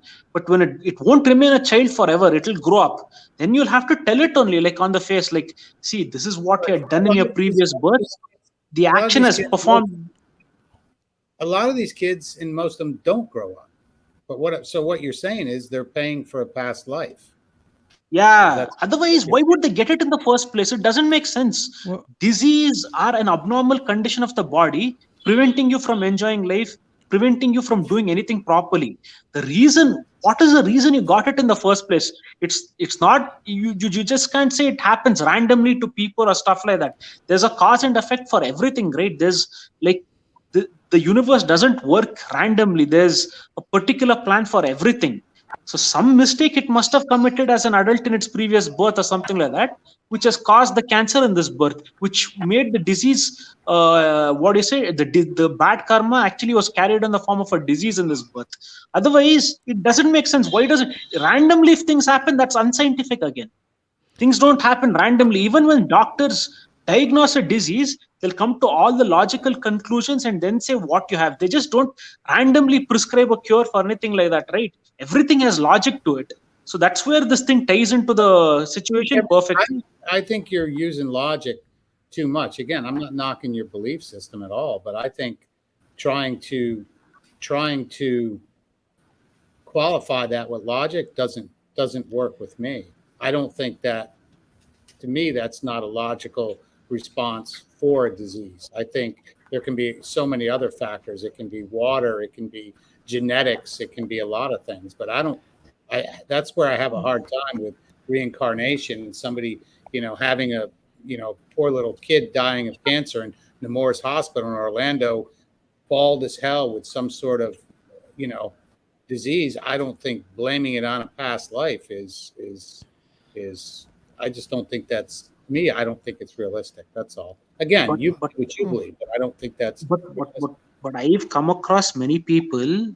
They will just take your photo and they'll be able to accurately predict your future, which I've seen. They were able to predict this guy will die in an accident. It happened. They were able to predict he'll commit suicide. It happened. So if you give the child's photo to them and tell them what exactly went wrong over there, they'll be able to give the right explanation. What type of supernatural forces are affecting the child's health, what it did in its previous birth. All they need is your photo. And then their auras will become one with the child's aura, and then they'll be able to give proper answers for that. and they'll be able to detect actually the causes of the cancer happening over there. Randomly, if it just happened like that, it doesn't make sense. There's a cause for everything, right? So we have to go deeper over here. Like the cancer also, if that was the case, the doctors would have just given some random treatment. They study the disease. Okay, I've got my checkup on Thursday. So my doctor is Indian too. So should I just bring him a photo of me and that's it? Get the hell out of there. No. If that's the case, if you don't mind, you can send your photo to me via email. No way, you're not predicting my future. No. No. And what, I know what it is, Tony. You gotta take a picture of Tony next to the lottery machine, so he can get the numbers. Exactly. Come on. Yeah. Fuck out of here with that shit. Yeah. Come on, man. In fact, Powerball is 900 million on Monday. Right? Wait, tomorrow. Yeah. So when do I get you that photo and have him do it tonight? No, but not that. Just if you send your photo to me via email, I can take the printout of that and I can send it to the astrologer who will be able to predict your lifespan, what all you'll do, what diseases you have. Everything will be given accurately. Oh, Jesus. No, I'm afraid of that. I don't want that. I can't do that. It sounds kind of like voodoo to me. Like I don't know. I know you had it done, right? I've had it done because you asked me for this and I have to show these things. Like it's good to be skeptical about such things because without getting proper proof, it's not good to jump into anything. Since you're asking for a lot of proof for this, and since you also are interested in such things like metaphysics and the spiritual realm, I have to show it to you. I'd rather you take a screenshot of Primal Man and bring it to the doctor and let him know. Primal Man. Yeah. Okay, fine. Take a screen cap of Primal Man and take it to the guru, and we want to know. Basically, you're going to tell me what Primal Man is up to, like how long he's got. And Primal, you good with that? Yeah, I'm fine with that. Print out a spreadsheet with everything. I'd like to do that. I'd like you to screen cap Primal. And I'd like to know what his future is. Yeah, sure. You can't predict his future. He's naked in the kitchen right now. That's not right. No, but the future actually is already the past, the present, and the future. They're all one. The present was once the future. The future becomes the present and then the past. The past was once the present and the future. So time is interwoven into one. So his future actions will be based on his past life actions as well. Even Winston Churchill himself has said this. If you want to know the future, you have to look more into the past because history repeats itself. So the future is already set actually because based on what you've done in your past life or your past actions, that will chart the course for your future because history always repeats itself. There's a pattern that repeats itself every time throughout centuries. If you look at that correctly, you'll be able to accurately predict the future as well. We just need to find the pattern. And Primal, before he takes your picture, don't lose any semen, please. No, but not that. Even if you lose semen also, it's all right. Just send me a picture. It doesn't matter. What if he just sends you a picture of his semen? Would that help? No, but if he sent the picture of his semen, it wouldn't help. But if he gave his semen for testing, it would help. Oh, wow. You guys are fucking wrong. You walked right into that shit. Well, you know what the next show is about. It's the life and times of Primal Man. But not that game show. The semen testing is important because I have a book actually. There is a way to test semen actually in Ayurveda to show how healthy the body is, if it's healthy or not. That also I'll have to read out actually. There's a lot of testing done on the semen. Could you drop your address in the chat, and Primal, could you rub one out and send it to No, seriously, if you want to get it done, I'm serious. I'm not joking about this. There's a way to test the body's health by looking at the semen as well. And it's not like since it's a vital fluid and it's the foremost of the tissues in the body, There's a way to actually test the person's health, how healthy he is, how strong he is, based on a semen. It might sound funny, but it's very serious. Primal, you up for that? He said yes. I think Okay, he fine. just waved. I think he just waived all his rights. Now, don't be sending him your dog semen because you're really going to mess stuff up here. Primal. Wow. Lord. Legendary. Anyways, I think we can wrap it up with that, can't we? Yeah. All right, I'm going to wrap it up. Guys, thanks. If you want to hang backstage for a little bit, everybody watching, appreciate you spending, looks like 5 hours with us tonight, almost. So 4.5. Yeah, we got a little haywire, but it's all good. And I'll be back soon with something for sure. I gave a little teaser earlier on what I have planned. So we'll see if that, and actually with, that might pan out. So, and, Hey, Tony, next stream, you think we can discuss about movies where they accurately predicted the future? Like so many Hollywood movies, many things that they've predicted kind of came true. So you think we can delve deep into that, like how movies have? I like that because The Simpsons predict a lot of stuff. Yeah, The Simpsons. Yeah. Show.